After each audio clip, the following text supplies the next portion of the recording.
No, that's right. Oh, they say that every time. Well, no, they're right this time. I actually had that muted. I apologize. I'm going to do the quickest thing ever. I want to say, guys, welcome to the show. Sorry about that. It was muted. That's a me problem. That's a me problem. A little behind the scenes issue. But guys, we have an outstanding show for you guys tonight. Great panel. Take a look over there. Real quick, I'll do it quicker. These guys already heard the intro, but I'll do it one more time real quick. All right? Guys, we have an outstanding show for you. Listen, right there is the description. Great description. Right above it's the join button. Please do think about hitting that if you would and become part of the Mooch family members. It means the world to me. That being said, let's get to this outstanding panel. And I saw the great Crap Gamer, by the way. Shout out to Crap. Shout out to Domino Zero. I see a bunch of Firefighter Alf. These guys didn't hear any of this before. The poor panel's listening to me this literally twice. Neil Augusto, Young West. Great to see all you guys here. Crap, if you want to join the show, just join the show. Let me know. Just jump into the Discord. I have one of Crap's tweets that I'm going to read as we kind of get into the first topic here. Anyways, he made a great point earlier today on Twitter, as he usually does. That being said, let me get to this great panel right here. Nib is with us. Nib, I know that you don't mind. I know you don't mind stepping away. I see the little PlayStation logo in the Discord. That means the PlayStation's on. Everybody be alerted, Nib. The PlayStation is on. Nonetheless, Nib, welcome to the show, buddy. Not playing Ghost of Yotei. Definitely not, right? I would never do that. No, you while on a podcast. That would be crazy, right? We don't do that in podcasting. Be so unprofessional. Who would do that? I know, especially not the great Nib, by the way. Nib, great to have you with us, buddy, and I do appreciate it. Yeah. It's always rough doing a podcast on the days that, like, literally games release. Like, I mean, it is hard. I literally pull these people away from one of their favorite pastimes. They don't get a lot of time to play games. Everyone's working hard. And then I go, hey, do me a favor. Take the 3 hours you have free and spend them with me. Right? That doesn't sound right. Yeah. So I'll go right to it. The Crap. Now, don't do a Crap rant right away, Crap. I've got like 15 people here. But Crap, I'm so happy you're here. You have no idea. I saw you in the chat. We got your first class ticket right back over here. I did a great intro too, and of course I had it muted, Crap, which is that's such a rookie error on my point. I can't believe I did that. Crap, can you hear us? Now I'm not muted this time. Crap might be still setting up his PC, so I'll let Crap kind of get set up there. The great Wolf is with us too. I said to Wolf, Wolf, can you join us? He goes, well, most Thursday nights I stream. So he says, I can't make it on Thursdays, but I'll try my best in a couple weeks. He reached out to me. He says, I got to be there tonight. The Wolf is back with us on the show on CrossFire. Wolf, welcome back, buddy. It's been too long. Thank you very much for having me. Always, buddy. You kidding me? You're very involved in the community. Not just that, I love the work you're doing on YouTube. I don't honestly know how you have the time to do that and work. It's unbelievable. It's unbelievable the amount of time and craftsmanship you put into that. I'm going to have to take some notes after the show. Wolf, great to have you with us. The great Ghost in a Shell is here. You guys know last time Ghost was with us, he was on his fishing boat. He was hanging out with us. This time he's in a helicopter right over the Las Vegas Sphere. No, I'm kidding. Ghost, great to have you with us, buddy. As always, man, especially when it's a business week and there's a lot of money and corporation talk. Nothing better than having the CEO himself, Ghost, in the house. Ghost, how you doing tonight? Man, I'm doing well, man. I appreciate you having me. What's up, everybody here in the panel and of course the chat, man. It's good to be here. So I appreciate you.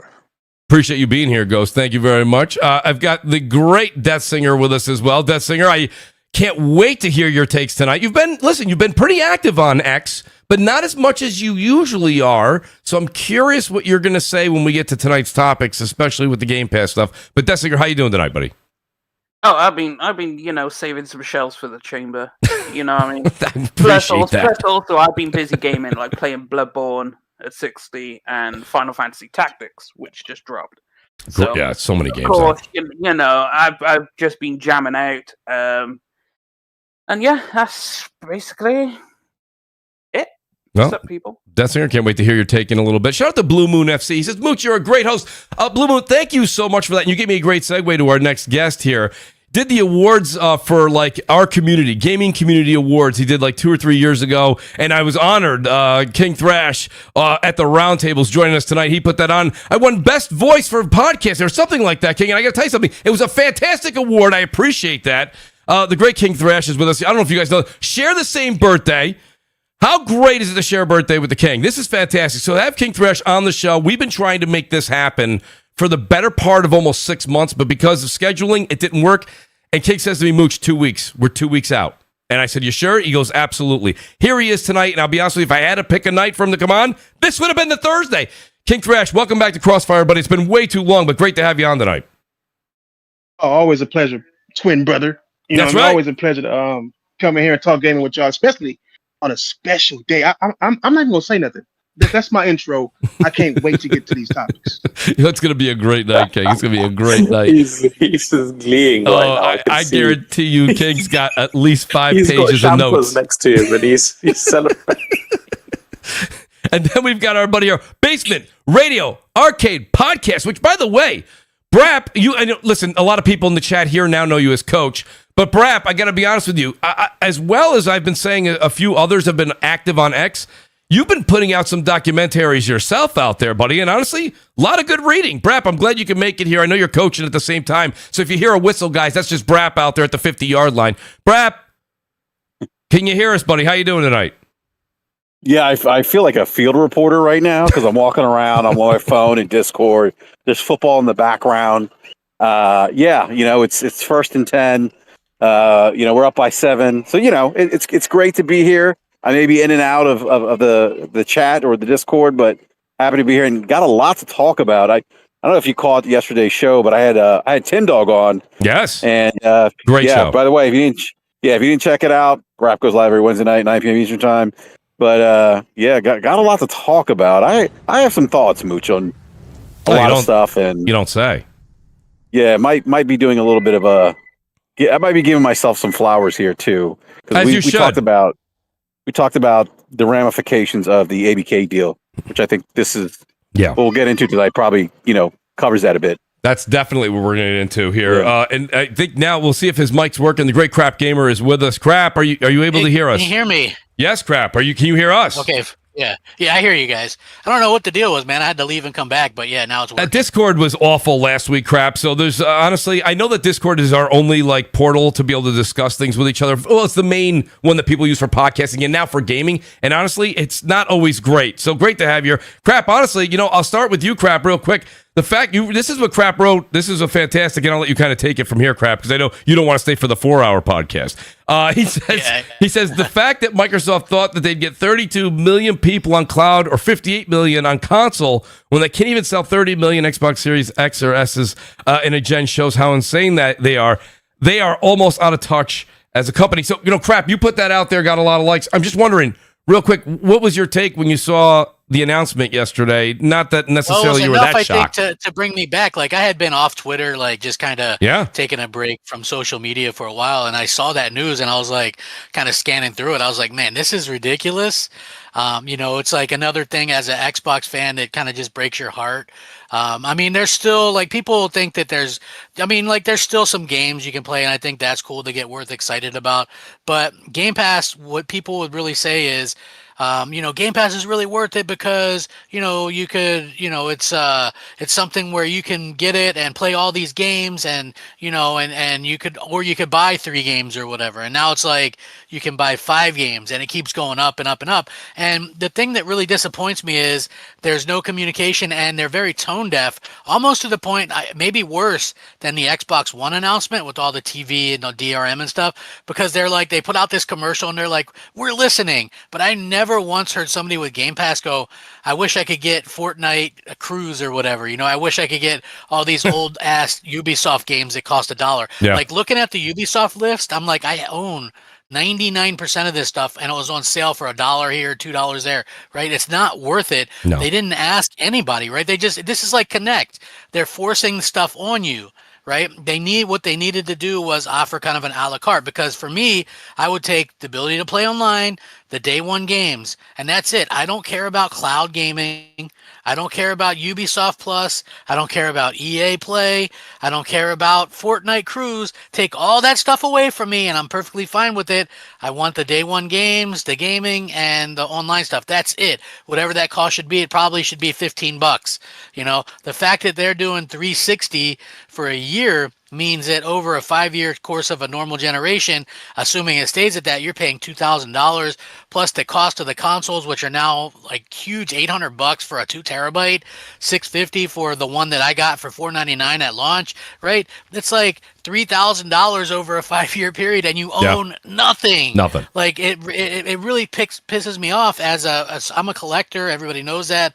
I like owning my games as best as possible, but the fact that they're such a company that is basically saying you're not going to own anything and you're going to like that, it really just breaks my heart. It's like every time you think they're doing something decent, they do terrible stuff. And there's two equally bad thoughts here. Either they're going to walk this back and prove that they do listen to some people, because you could tell millions of people probably are canceling their service, their subscription. I turned mine off, right? Mine was finally going to be due in December. I turned off the renew for that. Yep. I'm like, I'm not paying $30 a month for this, because let's be honest, no matter what they add in it, it's like Netflix or any other subscription. How much can you actually watch or play, right? You got 600 games in there. How many games can you play in a year? If you're an adult with a family and kids, like, I'm lucky to get 20, 30 games in a year, depending on what the size of the game is. And so having an option to play 500 doesn't really do me any good. It's really kind of a waste. It's like Netflix. You spend a lot of time searching through there or whatever, right? And then you end up not watching something, or watching something you've seen 10 times. So, it's disappointing. You don't see Phil Spencer. Where's the guy? Where's these people at? Yeah.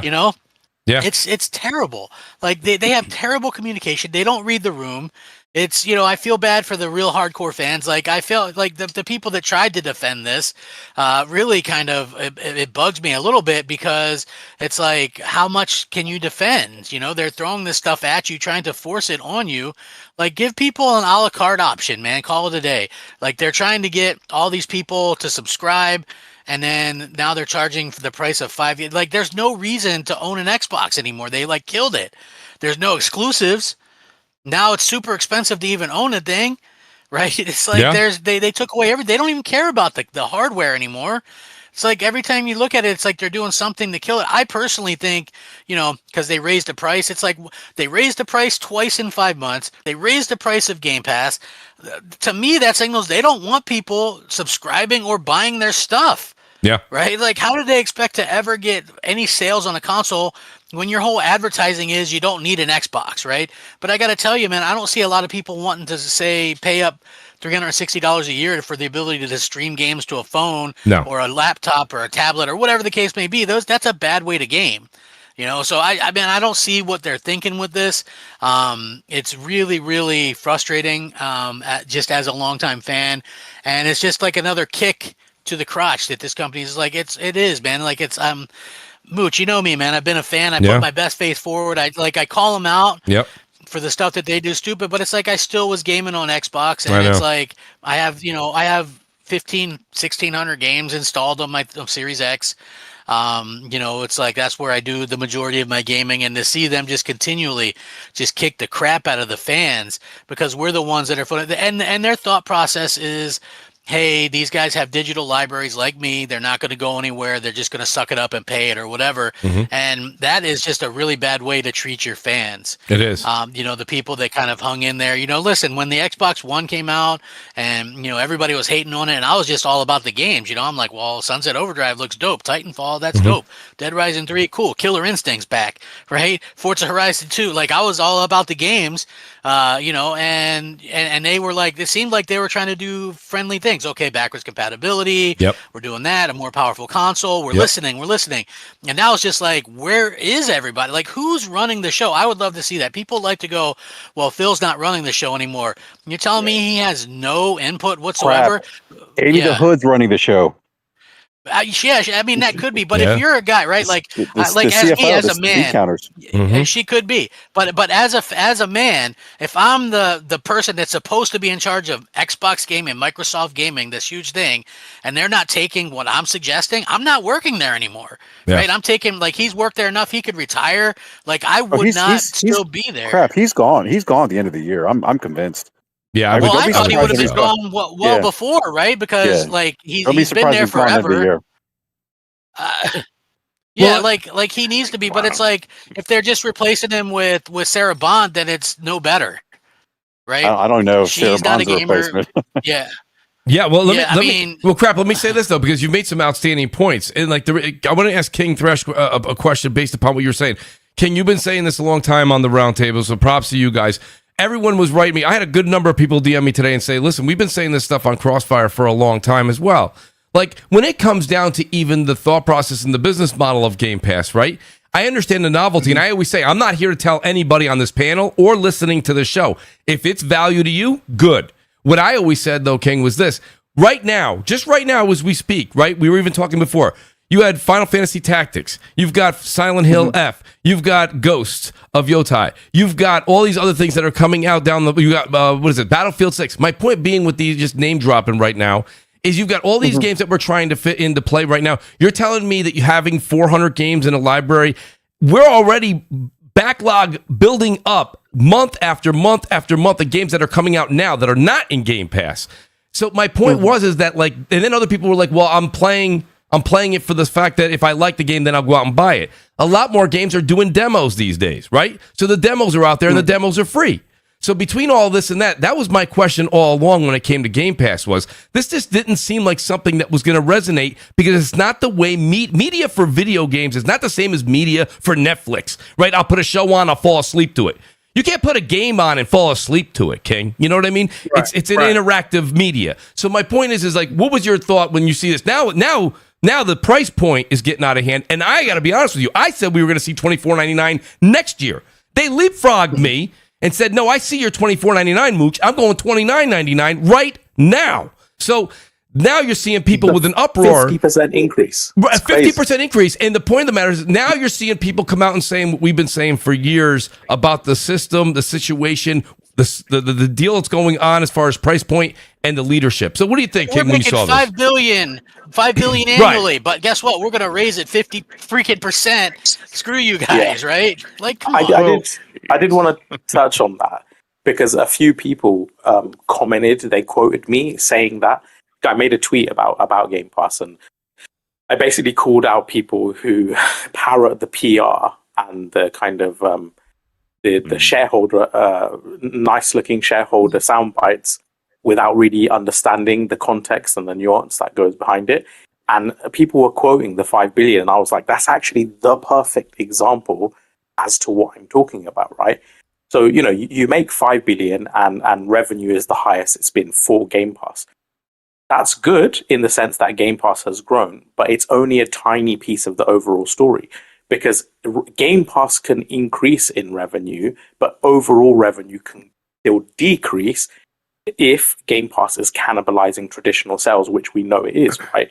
So if they're losing, first and third party sales because of Game Pass, because people are no longer buying games, they're just playing what's on the surface, then yeah, maybe you've increased the revenue on the Game Pass side, but you've lost out potentially even more revenue on the traditional sales side. And we get a glimpse of that in the financials. Like I always say, for example, 2020 fiscal year, the year that the Series X launched, that year, Xbox did 15.4 billion in revenue. Okay. And then 2024-25, it's the last year we have where they have revenue without ABK and with ABK. I'm going to remove ABK just because obviously if you spend 75 billion, you're going to get additional revenue. But sans ABK, their revenue that year, 4 years into a brand new generation where they've just launched a new system, their revenue is 15.7 billion, right? So that's a plus 2.5% growth, almost flat. But keep in mind, they acquired ZeniMax. ZeniMax's residual annual income is estimated to be roughly 500 million per annum. So you remove the 500 million, and then they've actually had revenue decline.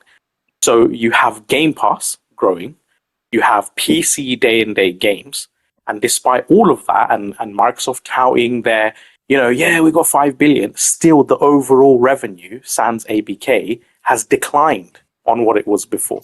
So what you're seeing is this: the equilibrium isn't met. They're gaining Game Pass and losing traditional sales revenue. Hence, it's not the positive outlook that once you get into the nitty gritty. And keep in mind, just for some context, in the same period, right over those 4 years, the same exact period of a new generation with the PS5, PlayStation's revenue grew over 60%.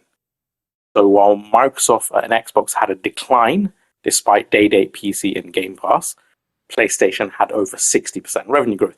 Again, Nintendo, first 4 years of the Switch, again, over 60% revenue growth. So that's what I mean. That 5 billion, it sounds nice, just like, oh, we had the most Game Pass signups for one day. these things out, are just a small snippet without the greater context, don't really mean much. Likewise, if you say, oh, we had, record growth on PC Game Pass, okay, but what about overall Game Pass? What's the overall number of subscribers? What's the overall? Because you can, obviously, Game Pass PC is coming from a much lower number. We know in 2022, it was, I believe, 2.9 or 3.9 million subscribers. So if you gain 30% on, say, PC Game Pass, that's not much of an increase. Whereas overall, they could have had more decline on the console side, which was 20 something odd million subscribers. So this is what I mean. Like, you can't just quote out of context PI. It does not give you the broader picture. That's why you need to look at the actual data and numbers instead of just regurgitating it. Well, let me help. Go ahead, my bad. Go ahead, bro. Go ahead. Yeah, I just want to help. Because I'm in, like I said, people who don't know, I am in business, so I know to speak. And what you're saying is half right. When they bring up stuff like revenue, it's always like a joke in the game in the business world, bro. Like, if you're bringing up revenue, then you're not bringing up profit. You're only bringing up something that doesn't matter. Profit is what matters. Bottom line is going to be what matters, and they never bring that up. But see, they brought up the $5 billion in revenue. That they would do something like that if they're covering something up. So, for example, of course you did $5 billion, or you made the most money ever that year when you raised the prices of Game Pass that year. So automatically you're going to get a boost in revenue, right? And then on top of that, you got Call of Duty and stuff. So you're going to have revenue for not only, like, people are saying, like, Call of Duty, that's not $70, but that's still DLC that for anybody who got Call of Duty through Game Pass is buying microtransactions, and they count that in how much money they're making on motherfucking on the service. So it's like the service is like, they can say all that, they're raising the price. Next year they may say the same thing depending on how many people leave and not leave or whatever. But the main point of the whole conversation, or starting the conversation, is the reason why they raised this price. And I need you Xbox dudes to get close to the goddamn TV screen when I say this, because I've said it plenty of times. You have worn out your welcome. They no longer want you. They haven't been wanting you for years. They want your money. They don't want you. So they want you to transition to anywhere but the console they're about to shut down. Because that's the whole point of this. They're shutting down the console. If it was about making money and needing money, PC Game Pass would cost the same amount as console Game Pass. You never ask yourself why the thing that they own costs more than the thing that you built to play the same service. It's because they have a bigger market over there. There's more people over there, but you're not over there. And the people over there don't like Microsoft. They like they like Steam. You like Xbox, but they don't like Xbox. Microsoft don't like Xbox. Right. So you've worn out your welcome. So they're going to raise the prices to make it look unbelievable for you. Everybody's going to cry like they're doing right now. PC dudes, how many PC dudes you seen cry? None, right? None. Yep. I already see Xbox dudes talking about, well, I'm going to just get a PC. I'm going to just transition over. That's what they want. That's exactly what they want. Yeah. Exactly what they want. Yep. Those OEMs, what people should be asking is, are these OEMs going to use PC Game Pass or console Game Pass? Notice they changed the name. So you need to check and see if you're going to build your own PC, you'll get PC Game Pass. That's a personal computer Game Pass. But they're saying they treating these OEMs like consoles. They're calling them consoles, as they are consoles. So if they're saying console Game Pass or whatever, then that's a different thing. But like I said, I don't know if they're going to transition that over to the Asus ROG and make you get console Game Pass instead of PC Game Pass. I don't know if they clarified that yet, because I don't follow people who are trying to rob me. But at the end of the day, I'm looking at it like they want you out. They raised the prices of your console for the second time for absolutely no reason. Can't even blame tariffs. The first time was tariffs. They raised the prices of their console. They raised the prices of their service two, 3 times now. Yep. They don't want you there. They want you on PC. They want you on PlayStation. They want you on Nintendo, because they're all about a software now. They want to make money on their software. Call of Duty is on every single one of those platforms except Nintendo. which I heard it's supposed to be soon. Hey, So King, there's at no, the end of the day, like, you want it to record. King, when you stop and think about it, though, and I brought this up a few weeks in a row, and people say, no, because of the way that Microsoft has advertised it, people still believe that Microsoft's going to have a genuine Xbox-made hardware console. I think their next console is going to be some sort of like Steam box where like Hewlett-Packard and them get together, or Asus, somebody's going to... I don't think you're going to see a traditional Xbox like we have. Mooch, they will never make an Xbox again. I don't think so. There's no... You don't endorse other people's hardware and then make your own to go against that same endorsement. Right, you're shooting yourself in the foot. You compete against yourself. Yeah. It doesn't make sense. They will never make one again. Go ahead, Brad. Hey, Mooch, I think like to King's point, like I talked about this on Brad a couple weeks ago, and I asked Logic the panel question, like, is the Asus Nook, which is out right now, Google it if you're unfamiliar with what the Asus Nook is. Google it. It's a console form factor, mini PC, looks sleek, sits under your TV. And I asked the question: Is this an Xbox from them, right? Because we know about the partnership with the Asus. The Asus X ROG Ally X is essentially the Asus ROG Ally, with some minor tweaks, right? New improved chips, whatever. The thing that I'll go back to what Nib said about revenue and stuff like that. The one thing that they don't account for, I think they've been transparent about this, is they don't factor in development costs, right, into Game Pass. And so when people like Sean Lane they discuss, and Strauss Zelnick, Bobby Kotick, these are people in the industry, and I don't know why people are second guessing people who understand the economics and have worked in the industries for decades, right? Yep. Like, these people understand like how this works, right? And so when you don't account for $200-300 million budgets, right, in the Game Pass, you're not factoring that into the accounting, right? Like if you think about the pressure, right, that it puts on Game Pass, on the Xbox business, right? If you look at the ABK deal, which we talked about, like when this deal was going through, I'm like, guys, be careful what you ask for. Like this is going to change the calculus for Microsoft. Because that deal by itself, that $80 billion, is going to put a lot of pressure, right, on the business. They got to make that money back, right? It needs to be accounted somewhere. It's not free money. And so it's the same thing with, putting the games, these big AAA games in day and date. And I think this is why, and Nib, I don't be curious to see what you think about this, but I think Nib, you were talking about, the revenue and everything and some of the growth. I think that part of this price increase and part of the console price increase is because the business, the Xbox business in particular, is feeling some of that downstream 100%. Pressure from, its impact, that margin pressure, right, on the business from the ABK deal and from the cannibalization of sales and from the cost of making these, AAA games. I'll bring up the tweet, right? I'll share it in our DM group. I made a tweet based on the financials from ABK post acquisition and the results for Black Ops 6, right? Because Black Ops 6, even though it had temporarily the most signups for Game Pass and the highest engagement ever, it actually dropped to below the previous two Call of Duties in engagement just after 6 months. But in addition to that, while it did have that initial boost in engagement, again, it was short-lived.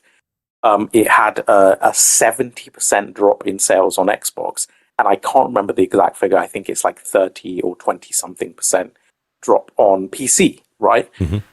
So the thing is, that is a tremendous amount of revenue loss, because if you think about it, right, say on average, a Call of Duty, I think, sells between like 16 and 33 million copies, right? Historically, Xbox has accounted for nearly half of them, like 40-something odd percent. So to go from like 40 to 10% or sub 10%, that's an astronomical number of sales. We're talking like several million, sales to 10 million plus.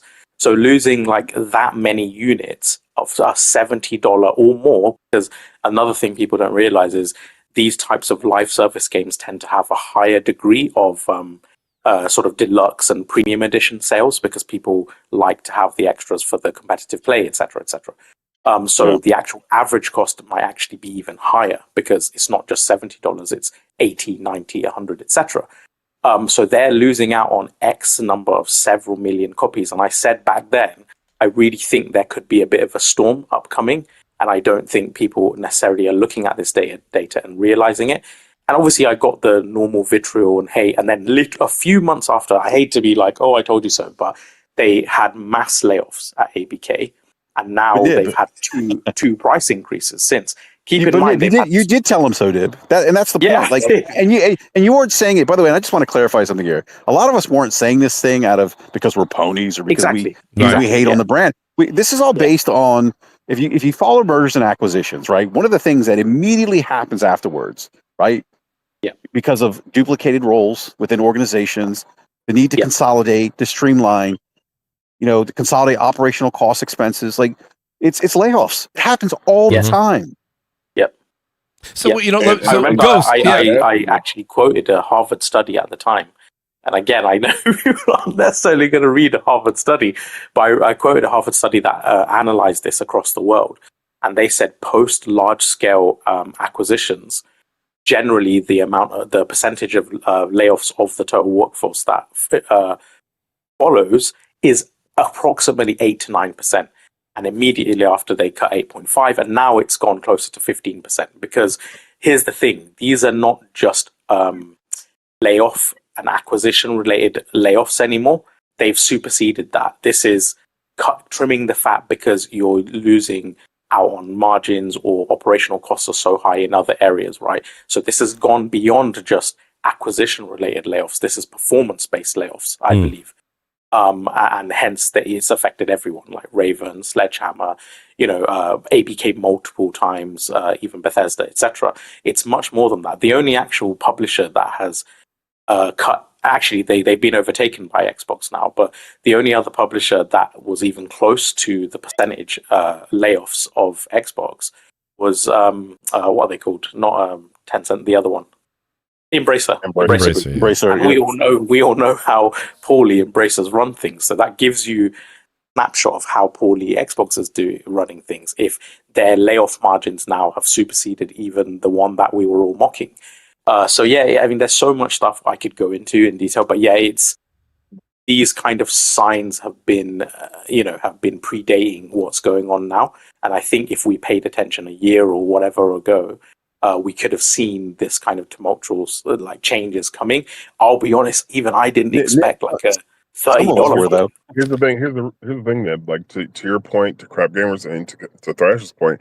I mean, a lot of this, the regular folks are not paying attention to, I guess, the streamlining of a corporation. But one thing that's very evident is the fact that we're getting back-to-back Black Ops. Okay, and so not only are they streamlining their workforce and eliminating redundancies, but now you're seeing a redundancy just in gaming in itself, right? In the actual game. We've always been a Call of Duty, then a Black Ops, then a Call of Duty, and a Black Ops. And now we're getting back-to-back Black Ops, and even though they're I guess different time periods or different whatever the case may be, it's still the same game. It's still made by the same company, whereas they used to alternate. And so there, you see it actively. If you're paying attention, they're actively trying to cut cost, right? I mean, most Call of Duties had anywhere from $80 to $150 million budgets. I would be really, really surprised if this new Call of Duty had a budget similar to previous iterations. Oh, I think it's way more now. By the way, I checked. I think it's way less. And I went on Moby Games. If you look at some of the, do you know what? I'll come back to you. Let me just check, and I'll tell you exactly how many worked on the game. Well, let me say. So, right. Ghost. Hey, Mooch. Yeah. Well, go ahead. Look, Detzinger, let me just ask a question to Ghost, then Detzinger, I'll give you the mic. The thing is, because I know me and Ghost were talking about revenue versus profits. There are reports out there that some people say that Game Pass is profitable, right? I think we've heard Xbox even say that in certain, I don't know if it was the FTC hearings or where it was, but if in fact it is profitable, then the question is why the 50% increase? That's minus the cannibalization and remember the development costs. That's what they're excluding. So when you remove those, right, then yes, it's minus the licensing fees. And this is what everyone needs to pay attention. Like you can get, I don't want to say some people can get creative with the accounting, but yeah, I mean you can certainly not include those things, and we're profitable, right? In that regard, they are, but then when you start adding those costs don't go anywhere. like then that's where you start getting some of that the pressure on some of the profit margins for the business. And I think that's why we're seeing these price increases. And I wouldn't be surprised if we see the next thing from them is, now $80 games. I think they walked it, they tried it, they walked it back. It wouldn't surprise me if Call of Duty is the first $80 game coming out from them. On that point, this is for sure. Oh, I'm sorry. Yeah, no, I was just going to say, so Colin Moriarty, I was having a talk with him about this, because I would even say it transcends just first-party, development costs. And because someone asked me why would it cover first-party development costs? But if first-party games are selling substantially less because of Game Pass, then obviously it has to be factored, right? Because those costs and that development has to come from somewhere. If people aren't buying the game because they're playing it on a subscription, then the subscription has to be the de facto covering for that. And then likewise, even beyond that, like beyond just the first party stuff, is third party stuff as well. Because again, more and more consumers we're seeing in the splits and the data, the actual multi-platform sales data, for example, like Resident Evil 4 was like a 10%, and Silent Hill F is 7%. And, there's other bigger games, even oriented to the Xbox demographic, like action games and stuff that have done like 15%, 40%. And keep in mind, in some of these territories, like the United States, the actual split from PS5 and Xbox consoles is closer to like a 60-40. And yet they're doing in cases 15 or 10% sales splits. And those splits have diminished the more and more Game Pass has grown. So it's a direct correlation with Game Pass growth and third-party sales cannibalization. So again, as we've said before, people are just opting, people who have Game Pass, more and more of them are opting just to not buy games full stop. They just play whatever's on Game Pass, and they've stopped buying first and third-party games. And you lose that 30%. They lose that 30%, and that has to be factored in as well. Because if, yes, you gain revenue by someone signing up to Game Pass, but they no longer buy any games, you've offset that, you've traded one for the other, and the balance has to match up, and clearly it isn't. So again, to your point, that the profit based on what is it? Are we including the cannibalization of sales, third and first party, or just the licensing, etc., etc.? I think people are getting tired of the word salad that's been coming from Microsoft, right? Go ahead, Brap. Yeah, I just want to chime in real quick, because I think this is important. I think Nib brings up some great points. Like when you think about the funding of studios, right, specifically first party studios, this is what a lot of people don't realize. Yes, obviously a big chunk of that funding comes from sales, right? Them selling software. But the other part comes from everything else, right? Like Nip talked about the 30%, the ecosystem, the hardware sales, the peripheral, all of that gets funneled in, right? And it flows down to funding to the first party studios. Again, majority of that's going to be from first party sales, right? From the sale of the software. But that's not solely where they get where these studios get funding from. And what I'm wondering is, and I think Crap. No, I'm sorry, I didn't mean to call him Crap. I think what Crap said earlier, like who's running the show. I think, Phil's there, but it's like Amy Hood and the bean counters. Like, look, like we're not going to spend $80 billion, right, and run a business that's barely getting by. We want an ROI. We want it now, and I do think that this is why we've seen an increase in the cost of hardware twice, right, in a matter of a couple months. We see the increase of Game Pass. Not to their credit, they did throw some additional things in to kind of maybe soften the blow a little bit, but they've increased the price of the service now, and I think part of that is because they're getting a lot of pressure from Satya, from the CFO, the from investors, from the investors, from the bean counters, from the finance people. Like, look, you guys need to make this work. Like, we're not doing this. You remember, Brap? We need is one more score. Brap, I'll say this to you, but then I'll go to Deathsinger, because I know Deathsinger wanted to chime in, and I also want to welcome Creative Kofi, and I'll get Wolf in here too. The thing about it is, remember when we had people on, and I won't name drop, but we had people on that were in the industry and they were on the show, and they're like, well, Microsoft just has $100 billion that they have to spend it, right? It's better than sitting in the bank. Well, listen, I'm not saying that was wrong, but like you just said, now that investment was made, they got to make that money back, right? And to be honest with you, what King was saying earlier and what Nib was proving with a couple of his articles, I agree. There's they are leaving the console. They just want to be software. We know that. That's old news. But now we're seeing how they're doing it. Wouldn't it be there has to be a better PR way to do it than raising a console to $700-$800, raising their service to $30. They don't want people on the Xbox. They want you on PC, or they want you to buy if you want to buy the game and you want to stay console, go buy it on PS5. That's where they're at right now. I think they could have done a better job in messaging. And yesterday's message that they did, that whatever it was, a 3-minute video, they almost made it sound like that was something that we all wanted. It couldn't have been farther from the truth. And I mean, the proof's in the pudding. But Deathsinger, go ahead. I took the microphone away from you earlier. What were you going to say? Because I'm very interested to hear what you got to say. All right, I'm going a completely different route because all that business nonsense. I have to give Microsoft props for actually, respecting the PC gamer by respecting the increase. For now, buddy. For now, wait. I have to. No, Death Singer. They don't have a choice because we know the PC community will revolt, unlike the console gamers. See, this is the thing, right? They can't go heavy-handed. Because your store already isn't great, and then you're going to try and... So that's why they can't go heavy-handed on it. Case point is Capcom, right? Now, Capcom needs to be studied with it and the PC community, because at one point, quite a few years ago, Capcom didn't do shit on PC, and the reason is they kept dropping bad ports, so the Steam community said, you know what, go fuck yourself, we're never buying your shit again. Mm-hmm. They had abysmal sales, right? Then they turned it around and actually started releasing good ports, and now Monster Hunter Wilds is the 5th highest player current on Steam, right? Capcom came back because they respected, the PC gamer. So I have to appreciate Xbox, because currently, as it stands, Ultimate with Fortnite Crew, because I play Fortnite, right? So I could get Crew through it, and it turns out it's £1 cheaper, so I may as well keep Ultimate for now, because I get Fortnite Crew and I still save £1. I know £1's £1, but it's still value to me. And I still get day one games. But if you notice, the only way to get day one games now on Xbox is Ultimate. PC Game Pass, you can still get your day one games. You don't need Ultimate. So there's even further incentive. And you raise the price of the console to $800. So you may as well spend an extra $400 and get yourself a decent gaming PC. And just fully transition over. And don't get me wrong, Deathsinger, that sales pitch works for a lot of people in our community, people that will listen to the podcast, hardcore gamers.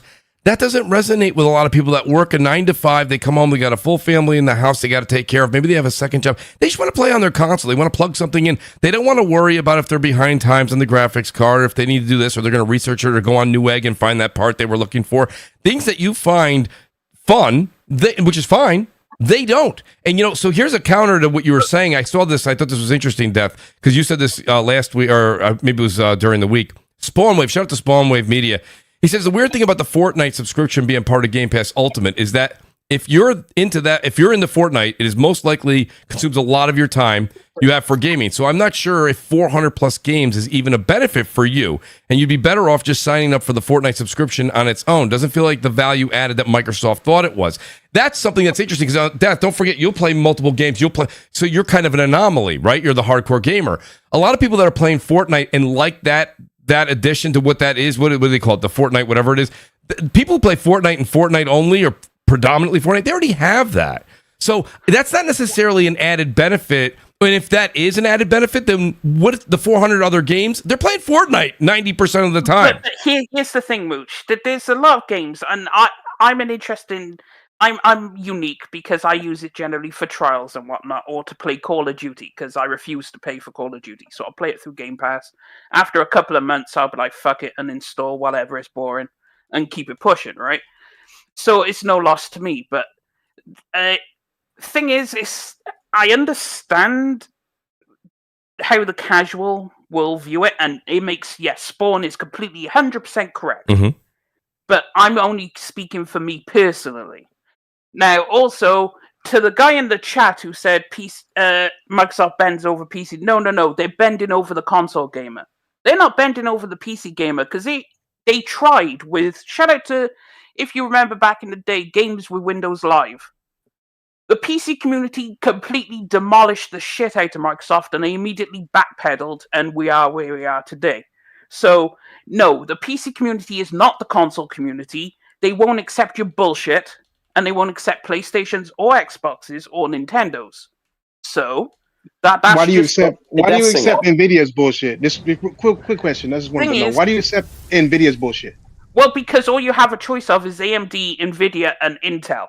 Like, you have a choice of 3 choices, and if you want the specific features that Nvidia gives, which is superior to AMD, so if you went bar for bar, FSR versus DLSS, DLSS still comes out on top, right? So Okay, saying, FSR so are is you saying improved. that real quick? Are you saying that PC gamers bend over to Nvidia happily? Yeah, you have no choice. Nvidia will put jack the prices up, and that's what it. But that's the same Okay. for Go ahead, everyone. continue. But when it comes but to you know, Destiny, I was when going to it say comes that. to hardware, go on. Yeah, I was going to say, the thing is, like, I feel like this is Game Pass console all over again. Like, whenever a service or a product or whatever is in the early adopter growth stages, they always incentivize to a greater degree than they do otherwise, right? Like, when when Game Pass console was at your 5, 10, even 15, 20 million, right? They were still doing hand over fist deals, $1 deals, cheaper pricing, etc. And now they've got to that higher number. Now they're squeezing them, right? So yeah, you're saying it's because they fear PC. I don't think that is the case at all. In fact, I would say that publishers routinely screw PC consumers over with bad ports. And funny enough, you mentioned Monster Hunter. That was not a very good PC port. There was tons of complaints about that on the PC side of things. And even the initial reviews on Steam were really poor because of that. No. But did they not get bend over for prices? The bad ports are that's purely on the developers being dog shit, No, right? I understand that. But what I'm saying is when Game Pass is, say, on PC is only at, 5 million or 4 million, that they don't need to yet because they're not at that. Like, I believe they'll probably start turning on the screws once you reach a much higher number like they have on the console. But the thing is, you won't though, because the sticking point is still the Windows Store, right? The Windows Store is still dog shit, right? Everyone knows it, right? So a lot of people will absolutely refuse to go near that store. So you won't get a vast majority of the PC community because they don't like your store. Yeah, but we can see with the ROG Ally, they're trying to work towards having a more streamlined system for that. But yeah, I'm not saying they've got it right now, but clearly that is the intention. We can see. The thing is, the ROG Ally is trying to streamline it, but the Steam Deck already exists, right? And the Steam Deck is the most successful of the PC handhelds, right? And they're supposedly releasing the Steam Deck 2 at some point, right? If the reports or whatever was they were making a console, but that's by the by. But the thing is a ROG Ally could try and get it there, but it's never going to get there because the store is still trash, and they won't buy a ROG Ally. Why would you buy a ROG Ally when you have an OLED Steam Deck, right? Because that's not what I'm saying though. What I'm saying is, say we're in a scenario a couple of years down the line or 3 years down the line where the store is much better and Game Pass is still reasonably priced on PC. Because don't forget, Game Pass growth metrics right now are all on PC. Like, the console side of things has stagnated or even potentially declined. It's the PC side that is growing. So again, when you're trying to grow something to hit that penetration level, you are going to take, not subsidized, but you're not going to be as aggressive on the pricing. So, you're saying, they're not doing it out of a kindness, dude, or out of fear. They're just doing it because they're trying to still grow that PC Game Pass user. But the thing is, even once they've grown it, they still won't be able to get away with it. It's like it has always been the thing where, like, you saw when they tried to mandate PS Plus, PlayStation Network, PSN, onto Steam games, right? They tried to do it because it's a reasonable ask, but they said no, fuck yourself, and then they immediately dialed back the fact you had to have it mandatory, right? I don't disagree, but it's very different when you're talking about the numbers, because it's not about do we care about consumers' feelings, it's are we making the correct margins. So business does not care about feelings. So if they're not, yeah, of course, like if they don't make, of course, business don't care about feelings, but they're going to push it to the point where they will revolt, right? So there is a red line that they cannot cross. Once they cross that So line, what's the red line? What's the price? What's I the have red line? no idea what the red line is, but there is But always just if a you red had line. to take a guess or an assumption, or what do you believe is that red line of cost? Because I feel like this will be really funny to return back to in a few years. But I just want to know your red line. The way it's growing, I don't know. What would be the red? Would it be 20 maybe? Once you hit that point. All right, let's come back to this in a few years, right? 20, yeah. All right, let me. I mean, let's I guarantee you it's going to hit 20. Give it like a year or two, and then because Microsoft's going to Microsoft, right? Especially once they get the diminishing returns to Death Singer, and they're not getting that console money anymore from that $30. The PC market that's the next big pot they can put their hand in. That's got to go up. I mean, that's a given. No one's really arguing that. It has to go up, but this, eventually people are going to be like, first of all, they have to fix the store. Now, they've been saying they're going to fix the store for like 7 years now, and they still ain't done shit. Right? So I don't know who's supposed to be fixing the store, but it doesn't take like 8 years to fix your damn store, right? I don't care who you are. Right. You have some of the smartest people, some great software engineers. Like, fix your damn store, first of all. So let me do this, Destiny. Let me get a couple super chats, and then I want to hear Wolf and Kofi's point too. Mooch, real quick. Ubisoft Plus on PC is like $18 a month right now. Yeah, that's why I said 20 is the red line. Yeah, maybe 20 is the red line. Yeah, maybe. Yeah. Might be. Shout out to the super chats. Bathy J says, "Return of the King," meaning King Thrash being back on the show. Absolutely. JC 2013 says, "Going to be one hell of a show tonight." Thank you, Jay. And here's where I'll ask the question. I'll go to Wolf first. Wolf. Glintzer says here, he says, IGN actually had a good article. He said, the Xbox generation will be remembered for one thing, greed. Now, I saw a lot of people, Wolf, agreeing with that. I mean, I think we've had Nib mention it enough and Brap getting into it a bit tonight. Like, it's greed is one way, if you want to characterize it that way, go ahead, Wolf. But I actually think of it more as they put this $80 billion down, okay, and they're not getting that money back from the console. The console did not sell. Like, the Xbox One era was supposed to be the worst generation for them. They had so much push in 2020, right? You can get 2 SKUs. You can get entry point on the S at $299, plus for $10 a month, access to 250, at the time it was 200, 300 games. Unbelievable. Every single YouTuber, every single media outlet was pushing for them, and they ended up worse than the Xbox One era, which is unfathomable to believe. But Wolf, what do you think when you saw this? Where were you as far as Game Pass before this news, and where are you today? So in the beginning of this generation, I had a Series X. I returned it in the 30-day window. There was nothing there for me on day one. There really wasn't. And I did this 2 more times down the road. And yet I was like, I don't have a reason to own this, right? Like I gave it a shot. I just don't have a reason to keep this thing. Not with the games I play. I already have them on PlayStation. What's the point? Right. And it's crazy how this price continued to keep going up. I did not expect it to be a $10 jump. No.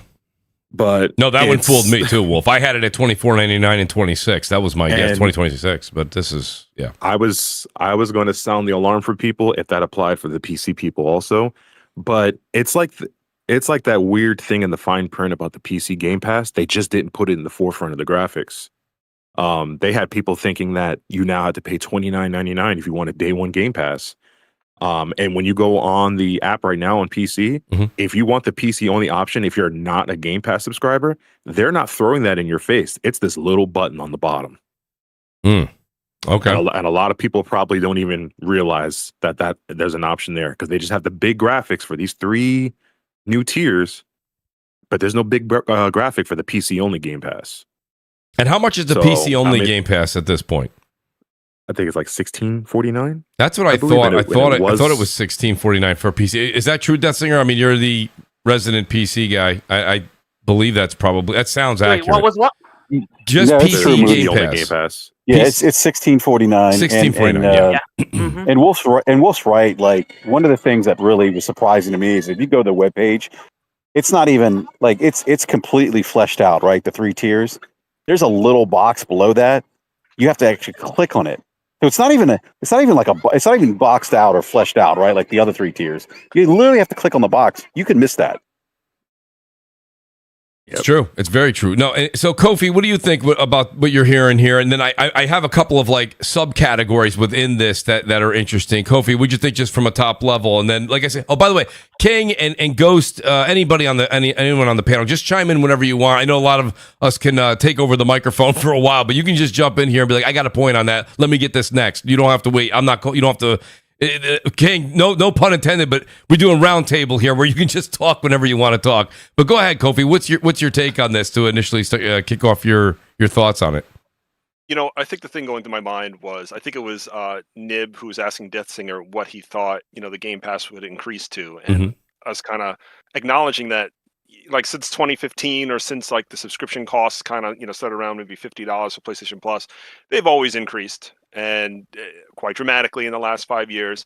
But I feel like, excluding PC Game Pass, because I guess they're still within some sort of tolerable range, there's got to be some sort of ceiling, I think, right now, because once you hit something crazy like $30 a month, you're in competition with some of the highest premium costs for media consumption that's available. I'm trying to think of things that would cost over $300 a year.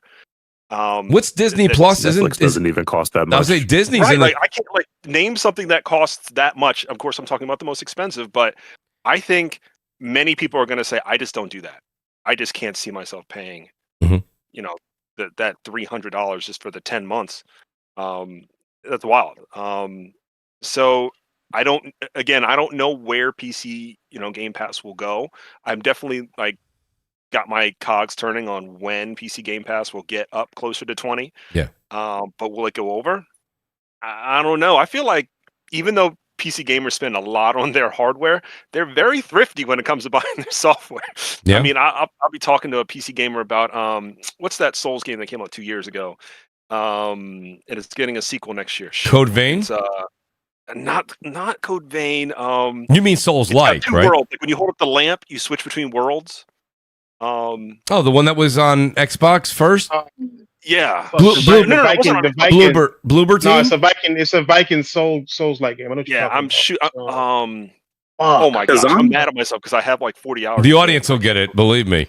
Yeah. Anyway, so I brought that up to a primarily PC gamer that the game came out 2023. It's usually on sale. He saw it for like $24, and he's a big Souls guy, right? He plays Elden Ring, all this stuff. Lords of the Fallen. He saw Lords of the Fallen, and he was like, "That's a little bit too expensive." I'm like, "It's $23 on sale on Steam. It's a pretty good take." It is. So they're just very thrifty, and I don't blame them for being like that, but I just think there's an upper limit with the subscription costs, even though there's so many titles, included with the subscription. So, I see a plateau. To Kofi's point, see, it's like you're spoiled with sales, right? Because on PC, you don't have to buy through a storefront. Like, there's so many websites: Fanatical, Loaded, aka CD Keys. There's Humble. You have a whole bunch of different places where you could source your games, right? And then, of course, you have your regular Steam sales, which are generally really, really good. So you're so spoilt for choice, and you have so much to play. Bear in mind, more games get released on Steam than any other platform. So you're so spoilt for how much you get that you could just shop around, and you don't, like, for example, I still go back to me and Luca, right? We purchased Elden Ring and Dying Light 2. Now, I got the deluxe of each for $90, right? She had to pay full price for them on the console, right? Right. So she spent $120. I spent $90, right? Bear in mind, so I just saved $30. And that's just because I went through Fanatical instead of going through either Microsoft or the game store. Yeah, they're game stores. Yeah. Yeah. So yeah, it's that is the value of gaming. I don't think you'll get people to argue with that. I mean, everyone's well aware that even on a launch title, you can go to CD Keys and probably get a game, for almost anywhere from 7 to 15% off of a title, depending on its popularity. Here's a question that I have I'll go back to King here. King Thresh, real quick, I got to ask you. So shout out to Brian East for the super chat. I appreciate it. He says, remember when Xbox didn't want you on Xbox Live Gold, so they doubled the annual cost. So they did a 180, and quietly merged it into Game Pass later. This isn't the first time they've pulled that trick. So let me say this, because tomorrow morning we might all wake up on Friday and we get one of those, King, you know this, we heard you loud and clear. We're not going to do $30. We didn't know what we were thinking. We're going to go ahead and keep that at $19.99, and then we'll reassess things as things move forward. So we always have to leave that little caveat open, right? Because Microsoft has done this time and time again, dating back to the Xbox One, especially the Xbox One era. So what is your take on that situation right there? Do you see them walking this one back, or this is different at this point? Because back then Xbox division was making calls. Now it's Microsoft making the calls. No, I don't see him walking it back. I don't see him walking it back because you cheap ass Xbox fools owe them this. How many of y'all took advantage of the $1 thing? How many years did they do the $1 thing? Oh my How many God. years have they let you? How many years have they let you cheat the $1 thing? You know what I mean? Like, how many times have we sat there and watched y'all make videos? Videos get 16 million views on how to cheat Game Pass. No, you owe them. Do you know what my average Game Pass cost has been over the last 7 years? Exactly. Y'all brag about it, but then you get mad when they raise the price, or you get mad when they shut down.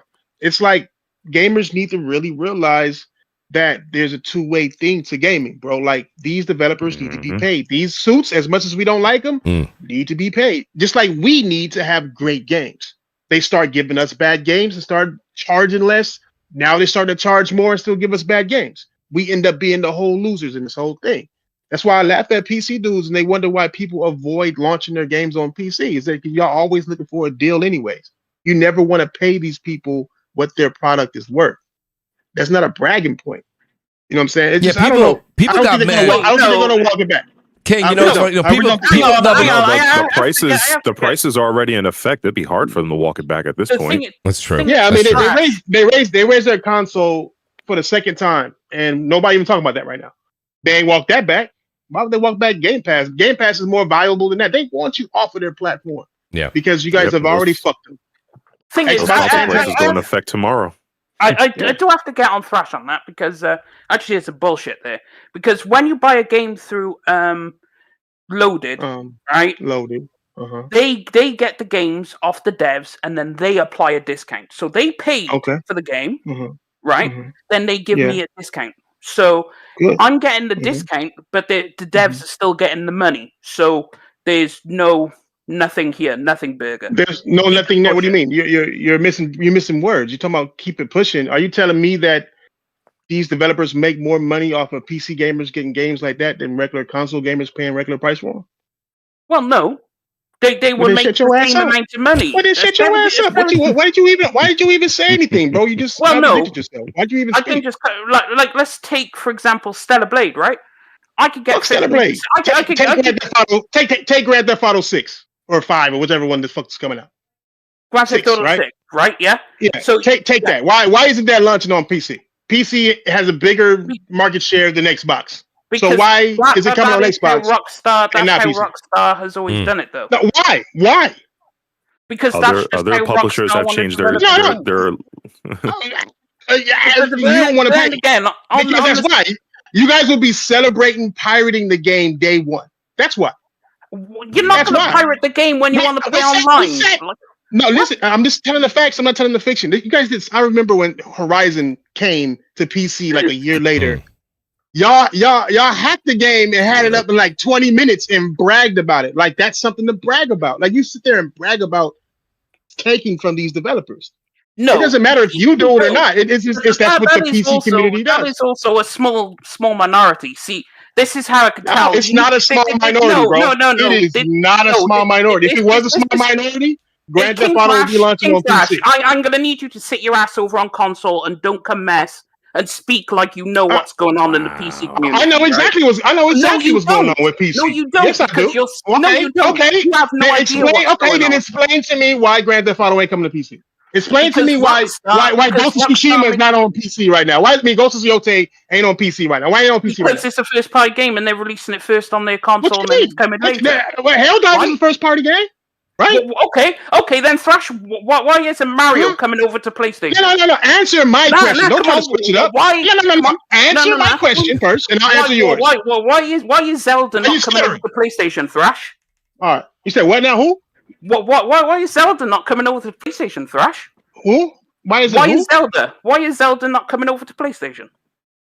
Why is Zelda not coming over to PlayStation? The same exact reason why Ghost of Yotei ain't coming to PC. Why? PC isn't in competition with PlayStation. So why? Nintendo Switch sits right. Nintendo Switch sits right next to PlayStation at Costco.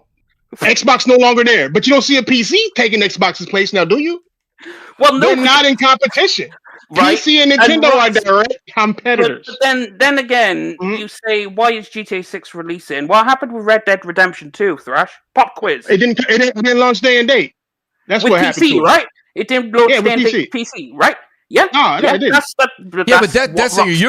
That's you're making arguments for PC. The one thing that when I was listening to what King First was originally saying, it goes back to when they're saying buy your games. That's the initial thought process behind what we're saying. Buy your games. No, I know, but they don't. You went right to PC right off the bat. I was thinking just PlayStation versus Xbox. Xbox guys were saying I'm trying it out on Game Pass and then I buy it later. I'm not saying there isn't a percentage of people that do that, but apparently not enough. Did you see the percentages that came out? And I wish Brap was here. He knows the Circana stats like the back of his hand. Probably Nib does as well. But when they showed the breakdown of new games that came out, it was like 90%, 85%, 78% PlayStation. I mean, sometimes Xbox was in the single digits or the low high teens. Like, that's not enough when you're talking about making money. And the developers getting their money, the platforms getting their 30%. You know what I mean? Like, it's just...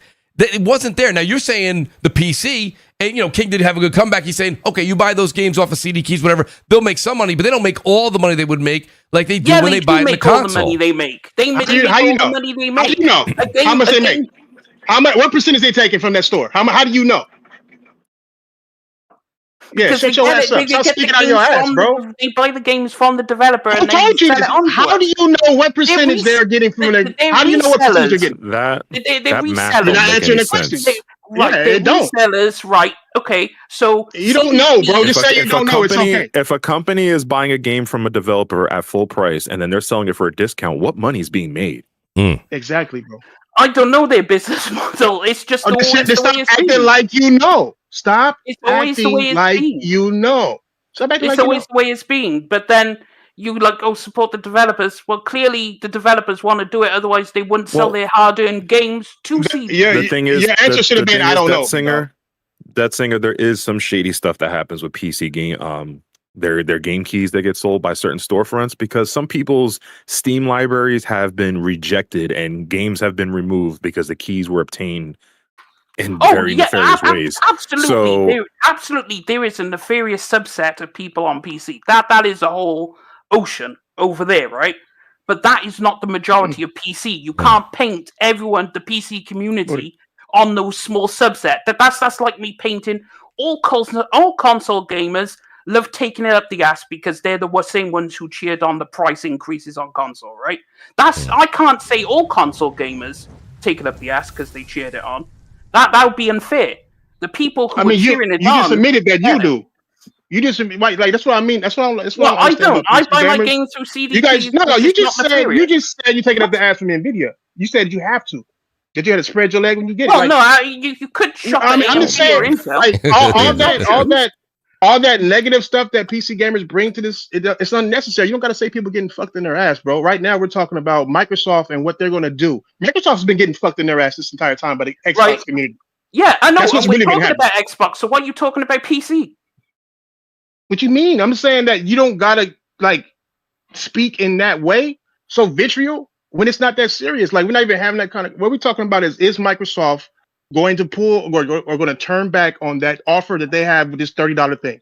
I'm saying no. If anything, Microsoft's been getting fucked in the ass in the first place this entire time, selling their games day and date for $1 a month. For the better part of the fucking time Game Pass has been around.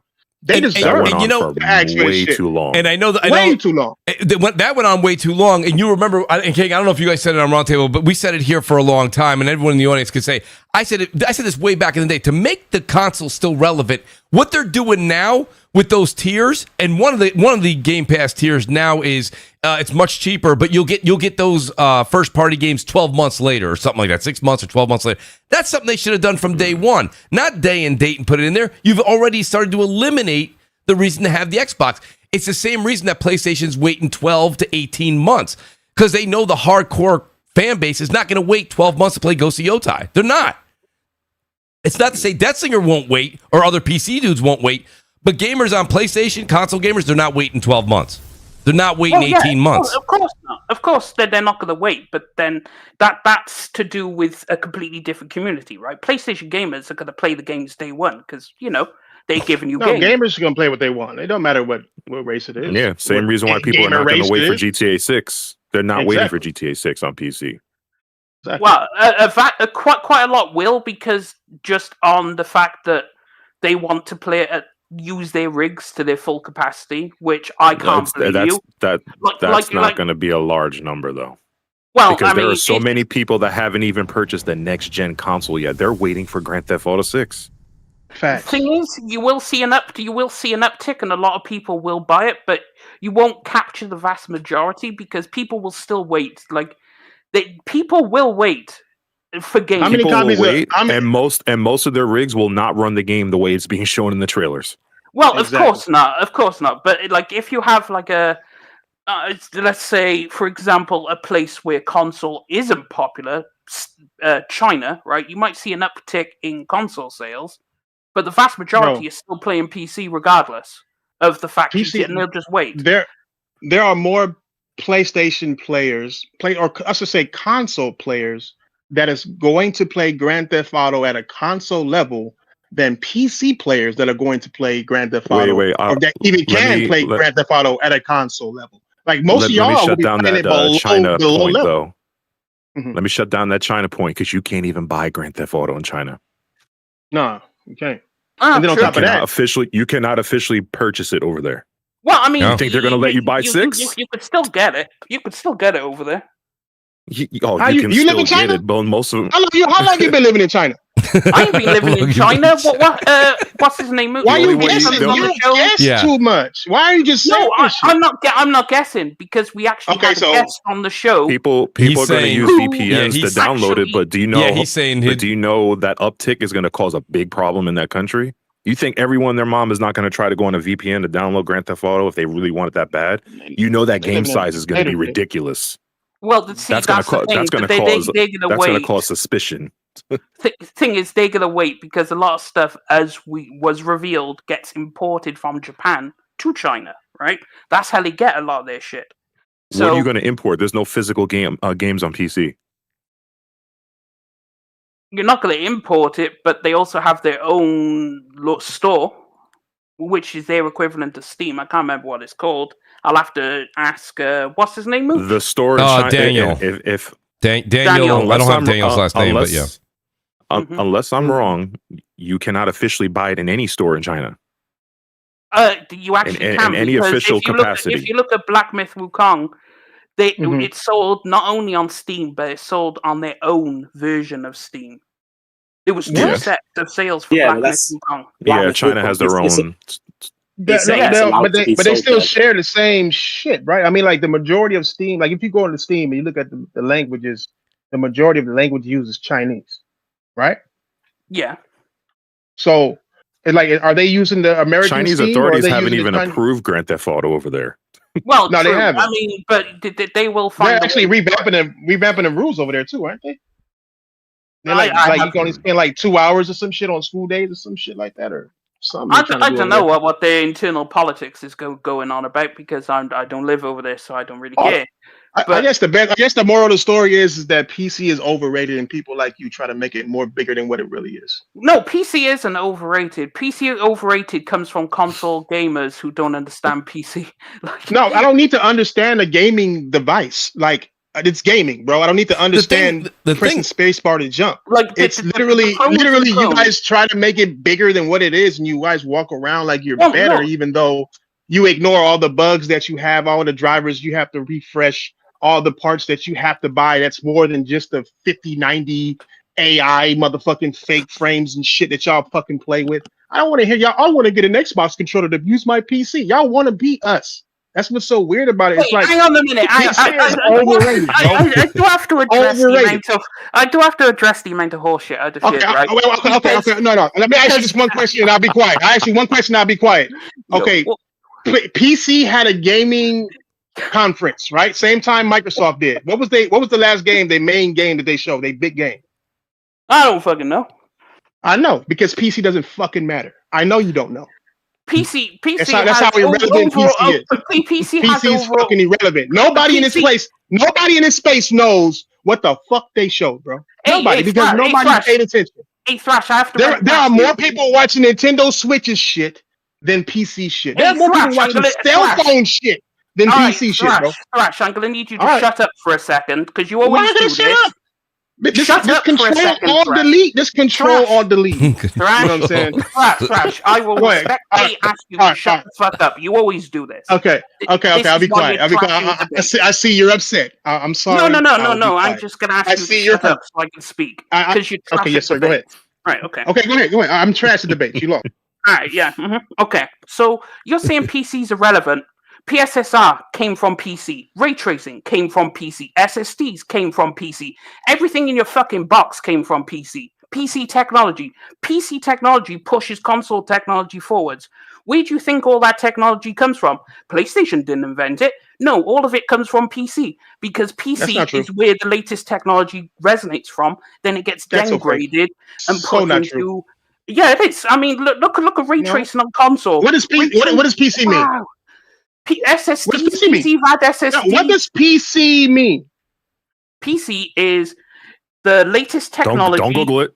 No. He just means what does it stand for? PC is personal computer, right? Personal computer, meaning personal, like yours, customized for you. All you do is buy parts from stores and put a box together, okay? Yes. PC didn't deliver anything. It's NVIDIA or whoever chips that you got that are also in other things that are not a PC.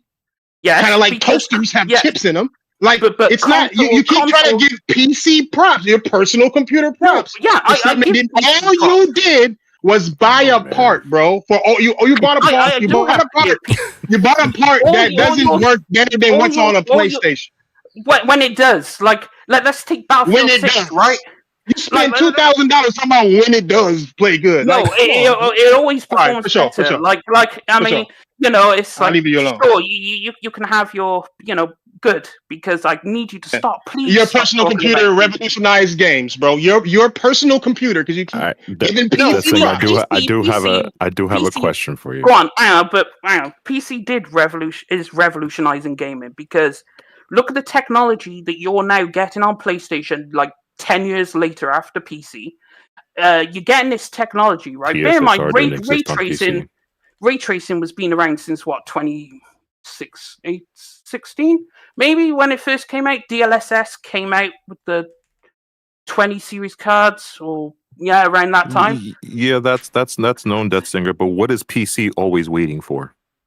PC is only waiting for certain games for the most part. No, they're waiting for each console. They're waiting for each console generation to take a step forward.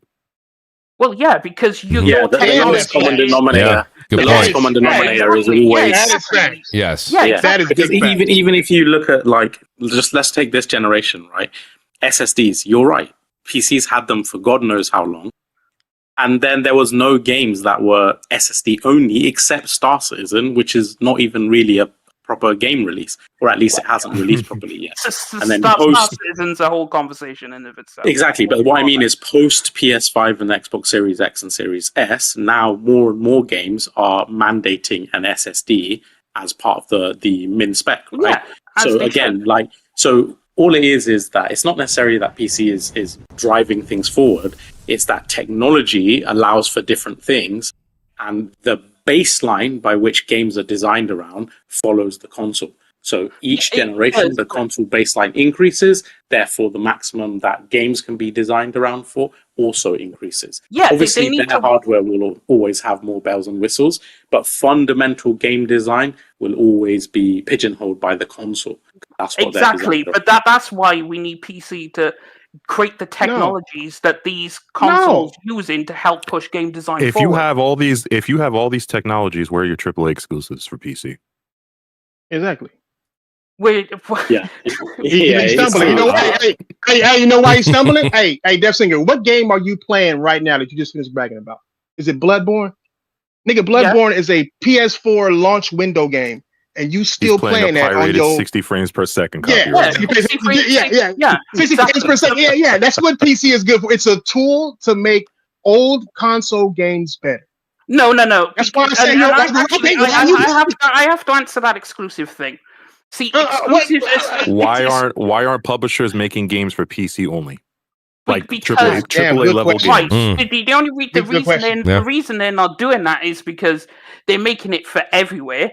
But also, you can't. What do you mean? There is no. That doesn't make sense. That's Singer because PlayStation makes games just for PlayStation. Why can't someone make a PC game just for PC? Because they have as many of you as there are. Yeah, but see, here's the fundamental difference: Xbox, Nintendo, PlayStation all have first-party studios, right? PC is an open platform, right? I know this is a novel concept, right? So why hasn't Final Fantasy come exclusively to PC? It came exclusively to PlayStation. Why can't CapGod create a game just for PC? Well, the reason Final Fantasy came exclusively to PlayStation is because they paid for the exclusivity. So why won't Steam pay for exclusivity for you to have a reason to have a PC? Because they don't do exclusivity. Because PC gamers are the biggest suckers in the gaming space. No, it's because we value freedom. Actually, hang on a minute. PC gamers are the biggest, and I'll tell you why. They're the only ones that will fix a game for free. The reason why Bethesda put out trash ass games is because y'all like fixing them for free and helping them sell those trash games. Hang on, who's the biggest sucker, right? Who's the big? Hang on, wait, who's the biggest sucker, right? Someone who pays for their internet from AT&T or whoever they get it off. Then they pay for AI upgrades. Right, hang on, I didn't finish.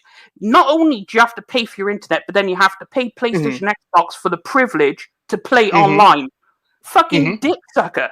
That's the biggest sucker right there. They are making you pay twice to play online. I'm not happy with it. But guess what? I'm not happy with it either. If I want to beat someone's ass in Tekken, that's my only option. Yeah, exactly. I'm not playing Tekken. Exactly. I'm not playing Tekken on PC because there's too many cheaters on the PC side. Okay, we're getting into the weeds. To Wolf's point, you have no choice. That's the whole PlayStation, Xbox. Okay. Can you play Ghost of Yotei? I was just going to say that. That's what I was going to say. So you guys don't have a choice. You have to wait. You have to wait. Yeah, well, we have to wait for one game. We have to wait for one game. Thousands of dollars to wait. Oh, it's not just one game. Yeah, it's not. It's plenty of games. We wait for like 3 games. You stuttering. Why you stuttering? I was going to say, obviously, I don't know how much you game. But there was actually a study that I read that because obviously energy costs have gone up tremendously over the last 5 years or something, right? In a post-COVID world, and funnily enough, I hate my PC gamers always bring up the online cost. But I've read depending on how much you game, the energy cost difference of a modest PC gaming rig can actually exceed the cost of online play. so there's other things. Yes, so console cats, they pay for online if they need it. Obviously, free to play games don't need online, and you may not be playing an online game constantly. Yeah, but then on top of that, you do But then on top of that, you do get monthly games for that. You're not just getting online. You literally get monthly games free, which are worth considerably more than the actual amount you pay for the subscription. Right. And then in addition to that, you've got higher energy costs on the PC side, right, which can actually be more than that annual subscription cost for online. In addition to that, on console side, you also have the flexibility to buy, sell, resell, trade in physical games, right? And physical games, if you do buy tons of games and you resell, trade them, the practice whatever. that's buying out. Okay. Yeah, so the savings can actually be orders of magnitude greater than any saving you get on PC. So while I'm saying it's fine, like, you know, you want to, but I'm just saying let's take the full context, because as much as you can have. Yeah. Okay, but then if we're taking in the full context, you have to the full price of games, right? Then you have to pay for the online, right? Then you have to pay for What you thinking? Your internet, right? Okay. Whereas, but you're repeating the same thing 3 times. No. He has nothing else. You said online. He has nothing else. But then again, the amount of money I save off buying my AAA games. That singer, there's four different sales a year, if not 5 now or 6, that they do discounted prices on PlayStation Network. I mean, those games are cheap. Oh, it's all the damn time now. And on top of that, you can actually buy your PSN vouchers, because I exclusively do this. I buy my PSN vouchers from like Shop2, from CD Keys, etc., and it's usually 20, sometimes more % off. So in addition to the sales, if you buy the voucher, you could thank PC. No, I do the same on Steam, but because you can't do what I mean is, we got to kind of get away from this. Only the online. Always. Thing is though, but at the same time, if we were to buy, let's say we bought Expedition 33, Kingdom Come Deliverance 2, Battlefield 6, and Borderlands 4, right? You have to pay full price day one on console. No, I get a discount day one on console. You can't use Game Pass. But you could buy Borderlands, or you could buy Expedition 33, and you could, or any other, say, Assassin's Creed, and you can just trade it in. Like in the UK, I don't know what it's like in the States. In the UK, it's actually insane, the trade-in values that you get from CEX. If you buy physical, but physical's dying out and it's a smaller and smaller percentage. Yeah, but it still exists though. That's what I'm trying to say. Yeah, so say you bought Assassin's Creed, you traded it in, you get 70%, 80% of your money back, and then you just put that it's literally only costing you a few quid. Before we move on, then again, hold on, that's it. Before we move, because we don't want to spend too much time. Yeah, we got a couple more topics. Okay.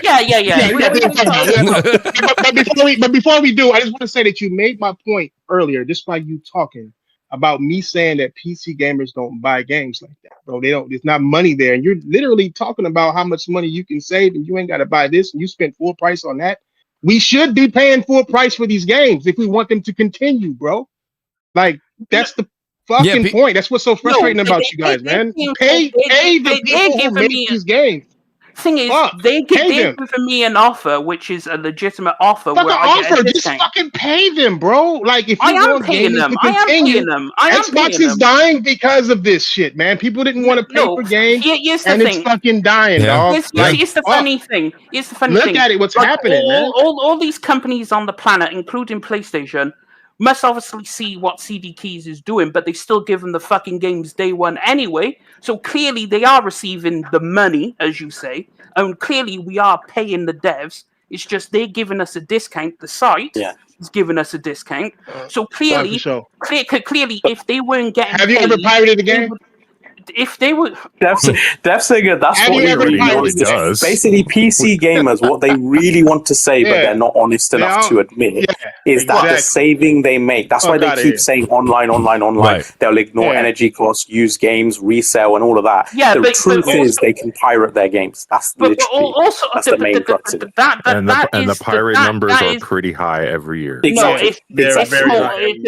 Overall, if you take into the whole account of what PC is, and then look at how many people actually pirate games, it's actually very, very small. Well, have you ever pirated the game? Yeah, but the other couple AAA games had millions of downloads. That's not also, hang on, Nib. I do have to address one thing you said. The thing people never discount. Address that piracy ask. Did you pirate a game in your life? Have you ever pirated a game? Thrash, be quiet. I'm talking to Nib. Yeah, he has. He don't want to answer. He's in court. No, I got you. Go ahead. Said PlayStation cut CD keys off.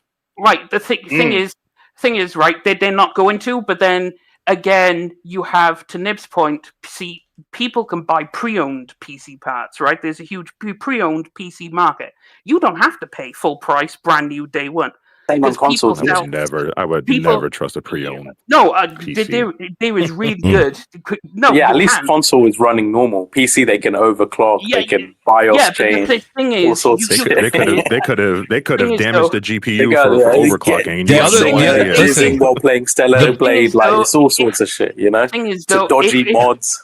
The thing is, if we're going to bring up like, oh, you got pre-owned games, well, you have to factor in pre-owned PC parts too. Like, you can't just sit there. We and can see the condition of a pre-owned game. I don't know the condition of a GPU in a box. What do you mean? Exactly. What do you mean? Yeah, and you're comparing software to hardware, dude. Unless I can smell the burn on a GPU, I don't know what the condition of it is. That's so true. That's so fucking true. And I hate Wolf. I fucking hate Wolf, man. This nigga beat my ass in Tekken. Sorry. I just want to say one point to what you're saying. I don't actually agree with the point that PC gamers don't buy games, right? Clearly, some games on the platform sell tremendously well, right? No, I mean, Helldivers 2 did better on PC. Yeah, Helldivers 2, Baldur's Gate 3, Wukong, Power World, etc. But the thing what I would say, though, pertaining to Xbox and PlayStation specifically, their games have not done crazy numbers on PC. Oh, no, they all. Yeah, so that's the thing. Like, if we look at like Xbox, right, since they've started doing Day on PC, which was, I believe, 2016. The first game was like Gears and Quantum Break, right? So ever since then, again, you look at the revenue growth. Imagine selling your game day and day to 100+ million people, more than even PlayStation most of the time. You add that entire install to your games, and you're charting worse than ever before. You're actually the chart performance in the last 5-6 years for Xbox games. Only one Xbox game has charted in the full year of Circana annual sales. I say Circana because it's Xbox's strongest territory, and it would be unfair for me to use Japan or Europe, right? So United States, which is already being generous to Xbox, since they've started doing Day, one game, and that's Starfield, has charted in the full year sales. And previous to that was 2016 Gears 4. Think about that, right? Before they put their games on PC Day, they actually had way more games chart Day. And then PlayStation, conversely, in the same period of time, right, they have had 21 game exclusives. There is a correlation to what Nib's saying here, and I'm glad you put those numbers out there, Nib, because I was just going to say this blanketly. One of the things is the minute that Xbox went day and date, and you look at the way that the Xbox games have come out, I know a couple of people will pick things out here or there, but to be honest with you, the quality has diminished. Look at Gears 5, didn't do very well. I don't believe that Starfield may have done well. You just gave those numbers, Nib. But to be honest with you, I think it fell short of the expectations within Microsoft. I really, really do. I think you saw what happened with Redfall. You see these other, the quality has dropped. Now, you could pinpoint a couple of games that were acquired, like from id Software and things like that, and they were like, oh, that did all right. But even Doom dropped. And it's like, if you have PlayStation go day and date, not only do you kill the platform, but you will start to see that same quality drop in software. They put that. Do you know the funny thing, Mooch? Right, is the only time this entire generation Xbox has seen revenue growth quarter on quarter is when they started dropping their games on PlayStation. I swear down, that's the data. Yes. So they added their games to PC, and the revenue was flatline. And if anything, they had worse chart performance. Right. They added their games to PlayStation, and suddenly they're seeing quarter-on-quarter revenue growth. That's why I said last week, shout out to Tim Dog, when he was saying maybe they delayed because maybe Xbox is going to go back to putting games, for a timed exclusive on Xbox first. And I said, Tim, I don't think so, because to be honest with you, I said the only reason Forza Horizon 6 isn't going day and date on PlayStation is I think the studio needs more time. I think that's all it is. Yeah, that's the problem. And he said, well, let's see, we'll find out. Interesting super chat. Shout out to Kiri86. He says, Xbox says this move is being done after user feedback. He said, how much blame do, in quotes, Game Pass is the best value in gaming influencers get for all the glazing? You know, listen, the one thing I will say, Kiri, is this. Like, you know that if I people was never... believe that, I have a sand to sell them. Well, this special sand. There was a lot of people that really thought that the value was there. I always said value is in the eye of the beholder. For me, I didn't see that value, right? Like my dollar deal stuff, the deals that I got, mine ends in December of this year, and I'm not... It's the same thing Crap said when we started the show. I'm not resubscribing to Game Pass. When I have so many games... Like this week alone, I bought Silent Hill F on PS5, Ghost of Yotei, PS5. I'm going to end up buying... I'm probably going to end up pre-ordering the Call of Duty. You know, you guys... Listen, you guys want to throw tomatoes at me, throw them at... You guys know I play Call of Duty and Battlefield till the cows come home. That's just one of the things. I love first-person shooters. I'm going to buy both of those. Right? So, like, these are the types of games that are coming out that are going to take up so much of my time. I don't care if Game Pass is going to have 350 games. I can't even play the new games I just bought.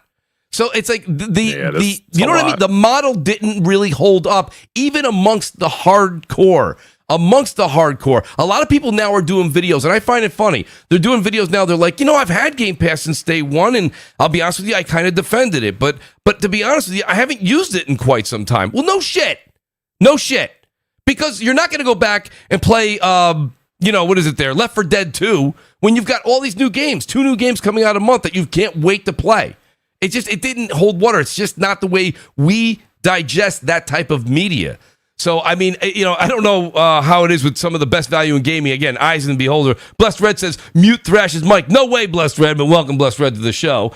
Siri21 says, you can't tout lower game prices as a benefit to your platform, then say developers make more money off of your platform. So, Siri's not agreeing with you at all on that, Death Singer. Well, I mean... We've been over it, but we've already been over it. Yeah. Off the devs, and clearly the devs see something because every dev on planet Earth gives their games to CD keys. So unless every dev on Earth and publisher see something that I don't, why the fuck are they giving their games to CD keys? There's got to be a reason. So of course they're making the money. PlayStation doesn't do it anymore. No. Yeah, they do. Do they still do it? I thought they stopped. Yeah, they do. Yeah, they ceased practice of selling it. Yeah, I have to get the PSN vouchers, but I can't get the games. You cannot buy a single PlayStation game digitally with a code. Like, you can't. The only way you get a code is if you bought a physical copy of it and the code's in the box. Well, no, like that's it. Let Death Singer feel like he's right. That's the only way. No, the thing is, once they release a game on PC, it ends up on there, like Ghost of Tsushima or every game. Yeah, but that's not that's not coming from PlayStation though. Well, PlayStation's not providing those keys to them. Well, I mean, someone evidently is, and they're clearly getting the money. So I don't know who's mystery number 2 that's doing something with all of PlayStation's IPs. Listen, don't tell us that. Tell Rockstar that. They're the ones that don't believe in you. No, Rockstar want to make the best game possible on console, then make the best game possible on PC. They can make the best game possible on. But I thought games were made on a PC. The thing is, they are, but then the thing is, what they gotta download a new driver or something to make it work properly. Actually, no, because if we take Red Dead 2, right? Red Dead 2 released on console, 30 FPS. 60 FPS on the Xbox One X. No, Red Dead 2 is 30 FPS. Right? See. Right. Okay. Yeah, and then you don't even know. And then 1 year later, it released on PC, 60 plus FPS with all the bells and whistles. On whose PC? On whose PC? On my PC. See, you are talking about you. Yeah, but sir, you don't understand. These companies don't make their games for you. The majority were not doing that. They make it for. Who do you think these developers care more about? The mass majority who have weak PCs, or the very small, minute majority that have powerful PCs, or the ones that you fall in that pretend that they have a superpower? They care about the lowest common denominator. That's why you still have. So you running that game at 60 frames per second. They didn't even design it to run on your shit. They designed it to make sure it ran on the majority of the fucking PCs that they were going to get money off of. But it was still designed for PC after they designed it for console, hence the difference. No, it wasn't designed for PC, it was designed for Steam. And then if your PC can run it or not is up to your PC. Either way. No? Am I wrong? Either way. How are you going to say that I'm wrong? That's the thing. Well, You actually, can't. Thing You is, can't. can't say you're wrong, but the game. You said that I don't know anything about PC, and I've been walking circles around you all No, night. you haven't been walking circles because you've been talking a whole load of shit, and none of it makes sense. Like, what you mean none of it makes sense? The thing is, you keep bringing up Rockstar. They make the console version, right? Then 1 year later, also they release the PC version. Which why does it take a year? Why does it take a year? Steam doesn't have, or I should say, PlayStation and Xbox doesn't have a exclusive timed exclusive deal with them, right? There's no reason for them to not put it on PC later. Dog. Why a year? Why not 2 weeks? But then again, here's the thing: they want to make the best version possible. It's like shout out to Ghost of Tsushima. They've already made it on a PC, bro. All they gotta do is unplug a goddamn. No, they want to optimize it, right? Because if you look at Ghost of Tsushima, right? Shout out to you optimize it. They're optimizing for whose PC? All y'all PCs different. Like you see, how long it took? You stuttering again. No, how long it took? Let me talk, you fucking fool! Right? I'm quiet. Here's the thing. Ghost of Tsushima. Let's move on to the subject. Wow, this is he lost. Let's move on. You see, because this is a stupid thing, and I will address it because Ghost of Tsushima came to PC. It had better frame rate. It had full widescreen support. It had various features. That's pretty much every PC game. It had various features. Yeah, but these features have to be added in because the console doesn't have these features. So you have to add them in. Just like every PC game. Yeah, exactly. So, of course, you want to take your time to make the best version possible so you can add in all the features that console doesn't have. Like, for example, when you So why does Capcom release all their games day and date on everything? Why do Capcom? Because they know Wild come out. You misheard me. I call them Cap God, but go on. Capcom.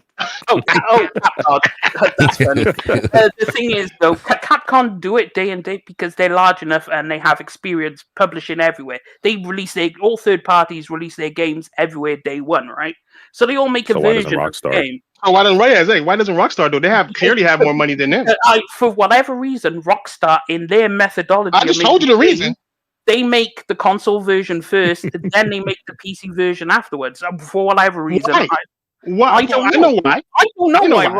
I know why. Thrash is trying to nail down on the point of why. That's what he's after. It's true. Trying to nail down the point of why is because obviously the money is essentially the reason why because they'll make more money. I thought you guys spend money. You said that you spend money, sir. Yes, I do spend money.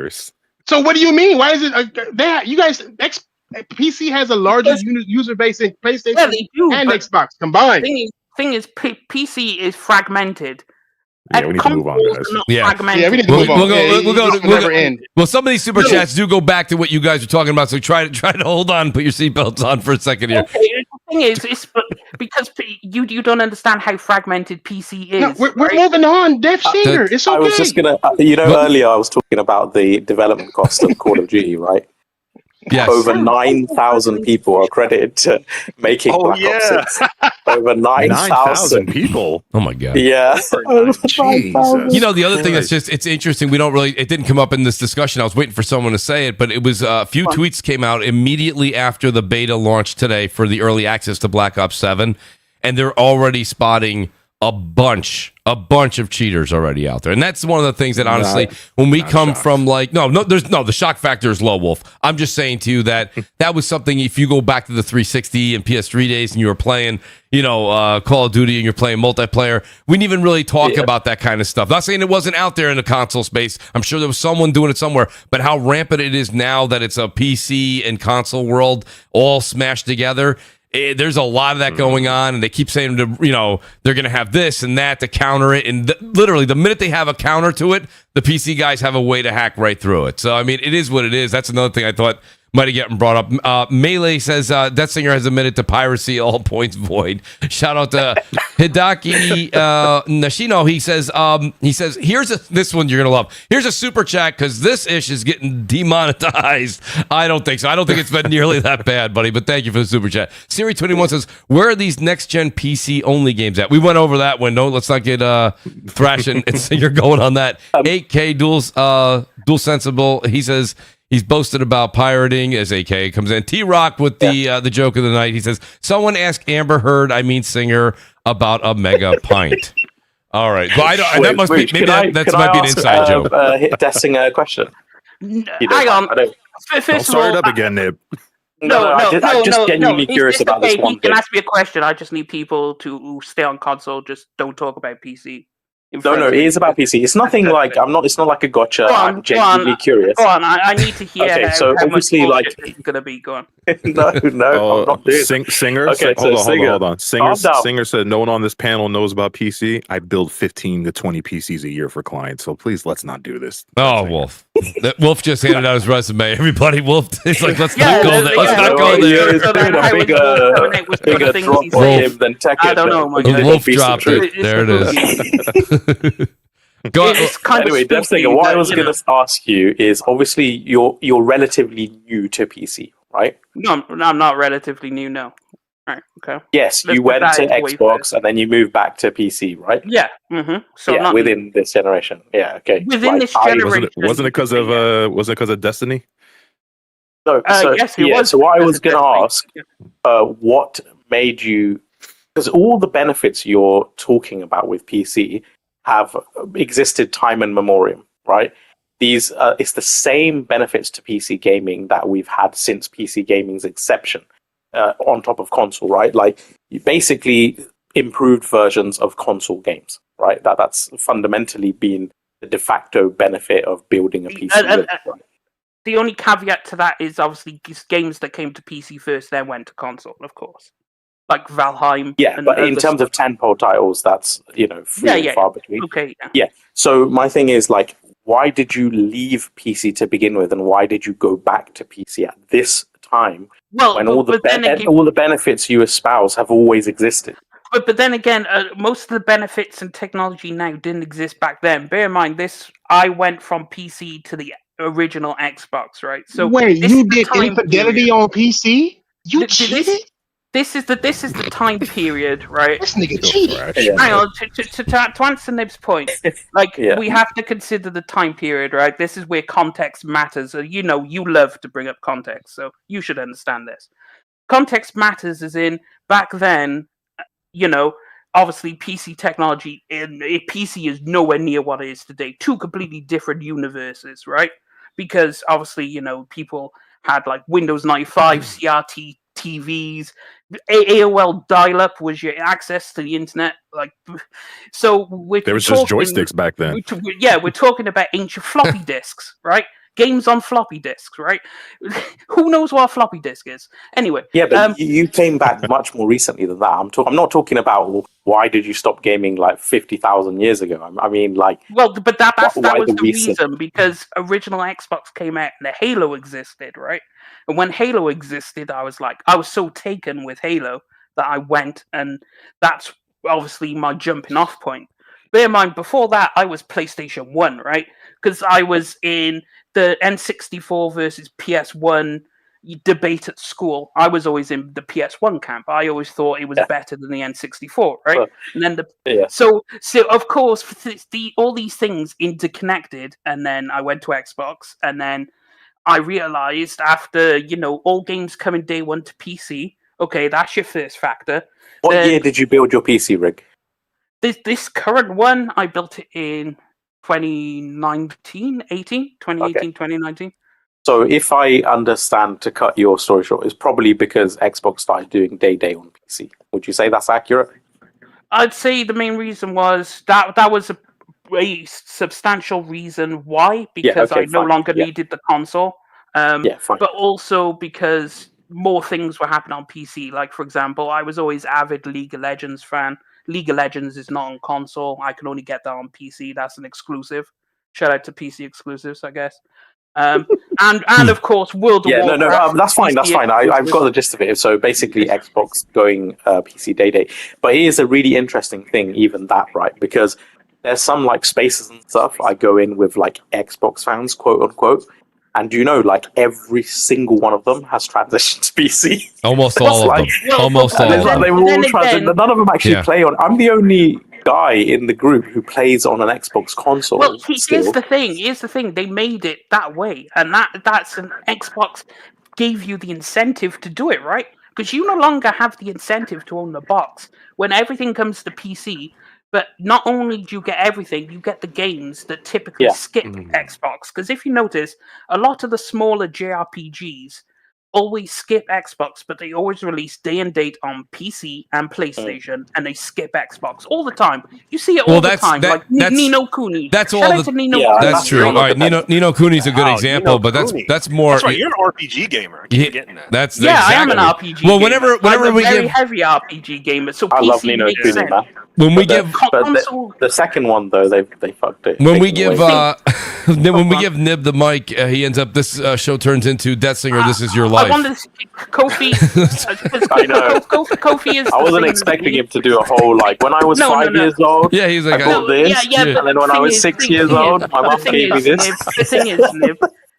Nib, you needed context because but not that much, man. I didn't want to know what underwear you wore. Not that much. You know which girl you kissed in 3rd grade. Like I don't need to know that. The thing is, Nib, no one can now twist it, right? Because I gave the official breakdown, right? So the words can't be twisted. But then to Kofi's point, I'm a primarily PC heavy, RPG heavy gamer.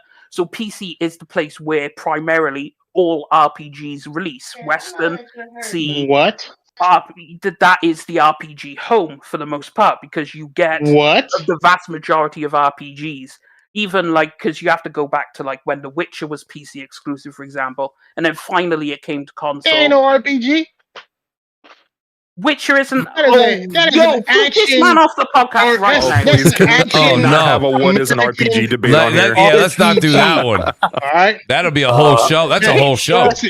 I'll say this. The only point I really did, I even made because I'm a PC. I'm an RPG guy myself, and if you really, one point that I mess up on you on is that the majority of games that are exclusive, they are between Nintendo and PC. Like Nintendo. And games that come, third-party games that come to Nintendo will come to PC and won't come to either PlayStation or Xbox for either for a while or just not. It happens a lot, a whole lot. I pay attention to it because I'm an RPG guy. If you was an RPG guy, you would have a Nintendo Switch, 100,000%. If you want to know where, if you tell me, if you're an RPG guy, then tell me I'm wrong in that statement right there, bro. Well, if you're an RPG guy, you would own a Switch only for like 3 or the couple of games that release. A couple of games that release? Oh, are you kidding me, bro? Do you know that when Square Enix said that they were going to stop doing exclusives, everybody was thinking, oh, PlayStation. No, they have more exclusive RPGs on Nintendo than they do PlayStation, bro. Like, you're just not paying attention because you don't know. You're a PC guy. So you guys you just live in that bubble. Thing is, PC gets all, like, we're talking about all the RPGs. So, see, if you're an RPG guy, you would know about Icewind Dale. You would know about Pillars of Eternity, right? You would know about... Who don't know about these storybook games that you gotta read more than you Mooch, I know. We're still on the first topic. What's the next topic? Yeah, Wolf, you don't want to talk RPGs with me, dog. You do not want to talk RPGs. Wolf's always in the chat. Wolf, you know we're only going to get to 3 of them anyway. But all right, so next topic here, real quick. Well, it's all in the same world here. Let's talk about Yotei, man. Come on. We're definitely going to get to Yotei. Trust me. But I want to ask Thrash this because one of the things I see online all the time, the minute that Xbox put out they were up, increasing the price, Thrash, this is what I found interesting. I saw a lot of PlayStation guys be like, well, now Sony's going to do it any minute now. And I'm like, I mean, listen, everything's inevitable to go up, right? Things are not going to go down in price, right? But so let me ask you, instead of giving my opinion on it, I'll talk afterwards, right? But in all honesty, would PlayStation consider raising their subscription prices up? And if not, what makes PlayStation's situation different? No, when it comes to this is why I don't like service games, period. That's why I don't like services, period. Is because that's already in the plan. They already have the dates for the next one and the one after that, and probably the one after that. It's all in the plan on how they do things, period. What games are coming to that platform? What they going? What the whole thing that they got to try to do is try to convince us that it's worth it. That's why we saw that commercial with the girl with Xbox just now, like trying to prove to us that it's worth this price raise. That every one of them will have it. It's not a matter of if, it's a matter of when. Like, and people who keep saying stuff like that are just people who are following the obvious and not really studying on it. So no, they won't do it because Xbox did it. They're going to do it because it's in their plans, and it's always been in their plans to do. That's the difference. So people just think that people are going to piggyback. No, both of these companies have two completely different plans on what they're doing with their business, especially their service businesses, and they're going to follow those accordingly. They're not going to follow. They don't give a fuck about each other. They're fucking helping each other now. Like they don't care anymore. You know, Xbox players are on a yard sale. That's everybody. It's everybody can take everybody. Like get what you can from here because we're finna leave. It's they will go up in price, I guess. Yeah, they will go up in price, and they will do it multiple times, and it's inevitable. Yeah, because I mean, PlayStation up the prices on PlayStation Plus, like back in 2023, I think it was. Not 24. And recent. It was last year. I thought it was like 2023. No, like last year. Yeah, they raised that shit last year. Yeah, when they did the $80 a year for Essential. Yeah, when it went up to it's like 100 and something now, ain't it? No, Essential is still 80. I'm not Essential. I'm sorry. I'm thinking premium. I'm thinking premium. My bad. Oh, premium. Yeah. When it went up that high, that was last year. That was last year. Well, the thing about this year, it could have been early this year, shit, but I think it was last year though. Well, I'll tell you this much. I think, like you said, it's inevitable that it'll go up at some point. But the reason I also agree with you that you're not going to see them do this thing in a week and a half is the difference here is they don't forget day and date in the subscription. They don't even do year and date. I mean, they just put The Last of Us 2 in there.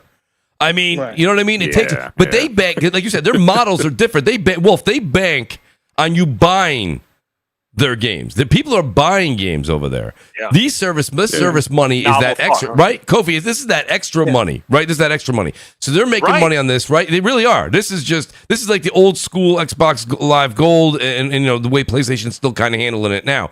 This is extra money for that. So will it go up? Yes, of course. It's crazy. Just like how King was mentioning, PlayStation is in a space where they will lose big if people just stop buying games. Well, Microsoft is kind of just cash cowed things. They're just like, look, we can risk it. We can just try to get larger market share and risk it, which we know they really haven't gotten better market share. But PlayStation's kind of in a space where, like, if they don't sell, they're like, oh shoot, like we need to get back to the software. We need to call Naughty Dog and be like, yo, get where the bang is at. So we like this space, right? It's that negotiation between the consumer and them. Yeah. So we needed to be that way because I've trademarked this thing. It's called Sony 2. I love how whenever Xbox does something negative, it's always Sony 2, Sony 2. Like instead of talking about that. It's just like a cope defensive mechanism. The way everything is. Go ahead. My bad. Go ahead. No, I was gonna say with the way everything is happening these days. Listen, I'm just mentally preparing myself for it because. Well, when people say Sony 2, it sucks. It's more of it's just proof. It's just proof that you follow Sony. Like if Sony does it, it's okay. You know it's bad what Microsoft is doing, but you're saying, oh, but Sony too. Does that mean that it's okay? Like if Sony did it too, is that okay? Why aren't you still mad? Why are you mad at if it's Sony too? You an Xbox guy, you should be pissed. Like, what the fuck are you copying Sony for? Why are you doing this? That's Sony thing. Like, you're not saying that. You're just saying Sony too. So it's just like it's so weird. Dude, look at the name of the tiers now.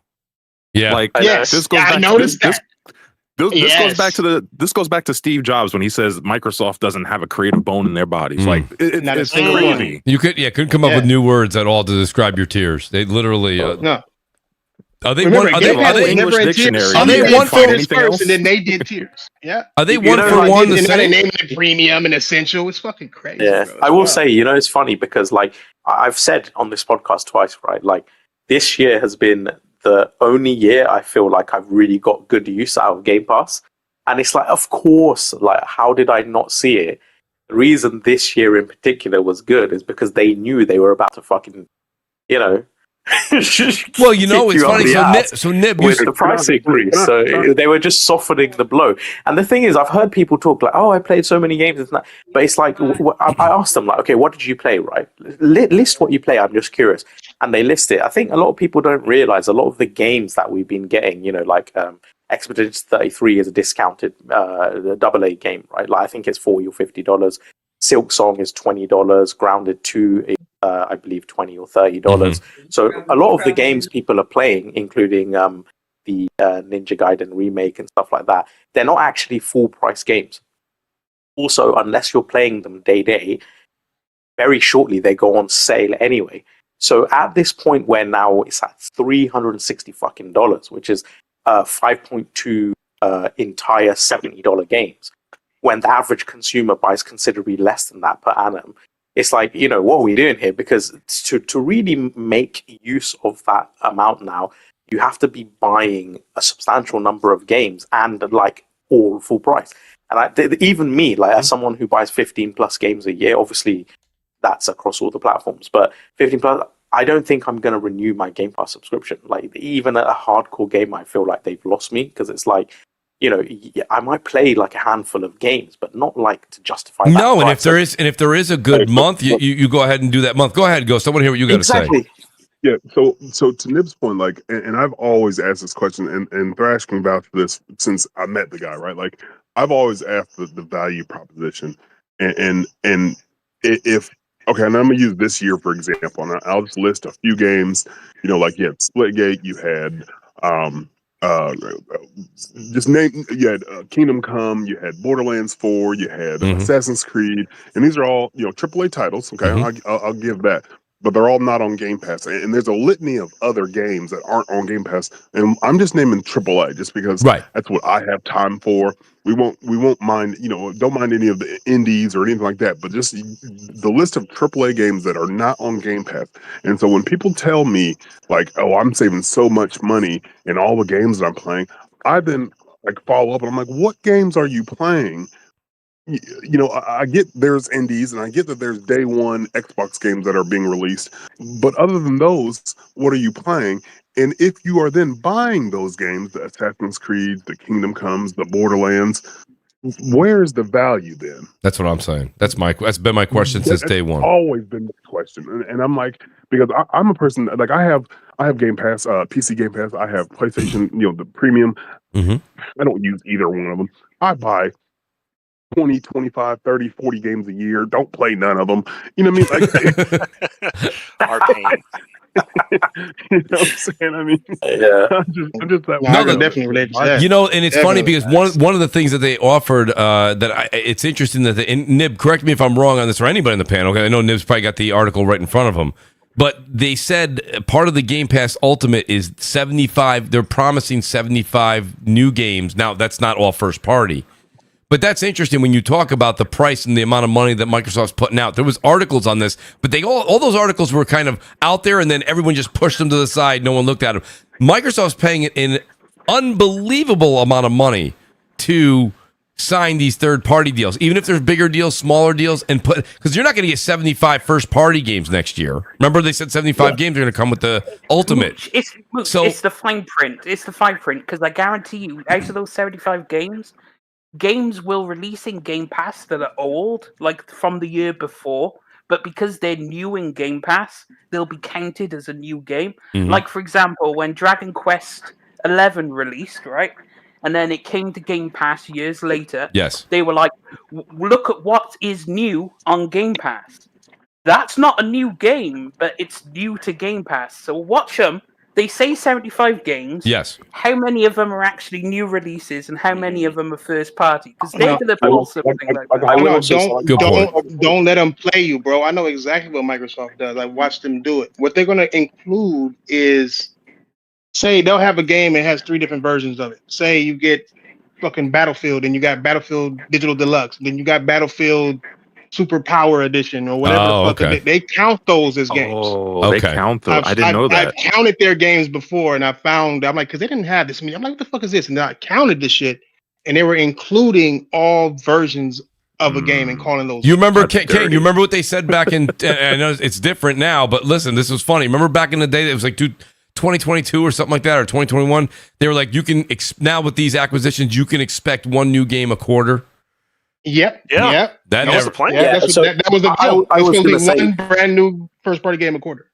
Yeah, that's the thing. Like, you remember, even during the FTC case, they said they would not be increasing the price of Game Pass following the acquisition, and now they've increased it like multiple times. So I wouldn't like, these things are just like temporary, right? Like, they can say something that sounds nice at the time. It doesn't necessarily mean they're going to follow through with it long term. And even funnily enough, even the whole Premiere thing, right? I don't know if you saw the video when she's describing all the different things.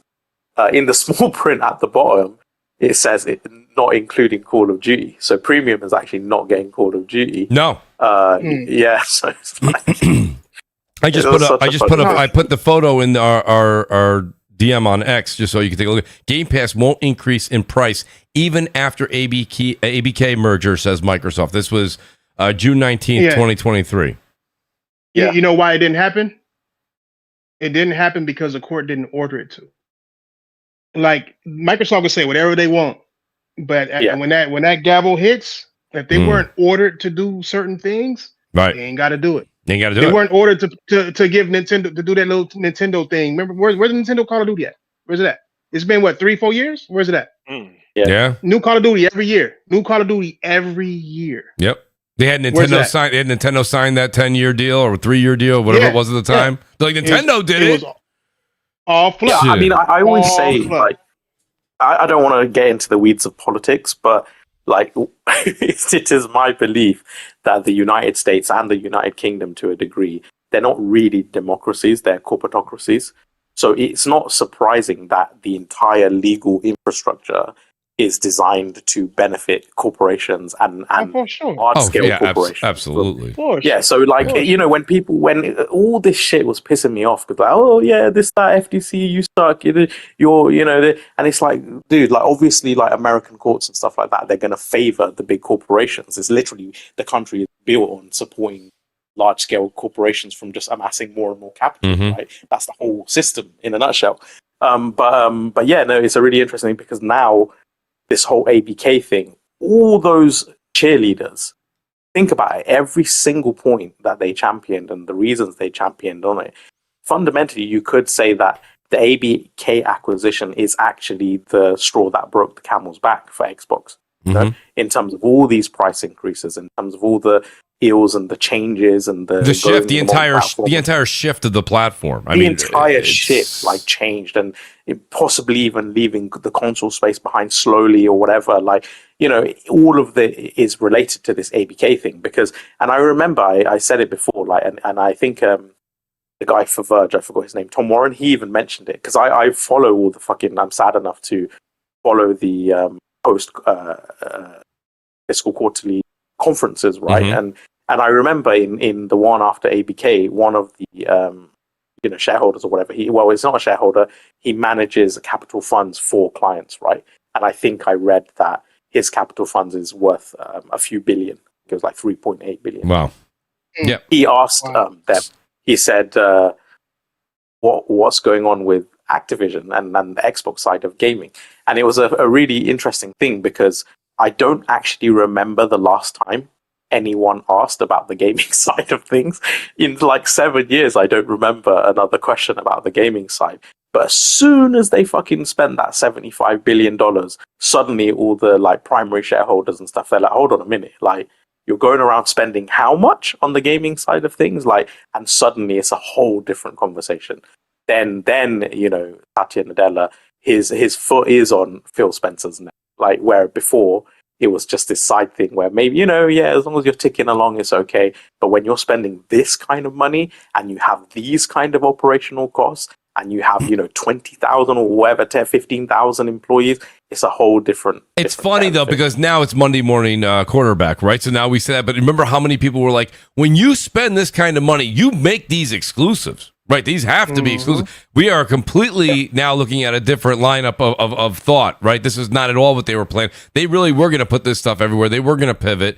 They really, they just want to leave. They don't want to be involved in the Xbox platform. They just want Xbox to be third party, and that's it. My biggest question, if I could sit down with any of them, I would have been like, wasn't there a softer way to leave the space than this? I mean, yesterday was unbelievable. You had everybody talking about Game Pass going up.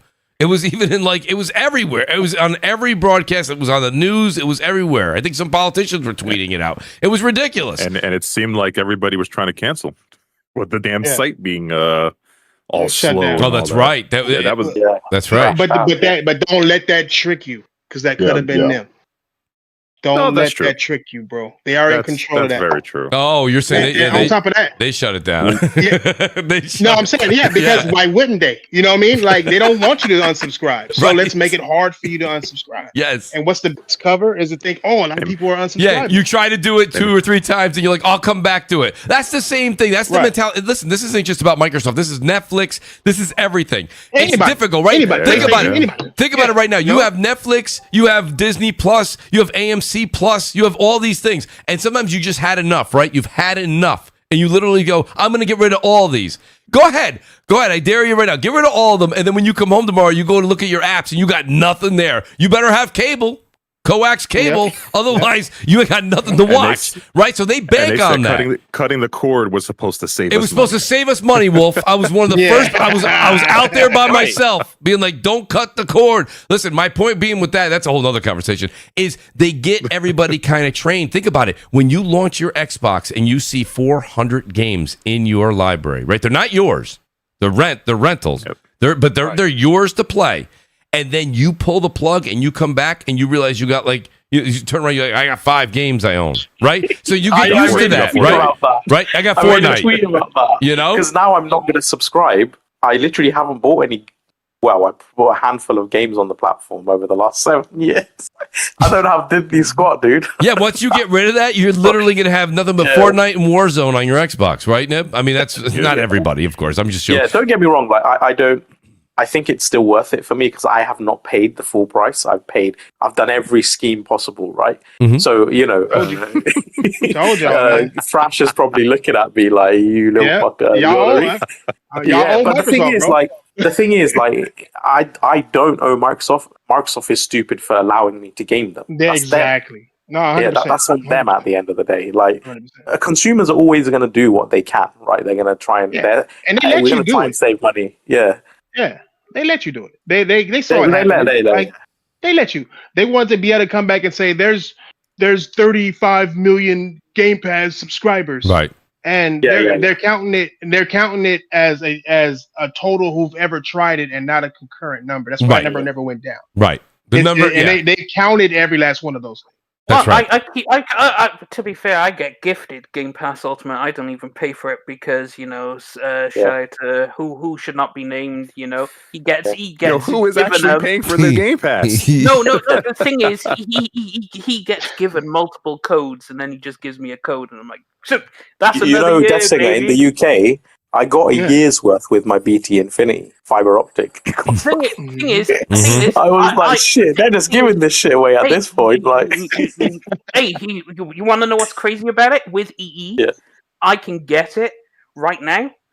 Yeah, and you could get Ultimate for only 7. Yeah, crazy. Only 7 through EE. You ain't even gonna listen to y'all. Listen to y'all just killing Xbox. But you're the first one to stand up for it. Like, PlayStation is doing this. Like, nah, bro, you killing Xbox, talking about some PlayStation. Here's the other thing too. Here's the other thing too, Thrash. If you buy like any PC component, laptop, whatever from Best Buy in the US, they always give you free Game Pass. I'm like, this is crazy. No, facts. You can buy a controller and it usually come with Game Pass. You just come with 15 days of Game Pass with a controller, bro. The thing is, we know from the FTC leaks that they expected Game Pass to be at a significantly higher number, right? So the actual number based on their own internal projections was 44 million in 2023 and 60 million in 2025. They're still at like 25 million. The reason I say 25, I know the official number is 32 or 34, but that's including Xbox Live Gold being switched to Core, right? So they kind of fucked their numbers a bit. They fluffed them. So really the real number, the real number is closer to like 26 million, at least Ultimate or Premium. But like imagine being that far behind your projection. Like right now they should be at 60, and the last LinkedIn excerpt we saw, they were at 35 million, right? Imagine being less than almost half of what you projected. So the gamble just did not pay off. And again, with Thrash pointing all this out now, I'm just sitting there thinking like, almost everyone I speak to on Twitter is like, "Oh, I'm stacked to like 2027 or whatever." I'm like, I'm stacked to 2027. How many of you are actually paying for it? Exactly. Yeah. I mean, Yeah, I sit there and try to tell people, bro, like these are businesses. They know everything you do with their product, bro. It's digital. They know everything you do with it, how you do it, what number console is being used, and y'all crazy, bro. And also, I wanted to say to Nib, I disagree with you about Phil Spencer, about what's happening like right now, like Okay. not in a bad way, but just I've seen shit, I know shit, and I've been doing docs on this shit for years. They hired him to do this. The three horizons he brought up a long time ago. Anybody who watched my channel know exactly what I'm talking about. I've made total full-on I'm videos confused. about the three horizons. What's the thing you disagree with me on? The Phil Spencer and like how they got their foot on his neck to do all these changes. Okay. No, he was paid to do that. This is what his job was. It was to grow Xbox by getting more properties. What was the first thing Phil Spencer did? I think in his second year or first year, the first thing that man did was buy Minecraft, and nobody batted an eye. You know what I'm saying? Like Microsoft wasn't buying big motherfuckers. They was letting go of people before he got there. You know what I'm saying? They would let Bungie go. Fucking them and Epic got into bad terms, but Epic was like, fuck, we'll just sell you Gears. Like, they were literally losing shit. Phil Spencer came in and canceled all the games that would have grown the console the way we're used to. They went and canceled Phantom Dust and Scalebound and all these games, these big games that people were looking for. Phil canceled those, but he bought Minecraft, and nobody batted an eye as to why he did that. But the reason why he did that is because they don't need first-party games that's good for their console. They need to get games and properties that's good for every console and every device can use. Right. I just found a video yesterday about them talking about the three in one, like three what was it? Yeah, 3 screens and a cloud. They made an email about this shit, and it's a video out that Phil Spencer liked. That that was talking about. And this was 2012. He said 3 screens and the cloud. The 3 screens were cell phones, PCs, and televisions, not console. So their plan was already, like, even when Don Matrick was there, the plan was to already walk away from the console space. That's why if you listen to what Don Matrick was saying, he was saying that there's no longer going to be console. Like, everything is going to be digital. Everything is going to be, you're going to need the internet to play the Xbox, and that's for the future and going forward. That's the beginning of getting rid of console. That's why look at where we are now. Phil Spencer did the same exact job Don Matrick did. He just did it while looking high, so people thought he was cool. You know what I'm saying? They tried to put Xbox One in the very beginning. That initial announcement, that was the beginning of it. That was the plan. Yes. So they've done that. That was the first Horizon, was back then. We are in Horizon 3. Horizon 3 is the thing that becomes the new Horizon 1, meaning they are changing the entirety of the business. And they made my words, that's Phil Spencer's words. You know what I'm saying? So it's like, no, like, he came in, his job was to do this. That's why he didn't get fired, he got promoted. Not only did he get promoted, they gave him his own segment to make him CEO of Microsoft Gaming. He did exactly what he was supposed to do. It just looked like a failure to us because we weren't his target any longer. So what do you think is the end game then with the IP hearing? Cloud. Cloud is the end game. Their entire company was restructured around the cloud. But cloud is also not reaching the adoption that anyone projected. No, it doesn't need to. Like, see, they're using cloud on all facets of gaming. They're not a gaming company, bro. That's why they did so horribly with the Xbox. They're not a gaming company, but they are a great business who know how to make money and take advantage of shit to make money. That's why they're in the position they are now. They're gonna have it. They wanted to have it to where there's some kind of cloud that's taking care of all the files. There's some kind of clouds. Like, they have one. I forgot what it's called, and I made a video on it. They wanted to use cloud to stream assets into games. Well, all of it, that too with Crackdown, even though that failed. But we all have XP, right? We all have XP, and that XP is based on how much money we spend in gaming on DLCs and all that. And if you have a high enough XP, you can see an entirely different storefront than somebody with a lower XP. This is not my words. This is theirs. I show videos. I don't say it. I'm not reading shit. I'm letting this Microsoft-owned company tell you what they were doing with gaming. And this shit was back when Phil Spencer first got on. I'm just trying to understand the business ways, side, bro. Right? So Thrash, say like they've procured, ABK, Bethesda, ZeniMax, etc., 7 different studios in 18 and 19, right? Say your operational costs now, they're going to be even higher than PlayStation's, right? So we're talking tens of billions, right? Yeah. So how, if cloud has not grown, right, and cloud adoption is really slow, and the Game Pass has not grown and it's stagnated, and your platform is basically dead, where does the cost equilibrium come in? How do I pay for that your information? Billion? Yeah, your information. They want to sell your information. Sony the same thing. Why do you think Helldivers is on Xbox and not God of War? Because you got to have a service cloud game to goes have way access. beyond gaming for them. Way but you beyond need gaming. people to sign up, right, in order to get that information. Well, they already have it. Like they already have you. If you have a cell phone, they have you, right? Look how many businesses use. Well, look how many businesses use Office 365. That's all in the cloud. Right. Yeah, but I'm saying if they have that information, why do they need to spend 100 billion? Why do they need to spend 100 billion? Because they know the gaming space. They know the gaming space is a growing space. It's actually the biggest entertainment front in the world, right? Gaming is number one now. So they know they want to be they're in the business. They have a brand in the business. So asking them to spend money on Activision, who not only owns Call of Duty, but all them cell phone games like Candy Crush and King is more valuable to them than Call of Duty. Phil Spencer said this too. And that's why he said it. That is why he said it. He said it because your information is worth more than gold today. Right? Well, that's the fact. Why do you think Google wants everything from everybody? Right. Well, it's the information that they get and when I think it was Death Singer who said, why do they, in order for that to grow, or in order for it to be popular, they have to grow. And it's not necessarily because let's just say there's 30 million people on Game Pass, right, or on the Xbox ecosystem.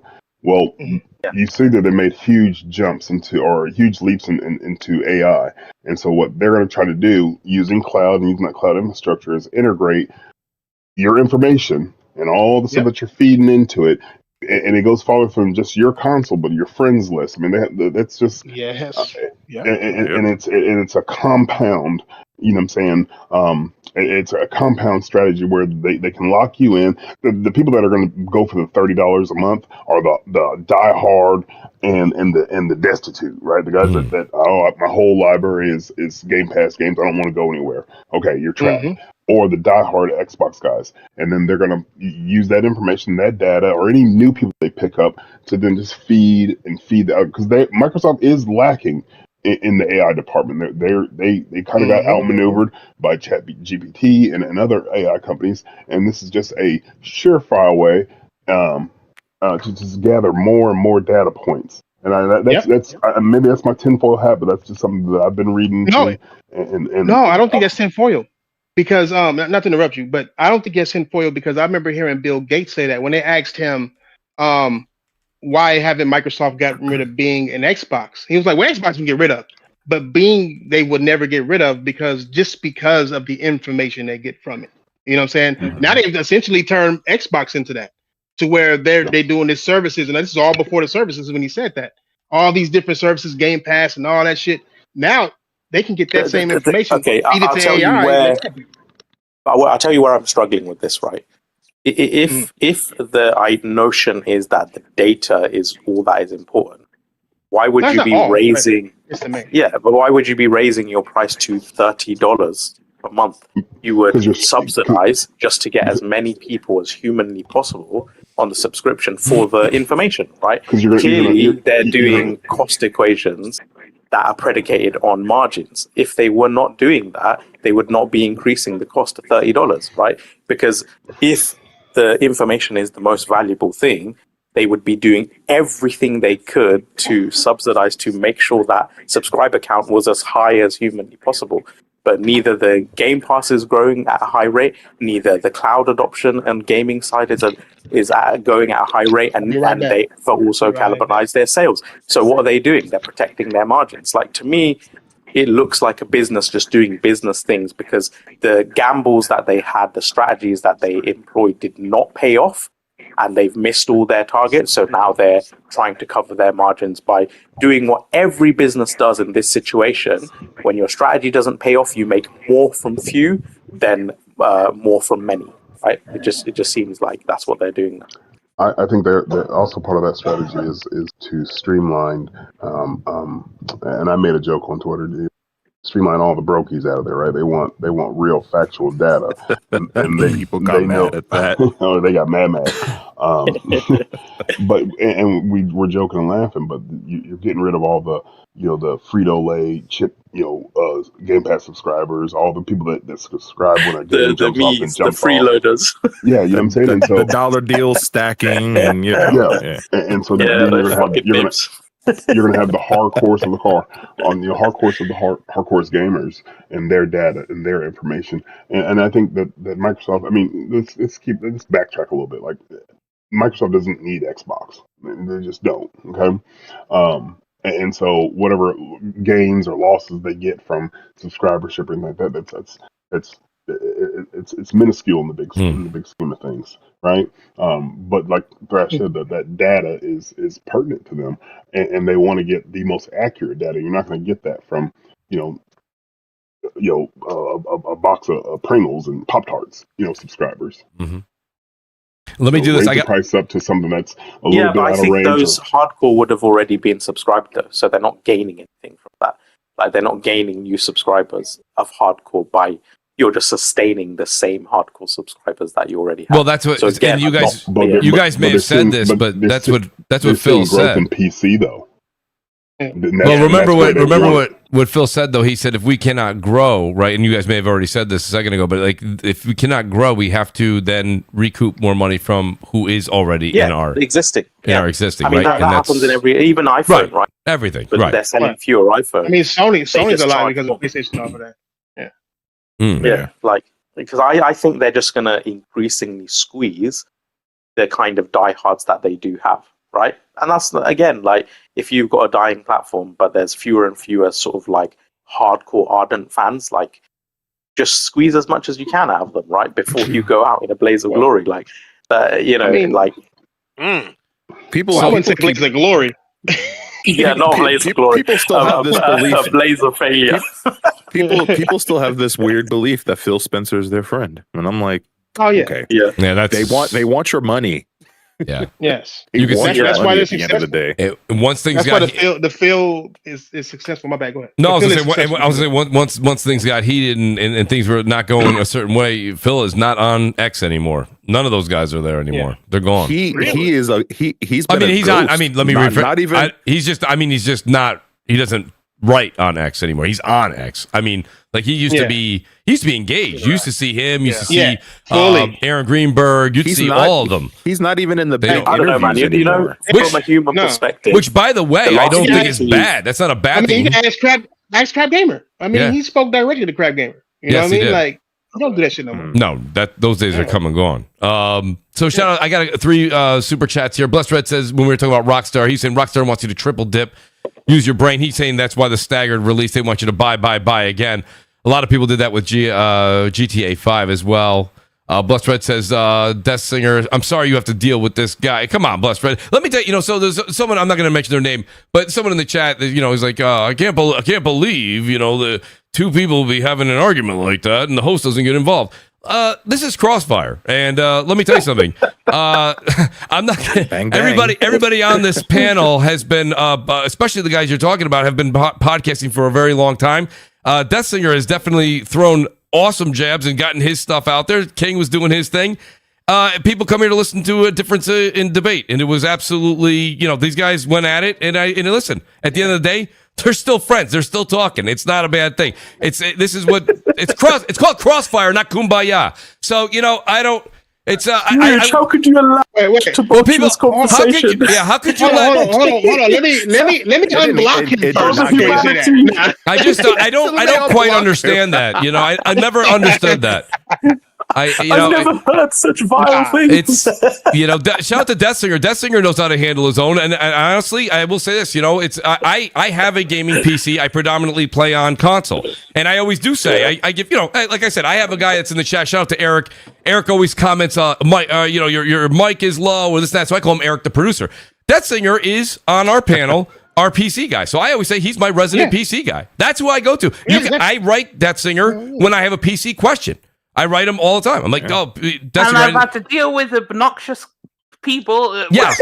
I've had to deal with the stables for like 15 plus years now. Yeah, facts. Right? Facts. I will say this. This is not new. Like if you're around in the PS4 gen, you have to deal with the whole load. Right. Death Singer can handle his own and doesn't need the host that whole to back and forth didn't even get out of hand. No, and not at all. Not even a little. It really didn't. I mean, Death Singer probably was like, he had a little bit of squeal in his voice, but that's normal for Death Singer when he's on his thing. You know what I mean? And Death Singer knows how to throw. He told me yesterday that he had to change his heat sink in his little PC. He had to change it. He put the wrong glue. He put Gorilla Glue instead of the Yo, chill out. Death Singer. He's in a bad mood. You know what I mean? It is what it is. I'll tell you. I think honestly, Death Singer held his own. He did his own thing. King did his thing. It's like I say, it's CrossFire, man. I love that these guys have the passion that they have. Death Singer's not going to back down, and King's not going to back down. It's a great debate, great discussion. But let me do this. I want to move on to another subject real quick, and I'll start with you on this one, King, because someone in the chat, Marsh, I think, just told me about it. He said here, I guess Mike Ybarra, and shout out to J-Dub. J-Dub also was letting me know. He says, Mike Ybarra just put out, wait, one second, I'll read it to you guys. Ghost of Yotei is a banger. Ghost of Yotei. He says, so Mike Ybarra is playing Ghost of Yotei. But on top of that, he came out and he made a comment about a week ago that really kind of set X on fire. When he said your console is dead. Now, the thing about it that I find interesting is if it was just Mike or if it was just one person, but Mike said that, and then you had Shannon Loftus come out and make comments about what was going on behind the scenes and how, and I'm paraphrasing here, but, it was difficult for some developers and, because of the Game Pass situation and and she goes, at some point in time, I'll write about this. I told you, I'll be the first one to buy Shannon Loftus' book. But, and then you had Pete Hines come out and speak. So what I'm saying, and King, I guess my question to you is Mike Ybarra comes out and says that Mike was in the know. He was very high up. And then you had Shannon Loftus was very high up. Pete Hines in that acquisition, huge part of Bethesda. Was very high. These people have all come out and they've said certain things about Game Pass, the structure, and what it did to the console. You know what I mean? Pete Hines was always a big fan, I think, of wanting to put his games everywhere. I don't think he liked that, Starfield was only going to go on Xbox, but he's like, hey, I'm acquired. It is what it is. But what do you think? I mean, do you think the backlash that a lot of these former executives are getting is warranted, or should we start, you take it at face value, King, and what they're saying? Yeah, I mean, at the end of the day, people need to realize that they no longer work for Microsoft. And there's a thing that comes with working for a company is you can't say negative things, especially publicly, or you lose your job. These guys don't have this job no more. So people see it as bitter, but if they were bitter, then every day since they've been fired, they'd have been saying something new. Like they're saying on something that's relative and that we see with our own eyes. I don't think that we should rub them off just because what they're saying is negative. You know what I'm saying? Just because they were positive when they were with Xbox. They had to be. And they don't have to be right now. Just they don't have to say anything. Right. They don't. Right. But they choose to do. Somebody said something snarky to him. He said, "Nigga, your console dead." Like it just is what it is. And it is. It's not that it's not. It didn't hurt because we can't see it. It hurt because they can. That's the whole main thing. Mike Ybarra said plenty of things before. He said things bad about PlayStation before too. We just couldn't see it. But we see this. And him saying it and the position that he used to be in and the way he said it hurt some feelings. I don't think anyone should have said anything to him about it. If somebody could say something to him and he says something back, that's the way of Twitter. He is no longer an executive for Microsoft. Right. And I mean, that's the thing. So, but you wonder if things were just, and Wolf, I'll give you the mic. I'm just thinking, I think what King said that I really resonate with is they don't have to say anything either. The fact that they're coming out and saying it is probably something that was kind of stewing within them when they were working there that they wanted to say. And now they have that ability to say that. And honestly, the last one there from Mike with the console is dead. That one was a little bit on the harsh side, right? But at the same time, he was just saying what we've all been saying for weeks. And now you're even seeing it with a lot of the media's coming out and saying it since the Game Pass price hike. Is they're saying, what are you doing? You're basically destroying the Xbox brand. Mike's like, that's kind of been like what they've been doing for a while. You know, and I'm paraphrasing. I'm not speaking for him. But go ahead, Wolf. No, I'm just saying, like, are people surprised? Like, if you work for Microsoft today and you don't like what they're doing with Xbox, I don't expect you on X the next morning going, oh, this company sucks. They're doing this. They're doing that. No, like, you're not going to get that unless you want to lose your job. Then that's a whole other story. I mean, we've seen people go completely nuts while working for a company, but you're not going to get that from someone who's currently working for them. Yeah, you're not. When they're gone, who knows? Shout out to Ghost in the garage. Ghost, I don't know. Ghost was on the show. He says he can't get back into the Discord. Ghost, I don't know. I don't see you in here. I'll send you a link again, but I don't see you in here. I don't know what happened. I was gonna try again, Ghost. I'm gonna send you the link in a second on Twitter, and let's see if we can get you in a different way. But I don't see you in here to put you into the room. I was going to say, like, so it's up to, I think, 9 executives now, or 9 people who are involved with Xbox. I think maybe 4 of them have been executives. So it's not actually a small number. It includes heads of studios and stuff, as well as executives that have had issues. And the thing is, like, you got to understand, like, for example, Shannon Loftus, right? The kind of the strategies and the vision that she put in place has been eroded and completely 180 flipped, right?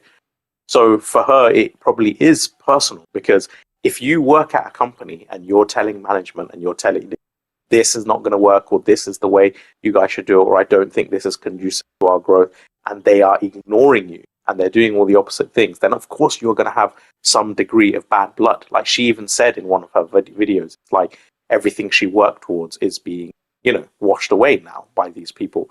So of course there's going to be some resentment, but that doesn't necessarily mean that what they're complaining about doesn't have credibility or isn't grounded in truth. If anything, it could be more the case.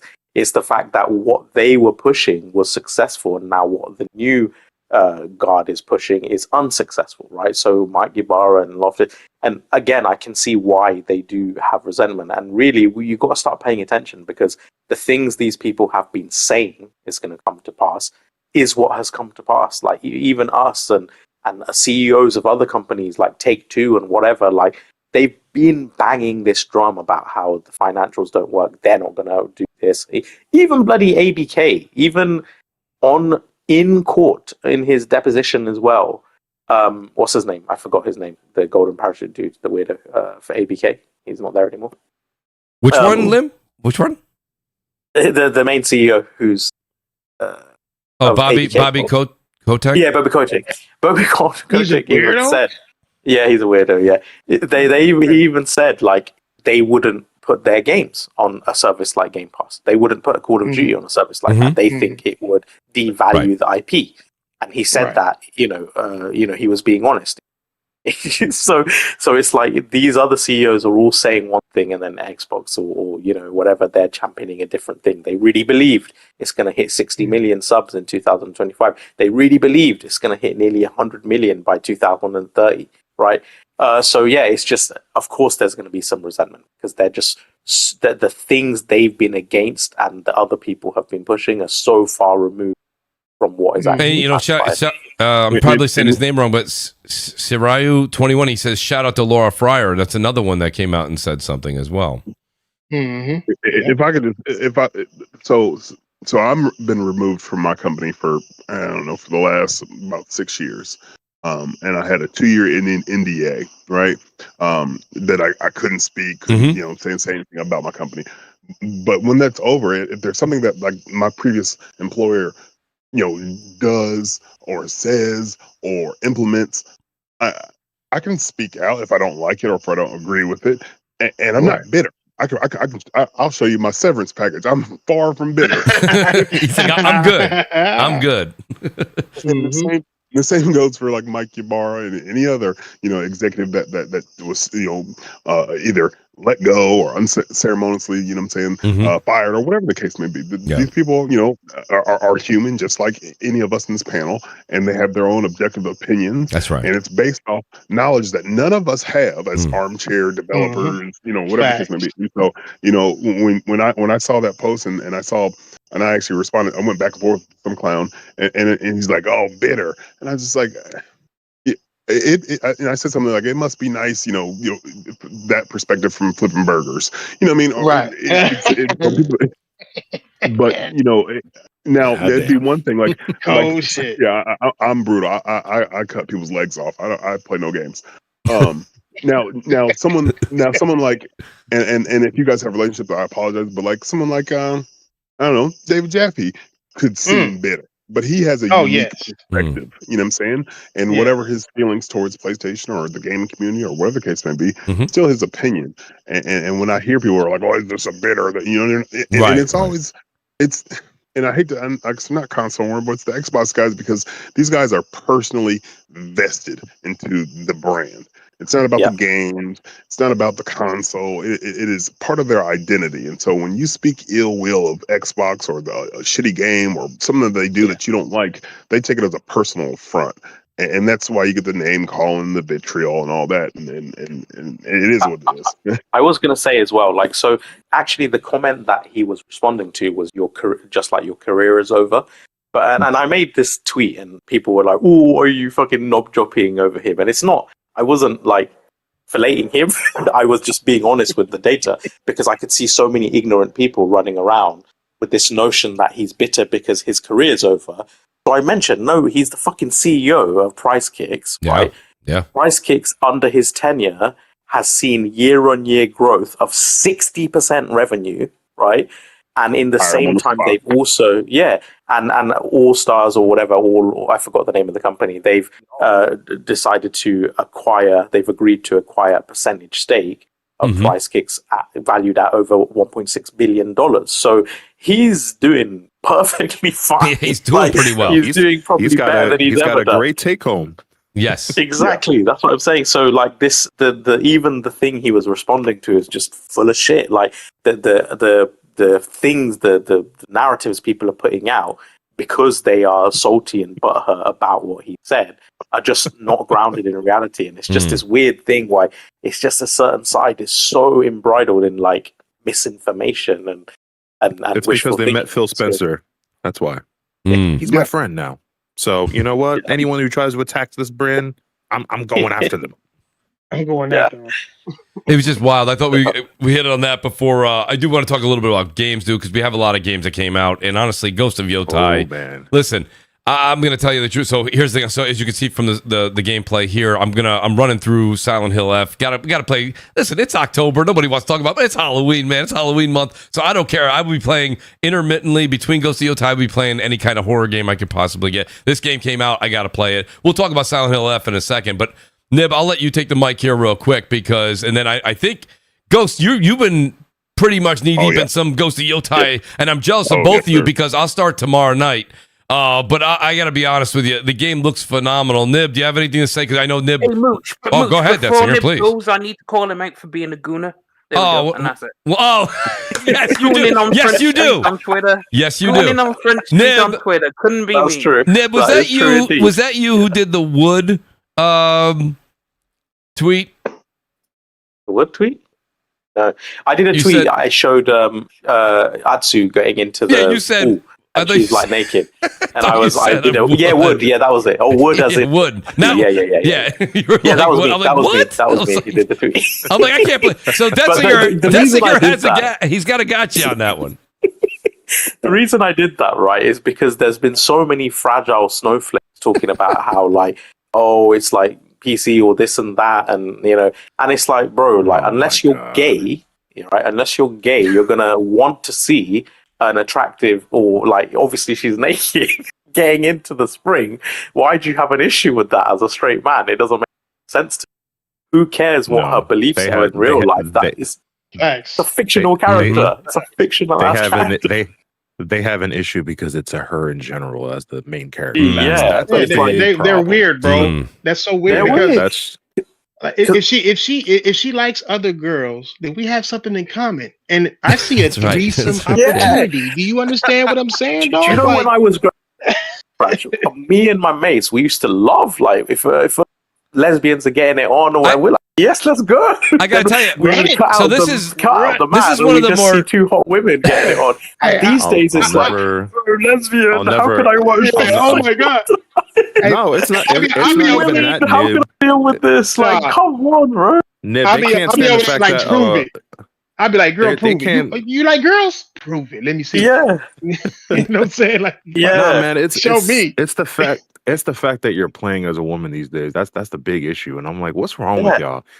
Y'all are telling on yourselves, because this is how I know you haven't been around the PS1 era, because there were so many games where you played as a woman. Yes, there was. So I don't. You're telling on yourselves. All right. You didn't play. And I did that because I made that post as well because some people were saying like she's ugly and overweight or whatever. Well, I don't know what she looks like in real life, but clearly in the game she's fit. Clearly in the game, she's got a good figure. She's pretty in real life. She's pretty in real life. She just got that Tom girl type tomboy, tomboy. But you can tell when she get up, she bomb. I saw some pictures of her like got up, like instant. I'm like, okay, I definitely would Ghost of Yotei that. You know what I'm saying? Like all day. You know what's great? I can't wait till Nib starts doing his own game reviews. Hey, Nick, tell us a little bit about Ghost of Yotei. And he goes into that. I was like, well, I didn't see that avenue coming down. So I will actually talk about the game. And do you know what I've been doing this whole time while they've been arguing and stuff? Is I'm in this like cavern, right? And you can gamble. It's a really fun game where you you basically flick coins at other coins. And there's like jugs and stuff on the table. And if the coin goes off the table, you lose a point. And if you hit another coin with the coin, you lose a point, and you've got to get 5 points and then you win the person's money, right? And if you win the game, you gamble your money, you double up. And the whole time I've been doubling up and winning this game, and now I'm fucking loaded. Really? Now I can buy whatever shit I want to buy. It's a good way to make. It's a good way to make money in the game for sure. Yeah, no, it's proper. Like you can earn a lot. Like anyway, but what do I think of the game? I think it's amazing. I think it's almost like the developers were listening to me when I complaints of the first game. It's like they were like, okay, these are your complaints. Let's tackle each and every one of them. And it's a bit weird because I feel that way about Death Stranding too, as well. Like they really took on board a lot of the criticisms and stuff. And and it's the same thing, like in terms of like the side quest diversity, the emergent world, and the kind of the organic nature of it, and how you just come across interesting things and different things and diverse mechanics. Like the side content that I'm doing is constantly changing, like different tools, different gameplay systems, like whether it's Nib, let me ask you. Let me ask you this though, and anyone, Ghost, you can chime in too, or anyone else who's played Wolf. I'm not sure if you or King got a chance to play yet. Like I said, I'm starting tomorrow, but so I listened to a couple of the reviews, and there's no spoilers here at all. But the one thing that they said that they enjoyed about this one here is that they felt, I wouldn't use the word forced, but during Ghost of Tsushima, the way that the side quests kind of were handled, they said there's more of an even flow in this one with the way that the map expands and the story expands. They felt like the side quests in Yotei weren't as much of a nuisance, which I didn't feel like they were a nuisance in Ghost of Tsushima. But a couple of reviews said that was one of the only negatives they put on the game. Do you feel that's true, Nib, or no? The side quests you thought are equal to what was in Ghost of Tsushima? No, 100%. I think they're better. Like the pacing, the flow, exactly. Yeah, because the things you're doing as well are so different. Like you don't have that monotony and repetition that you had in Ghost of Tsushima. Tsushima, I just felt like you do kind of like, it's like 4 or 5 different things you recycle over and over, like follow the fox, do your little shrine pray thing, and like, you know, you just recycle those. And here there's like, must be like, I'm not even kidding, like 12, 13 different types of like minor tasks, or different, you know, whether it's playing music or painting or cutting bamboo, or, you know, playing this gambling game. Everything is very distinct from one another, so it feels really fresh as you're exploring and as you're seeing interesting things to do and see or whatever. Like you don't feel like you're just repeating yourself. Like everything is like absorbing. So yeah, 100% they've improved that. I also think, and again, this could be controversial, I think Jin was a bit of a dull character. And I know, oh, where's Jin? I wanted Jin back. Like, bro, he's just same old stoic character who's just like a plank of wood. Yes, he's honorable. I get that. It's cool, but it's not that interesting beyond that. Whereas Atsu, yeah, you know, she has a bit of that, but she's got a bit more personality. Nib, I don't want to interrupt you with the audience. Wolf, for some reason when Nib's talking, there's a playback coming through on your microphone, Wolf. There's like an echo coming. I just muted. I'm going to adjust my settings. No problem. Just want to let you know, Wolf. Thank you. Go ahead, Nib. Yeah, I just think she's a more interesting character, and her personality. She's got her quirks. She's got a bit of snark and a bit of, sarcasm to her, and her little quips and stuff. Like, you know, she's got a bit of edge. So already, like, she's more engaging to me than, say, Aloy in Horizon, or even Jin in Ghost of Tsushima. So across the board, I'll just to summarize. I do not actually think there's a single thing so far that I'm playing that I prefer in Tsushima. Maybe I might dislike the fact that you don't have different stances, but obviously you have different weapons, and that you can do more. The gameplay systems, there's more. You can throw weapons, you can do this and that. Everything about this so far seems like a polished and refined version of Tsushima, and obviously technologically and visually, it's actually way more of an upgrade than I anticipated. I wasn't one of those who said it looks like a PS4 game. I already said I think this is an improvement, and I can see it, and we should wait till it launches.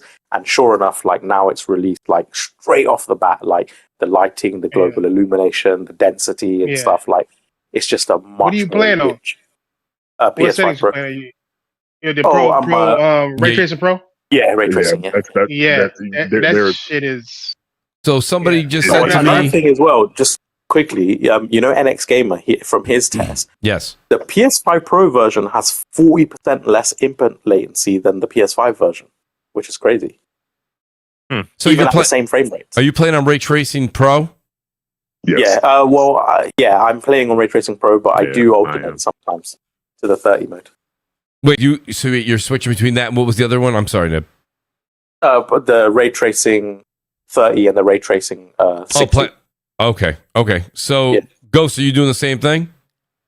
I'm on Ray Tracing Pro mode. I mean, I have an Alienware OLED, and it's eyeball melting. So is that hitting roughly around the 60 frame mark? Is that what's promised, or yeah, it's not fluctuating. I mean, it's locked to 60. And just the volume cutscenes, I think it's 30. Yeah, the cutscenes drops down to 30, I believe. The volumetric, fog, the lighting, and I gotta agree with everything Nib said, and even those reviewers. Like the side quests, they're not intrusive, right? You're not like going down the road and someone stops you. You stumble upon them. And I catch myself just going someplace and stopping and looking around, because every angle and every twist and turn is phenomenal looking, man. And I explained it, like I said, the first time I played Ghost of Tsushima on the PS4, I was like, oh my god, this is amazing. And it's the same reaction with this game. It's just the combat is chef's kiss. I felt it's music to my ears, because I do think AC Shadows, even though I do think it took a leap in the right direction for AC games, but the side quests and things in Shadows felt not forced, but just not a good time to accomplish. And I think that's what kind of separates a lot of great games when we stop and think about them, is when you use Witcher 3 for an example. Witcher 3, the side quests were better than the main quests in certain categories, right? And it was like, that's just something that's memorable year after year. And that's what I even felt they were enjoyable in Tsushima as well. Shadows is like a perfect comparison, right? Because it just goes to show you that like the quality X factor, the little intangible differences that elevate a game so much beyond another. Like because I played Shadows actually just before, just to give me a little like retest before I jump into it, just to see if I could compare them. But like the combat is so much like less impactful and swishier and like a bit feeble in Assassin's Creed Shadows compared to Tsushima. And I don't know what it is, like the sound design, the animation, the visceral blood, like everything feels more powerful. Even the DualSense, like the feedback on it.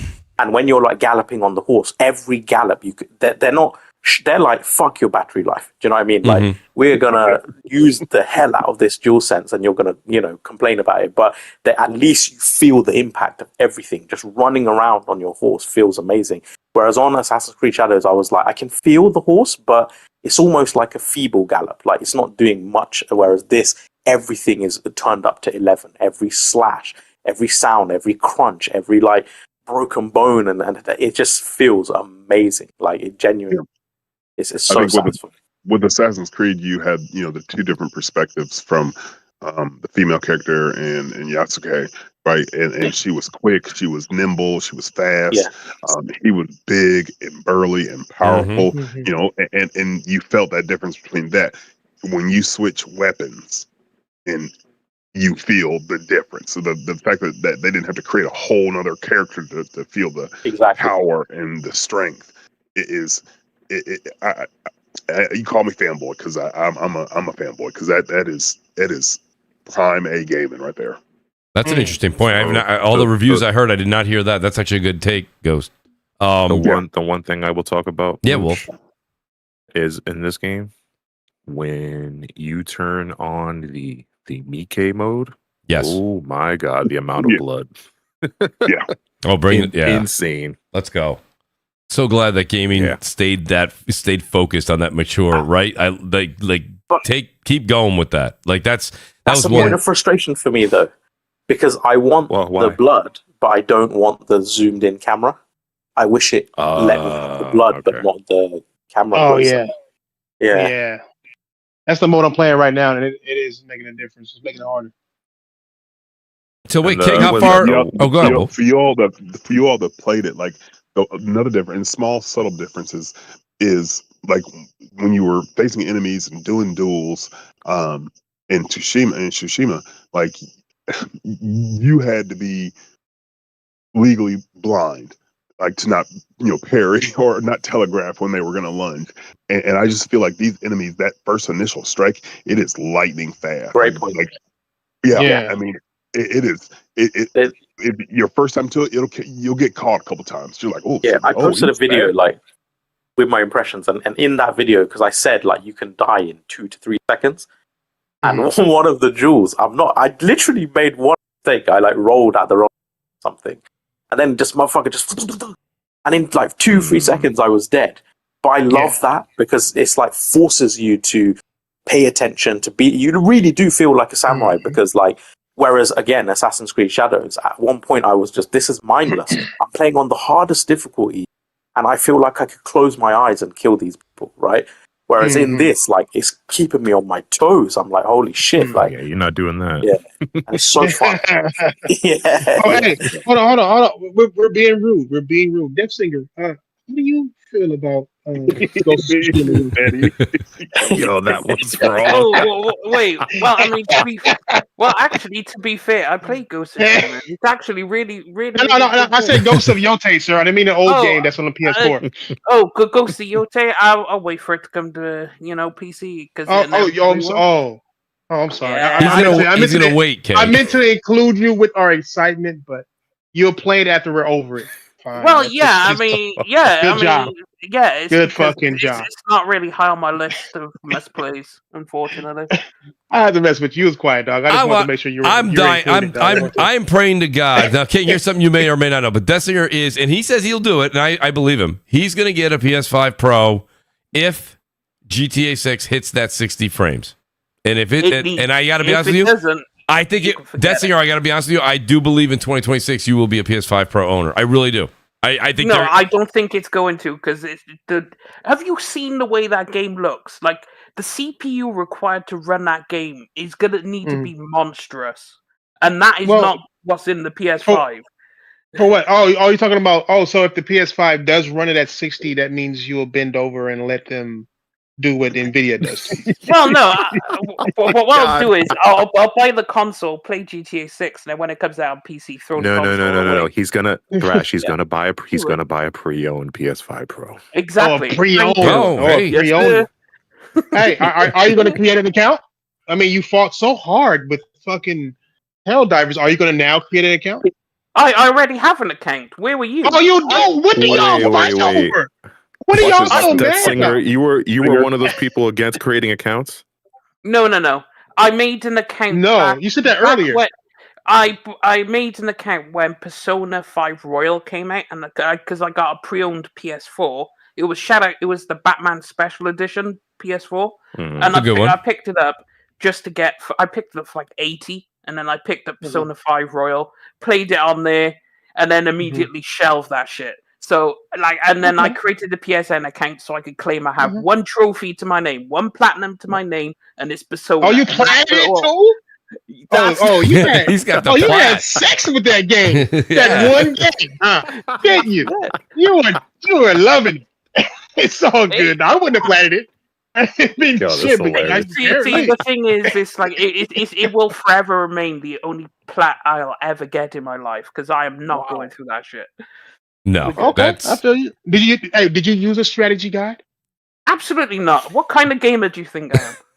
Hey, I only asked. I didn't assume. You know what I'm saying? I only asked. Dog. What do you mean, Thrash?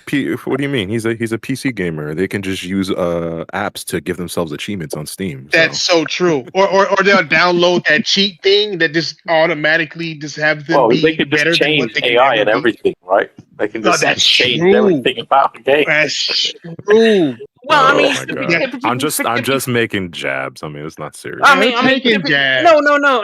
That's why sometimes when PC gamers they say like, I've beaten Silksong or I've beaten Elden Ring and what's it, the Consort of Rodan and all of this stuff. I'm like, yeah, but did you? Because PC gamers, I mean, like all this wild shit on Silksong, like, it automatically does this and it does this, gives them hell. I'm just like, what the fuck, bro? I can't even trust that you guys did this without being handheld. You can do the same shit on console. It's just you need to activate the console commands. We can do what now? Console. Please tell me how I can do that with Silent Hill F. Because I just platinumed that. Please tell me how I can do it. Yeah, I want to know this too. How do you do this on console? I platinum Final Fantasy VII Rebirth, which 90% of you motherfuckers cannot. So you cannot beat these bosses in this game. So I want to know how I can do this. You know what? Actually, let me ask you that, Wolf, real quick, because I'm playing through that. I don't want to take away from Yotei, but Silent Hill F just came out as well. Like that, this game. I'll be honest with you right now. The thing about it that probably irks me the most, and I'm 5-6 hours in, is just that because I just picked it up. I think Thursday. Today's Thursday, so it was Tuesday night, and. The thing about it is like this game is one of those games, and this is typical, I think, for a lot of these types of horror games. Is they don't give you any weapons. Like there's nothing. Like you know when you're in this area where I am right now, they give you the dull. It's a dull dagger, right?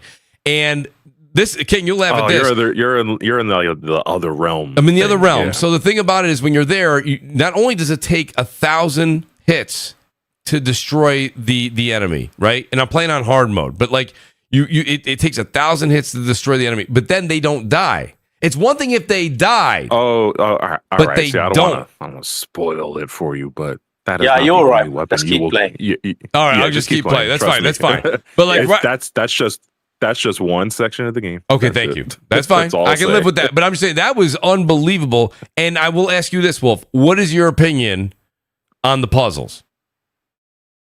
It's just like any other Silent Hill game. That's probably the correct answer. But there's a lot you have to pay attention to in the documents that you pick up, the little notes that you pick up. Well, I will say that was something that I found that was good, right? So at any point in time, you can open the journal, and the journal actually does specifically give good hints. But like with those that area where I was just at, where I was flipping over those panels to find that. Oh, yes. The interpretation, right? Yes, so much time. Listen, 'cause I'm not using no guides, no nothing. The amount of times I had to flip over things that I thought was a tree, or the thing that I thought, right, was the blazing fire. They have similar things like that, but you might go, well, Mooch, that's not that hard. You flip them over. Thing is, you're getting attacked by a creature that does not die the whole time. It's crazy, right? I spent more time with that area than I care to admit. Yes. But guys, you know, like, it's really easy because it's one play is a different picture to everything else on every panel. That's exactly how the thing. But the thing is, the first time I'm going through these, stuck at a first nib was that there was 3 different areas. Yes. So I flipped over one, and then they all disappeared, and they all disappeared. Right. And I'm like, oh shit! And then the thing at that point, the thing is already back up running after you. Right. You cannot run faster than this thing. So on any difficulty. So I'm like, okay, what did I do wrong? And then I spent way more time with that than I should have. This is just don't get me wrong. Everything you're saying. Do you mean right? I overthought the whole segment. I did too. You know he's blind, right? You can just stand still. Yes, but you can't stand still forever. You do need to move. You got to move. Yeah, you can. You He moved out the way, man. He like runs off into the distance, and then you just carry on. I got news for you. For him being blind, he wasn't doing that. He wasn't doing that for me. He's got great hearing because when I was standing still, he was hitting me pretty damn good. I don't know, man. You guys paused a long time. But the thing is, Nib, it helped me develop my perfect dodge so well. Yes, true. Facts. And it got to the point where he doesn't bother me. Okay, you know, I won't say anything else, Mooch, because it'll be a spoiler. But yeah. Okay, Mooch, I do have a question. Yeah, go ahead. Like, I'm surprised you're not more of a bigger fan of Game Pass because it seems like you love trialing games more than you do beating them. That's not. I beat them. I don't platinum them all. Although I got, almost games at the same time. What's that? You play like 1,000 games at the same time. I play right now. I'm playing Silent Hill. I'm gonna play Ghost of Yotei, and then I'm a sucker, dude. I'm gonna end up playing I'll play Warzone or Call of Duty all weekend with the beta. Yeah, no, I'm going to give you credit. You play loads of games, but I feel like you juggle too many. I do juggle too many. That is a problem.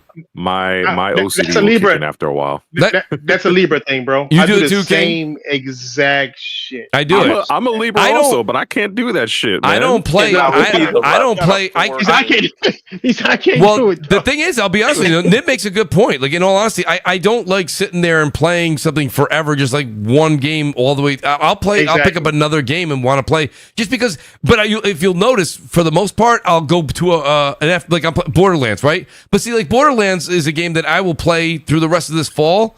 And I'll get all 4 characters, soon to be 5, up to level 50. But I take my time with it. I hop on with a couple people in the chat that are here. Shout out to Alf and a couple others that are listening. Like, I literally they'll be like, yo, we're hopping on. We'll go through, we play through it. Then I'm like, okay, I've done that for 2 or 3 days. Now I want to go back to Silent Hill F, right? I want to have that kind of experience for 3, 4. No. That's me. That's like, manageable. I can't go like above 3. Like 3 is my cutoff. No, 3's probably rotation. I mean, right? 3 plus. But I also like Warzone. That's my problem though. That pulls me away from games a lot. Multiplayer is fine. You have to plan for it. Yeah, you have to plan for it. Because like Yotei, I knew was one of those games that I'm gonna be playing. So somebody got to go. You know what I'm saying? So I was trying to hurry up. Somebody got to go. You know what I mean? I probably had 5 or 6. I'm playing Chronos. I'm playing I'm fucking playing too many fucking games. Chronos do it with single player games. Like I feel like I need to be fully immersed in the world and story and characters and. I can't do it. I wish I could do it. It depends on the game, right? Ghost of Yotei. While it will catch my attention over many things, I will fit like another single player game here and there. And then Tekken is always going to be there for me. Right. But when Resident Evil Requiem comes out, everything else is shut down. Nothing else gets played. Somebody got to go. Yeah. Like right now. No. Thrash. Everyone is going. Tekken is getting dropped too. Yeah. Everyone goes. Yeah, I mean, that maybe, led me to Nib- not beat games doing it I mean, like that. maybe Too. Destiny That led me came to not beat late, some but games. the latest Legend of Heroes game came out, which is finally the first game in a major JRPG series. So Trials of the my- Sky. Yeah, Trails in the Sky is Trails out. of the Sky. It's the very first game in a many chapter series. Have you ever been curious? This is your opportunity. That is my shutdown game. I was playing Hell is Us. Great. Getting dropped. Legend of Heroes. Yeah. Gotta let somebody go. You know what I'm saying? So, I'm pretty sure everyone has a favorite game or series of games that when it comes out, everything is gone. The thing is, everything to gotta go. Kofi's point, when Trails in the Sky remake came out, because I'm a huge fan of the Trail series, I know Kofi is too. I personally still think the Trails of Cold Steel series is kind of my favorite. Okay. Versus Trails in the Sky, mainly because I just think the way it's 4 games, and then like the ending was kind of like, okay, I see where you're going, but it was fun. But Trails, it's I shut down. Baldur's Gate 3 was a big one. I was playing a few games. I play League of Legends every day. I play other online games every day. When Baldur's Gate 3 came World of Warcraft? You play that? Did you play World of Warcraft? But the thing wait. Did you just say that console gamers are suckers because we play an online subscription to play online? Ain't that a subscription for that game? Thrash, ask him how much he spent on League of Legends skins. Just ask him. Don't do that. But anyway, don't go there. Don't go there, Nib. No. Don't go there, Nib. Answer. No. Because we are not microtransaction shaming when all of you also spend. You couldn't even guess how much. How much, bro? Okay, $50. That's like the max I would ever do. $50. Oh my god! You're not even in the same stratosphere. But the thing way. Is, to his point, no. Not even in the same stratosphere. How much did you spend? I don't care about the thing that is. I want to know. I spent about 5,000. You spent. Wait, what? 5Ks? Yes, $5,000 for a single game. Yeah, a single game. Yeah, pretty much. And you had the nerve to do you call hear his somebody voice when he says that? Well, the thing is, I like your honesty, though. No. He's honest. No, but the thing is, it's like that's over 12 years, and bear in mind they keep making such attractive skins. And you know when you have an aesthetic, or when you see it, it's like you know what though? He's not capping about his reasons though. He's being straight with you. And also, it's like you think 5,000 is a lot. People will pay that in 1 year just for FIFA Ultimate Team. They will pay 10,000 for FIFA Ultimate Team. So then remind me by any means. So then remind me how console gamers are suckers and PC gamers are not. Well, because they spend like 20K, they break the bank on FIFA Ultimate Team every single fucking year. Who do? Bro, I've never met anyone. Well, you haven't met people who spend way more on Fortnite than me. Like, no, I'm talking about PC players though. Like y'all spend money on everything.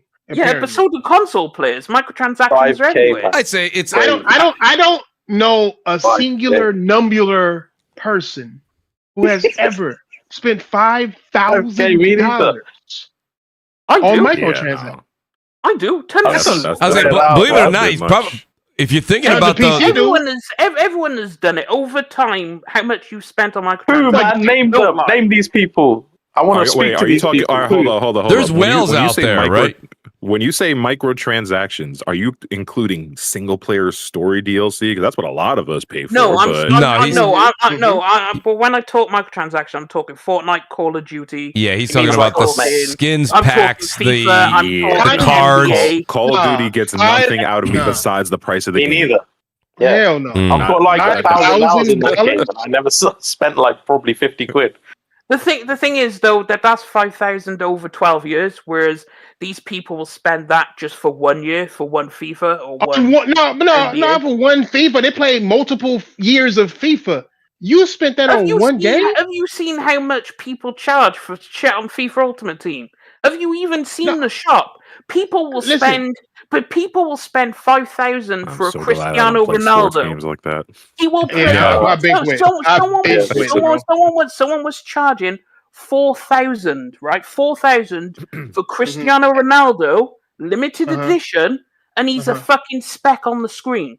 Yeah. So on that, who do you blame? The people who charged, or the people who bought? I blame the people who bought because it's your decision. Yeah, okay, it's your fault. Yeah, but it's everyone's fault. Yeah. It's everyone's fault. No, don't put me in it. I'm inside it. I'm included in it. Don't put me in it. Wait, okay. No way. So you have never paid for microtransactions, right? In any multiplayer. I said the max that I've ever done would be fucking 25, 50 well, is then me. you can't be like, oh, you bought a microtransaction, so you're the same as me. Well, yeah, but you are still part of the problem because you're taking part. No, that's not the same at all, bro. Like, yeah, it is. You're still part of the problem. Remember what I said about $20 XP? compared to 5,000 is I know you're the same. Yeah, you have a very high XP with Microsoft, bro. Microsoft loves your XP, dog. No, all of that's going to Riot Games. You probably getting all kind of emails. You get emails and shit. Like, wait. Do I dare ask what you buy microtransactions and other things, Death Singer? I don't buy microtransactions and other things. All right, Death Singer, be truly honest, right? Don't cap. How much do you spend on OnlyFans a year? Absolutely. Well, why would you spend anything on OnlyFans? No. Hang on, actually, I have to address that. Why would you do that when porn is free? Counters you. Don't we have other topics on this? I was going to say, well, if this is what happens, once we go over the 3-hour mark or get close to it, Nib does it's Crossfire After Dark for some reason. He goes right into the craziest rabbit holes. Listen, it's been for months now. This is Nib After Hours. No, great stuff. Okay, so I've got another. This isn't a gaming related one, right? Why can't you just use mods to give yourself those skins in League of Legends? Because it's an always online game. You can't mod it. Oh? Death Singer, I don't want to hear that because you can mod costumes in fighting games online. I don't want to hear that. Well, you can mod stuff that only you can see it. Not everyone can see it. But if they're running it, they can. Oh my god! So you're doing it for the flex? No. He's digital flex. The thing is, you can't mod the game like you could mod, let's say, Final Fantasy, right? Like, for example, for Final Fantasy, I can make Tifa look the best, and Stellar Blade. Wait! What is the best? See, I don't even want to know. I forgot you a PC guy. Y'all nasty, bro. Y'all some. We're gonna have to. No. I'm nasty. But listen, I've already seen some weird dude online mod the young girl in Silent Hill F. Yeah, so, you see now that is fucking weird. That is weird. Yeah. Like that's suspect. But if you're doing it to like Tifa or Stellar Blade Girl, like you know, and also I don't want to hear. I don't want to hear it. I don't want to hear it from Also, I don't want to hear it from people who are posting on Front Street. His wife's probably like, "What are you doing with these weirdos?" Absolutely. To me, I am not posting it on Front Street like people posting Atsu getting naked into a bath. All right. Oh, so you go. That's your shots fired. Tried to make a shots comparison. fired. I'm straight, bro. I'm doing it behind. Why would I be weird about that? Why would it be weird, Nib? I don't see that as an insult. Hey, so to answer your question, because I'm baffled. So you're saying that he asked you how much you spend on OnlyFans. You was like, by golly, no, porn exists, but. Then we talk about video game characters naked. It's like, well, I got this one, I got that one, I got this one. Like, dude, modding is fun. Modding is fun. Like, what? Modding is fun. You're modding nipples, bro. Like, you could literally look them up. Yes, Tifa's butt ass naked. So what? You want to feel like you created her? No, is that the thing? It's entertaining and it's pleasant. You get the contradiction here. You're going at me. But looking at the developer designed her to be naked in the game, where you are modding, you are literally manipulating your game to show ass and titties, and then you're coming at me. Like, but the difference is I'm not posting it on X or Twitter. I'm keeping it to myself. I'm not offending I don't know. anyone. You know, I You're was on a public Nib, podcast admitting all how this you stuff. managed to get this into almost every podcast is amazing. It is. That's he literally asks you this almost every week. We go through this some sort of segment, because one you way know or the we other. always have a new guest who doesn't That's realize right. Well, how that's much he it. spends. That's it. And the audience loves it. They eat it up. They eat it up. Right The audience now, loves it. It's the Crash it's is the like, way it yeah, just subtly goes into this conversation. Right. You That's see how great. subtle that was, Wolf? You didn't see this coming. Yeah. Wolf even said to me, "Don't we have other topics?" I will say, I will say, back to Kofi's point, I dropped everything for Baldur's Gate 3, including all online games, because it is just certain games. Did you go to?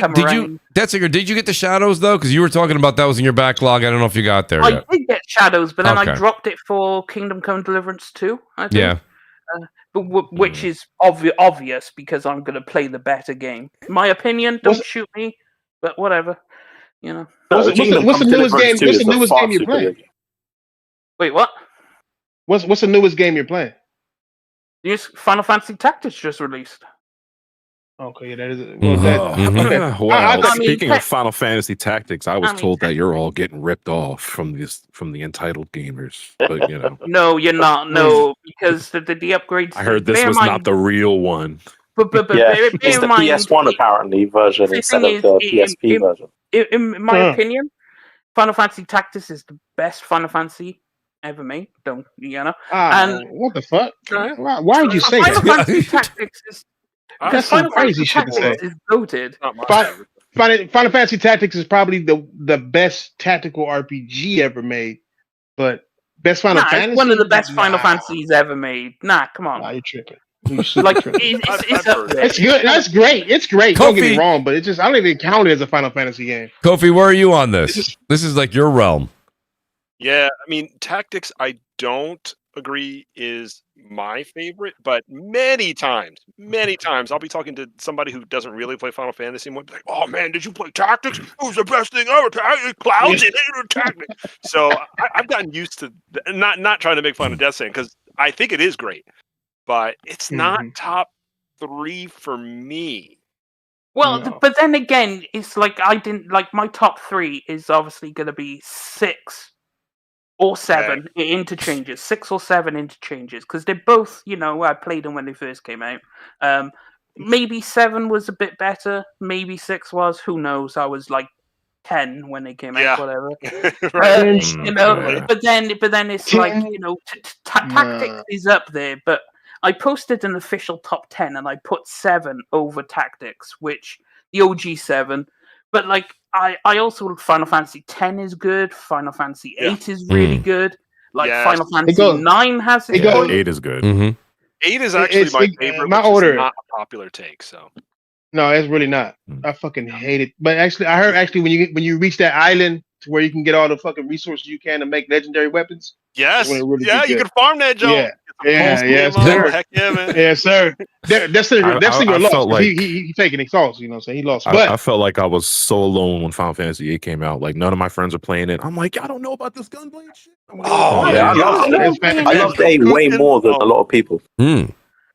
My order is 10, 7, 3, 6, 8, and then everything else can just. How old are you, Threat?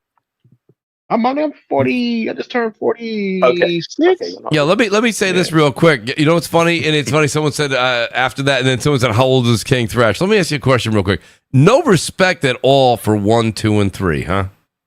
They no respect for 1, 2, and 3. I played the 1 this year. It was my first time playing. 3. I actually got 10, 7. Oh, you did say 10, 7, 3. Okay, I didn't hear you say 3. I'm my number 3. Dying like crazy in the beginning. I was like, oh, he's dead.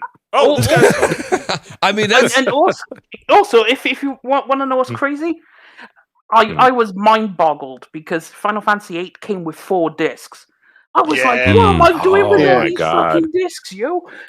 Put 1 disc I had in. so many dual, triple, quadruple disc games on PS1. Thing is, someone lost their part 3 of a Final Fantasy 8, so I gave him my disc at school. I'm like, here we go. I have my part 3. I'm on part 4, so here we go. Dude, I played Parasite Eve in middle school. And it was hilarious because we were just getting to the point in science class where they were actually talking about mitochondria, and I'm sitting there playing this game, and I'm like, oh shit. Hey, what was the reason? It was a reason they class. stopped making it.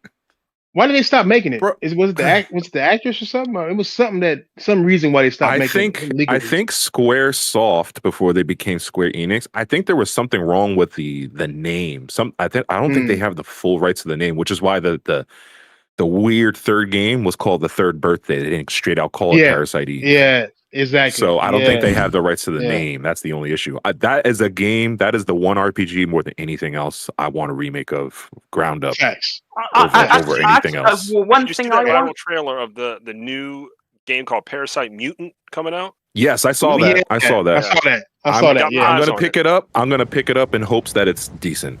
Yeah, exactly. It got some Parasite Eve like little thing like it seems like it's a Parasite Eve game.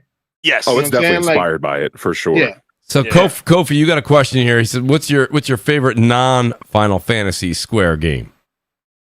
Ooh, okay, Xenogears. Xenogears. Was Brave Fencer Musashi made by Square Enix?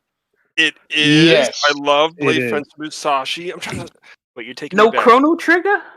I like Chrono Trigger a lot. Chrono Trigger is my number one game of all time. It's got to be Xenogears because that was like the first demo disc that I had, and I was like, "Where is this game?" And at the time, I think I found this game like a year after it was released, and it wasn't in Circuit City, wasn't in Best Buy. I had to, Circuit City, damn. Circuit City. I ain't heard that name in a long time. Been a minute. It's like 2000 or something like this. Yeah. I was so disappointed because my mom, she had to help me. I was like, what, 10, 11 years old? So I'm like, Mom, help me find this game. She's like, I don't know what game is Exo Gear. What are you talking about? So yeah, you're trying to tell your parents the name. So yeah. No, it was a guessing. That's a classic. Front Mission. Front Mission is a huge one. Yeah. That's a good call. You know what's a Square Soft game I did not get to finish as a kid was a Vagrant Story. I never got to finish it. Yes. Oh, you know what? Yeah, that was wicked. Yeah. I didn't get to finish that one either. That was crazy. That's unpopular opinion, but SquareSoft is better than Square Enix. Oh man! Why do PC dudes always got an unpopular opinion? Give us a popular one, please. SquareSoft. Negative Nancy, bro. Like what the fuck? No, it is an unpopular opinion though because SquareSoft made the better Final Fantasies than Square Enix. Like if you compare the two, right back when it was SquareSoft before Enix came along. I'm just saying, SquareSoft was better. All right, so I'll give you this list since that singer brought this up. Brave Fencer Musashi, Bushido Blade 2, Final Fantasy 7, 8, 9. Non-Final Fantasy. Non-Final. All right, Chrono Cross. That's right. Chrono Front Cross. Mission 3, Legend of Mana, Parasite Eve 1 and 2. What else? Threads of Fate. I've never played it. Toll Ball number 1. Toll Ball number 1. I forgot about this. That's what I was gonna say. I was gonna say 2. 2 was better than 1. Yeah, I was gonna mention was Toll Ball. I don't think I ever played one. Yeah, Vagrant Story and Xenogears. I think I'm missing a few. Hold on. Yeah, what was the year that they went from Soft to Enix? Dragon Saga Frontier 1 and 2. Saga Frontier, Dragon Quest. I feel like there's a big one that I'm missing. Grandia. Wait, was Grandia from Square? No, that was from Square. That was from that was Kim. Was it Game Arts? Yeah, Game Arts. By the way, Grandia. If it wasn't for it is Game Arts. If it wasn't for Legend of Heroes, I would say Grandia is my favorite JRPG ever. Like that is that battle system is insane. That battle system is insane, bro. Yeah, no, I remember my friends were going nuts when Grandia 2 dropped on Dreamcast. Yeah, that was crazy. I was like, what y'all playing? They're like, nothing else, Grandia 2. I was like, oh, okay. I'm surprised they didn't remake these, man. They should be remaking these. They're never gonna remake them. It would be an easy sell remaster of a lot of these games. Xenogears? Xenogears in today's graphics, the way they had the combat system when you out the robot and in the robot. Oh my Bro, gosh. Mm. The combos they need were to crazy. remake that. Yo, Just Well, to, that's just the to thing. reboot games. That's the thing, King. I think crazy. when it goes down to use the right word. You said remake. They need to remake it, not remaster. Yes. Yeah. Not remaster, remake. No, the Remake. thing is, I mean, they can don't easily make reboot money it. from remastering them, but Yeah, but you know what happens with that though, Wolf? You get the diehard faithful. You want to get that new audience too to try this out. You remake that. Yeah. I mean, shoot, know? Legend of Heroes that's is not true. remade. Legend of Heroes just Chrono- went from like Chrono Cross. isometric. Yeah, like Chrono Cross is Trigger and another all. one. Yeah. No, if these Chrono old games, Capcom's Breath of Fire. Like, if you remake these, like, oh yeah, Chrono Trigger should never be remade because they're gonna try and reimagine Chrono Trigger and it's gonna fall apart because that's they should stop never being touch so negative, Jesus. I have to. By the way, for anyone playing Ghost of Yotei, a little look what tip. they did to Final Fantasy VII. I love the OG, and look what they did to my boy. Oh no, don't do that. Don't go do that. there. Death Singer. Look, we're 3.5 Death hours Singer, into have the you played- podcast. Death- Do you know Death- what you're Death doing? Singer, have you? Don't. Death Singer, played have you played Remake. Rebirth? Don't. I haven't played Rebirth yet. No. No, say Really quick, you I got can't a speak on it yet. Really quick, I had on a it. question for Wolf. Since Wolf, you platinumed Rebirth, right? Yes, I did. Oh my played this god, game. I wanted to throw my controller. I was gonna say really quick. I had something that I felt like was a bragging right, but I think you'll be a good measure of this. I was able to get what's his name, the summon on normal, but I got him on my first run at like level 40. Which one? I know you know him, Genji. Okay, so the thing about Rebirth, right?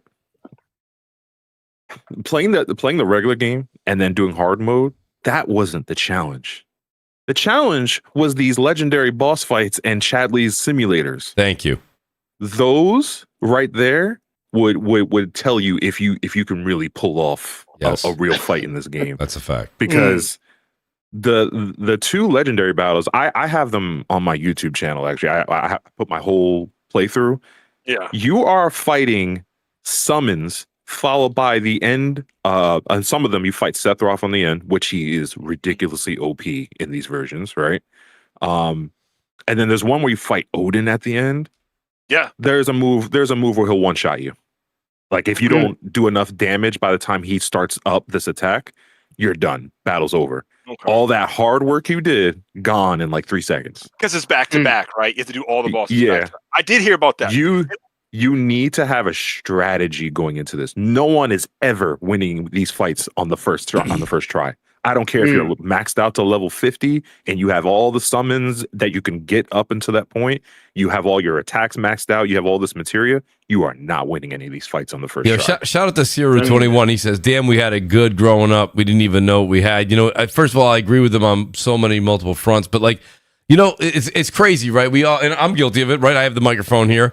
Everyone in the world giving their opinion. When we got games when we were younger, you were looking forward to them. You read about them. We didn't know if they got delayed. If they got delayed, it was because a store told you it got delayed. You didn't hear about it. And then when you got that game, you play. I would play these games till my thumbs bled. You know what I mean? Like I just played was at a and quick played check and every played week looking at game magazines. Yes. Oh yeah. Facts. What's coming out? Yep. I used to stand in the fucking like Walgreens and Newberries and just reading their fucking gaming magazines without paying for them. Yo, Thrash, tell me if you remember this. Like, Tell me if any of you guys, the older cats, remember this. Remember, we would get there on the day that like a Toys R Us would open, being kids, and you had to remember that you have to go get the ticket off the wall and bring it up. Oh yeah. Yo, we They used would to go to the cage and then bring you out whatever it is used to that you just wanted. let us kids run, right? And sometimes there would only be like 4 or 5 slips. You know, they didn't get a lot of them. So we would run and grab that slip off the wall. Man, I'm telling you, Wolf, that was like our Hunger Games.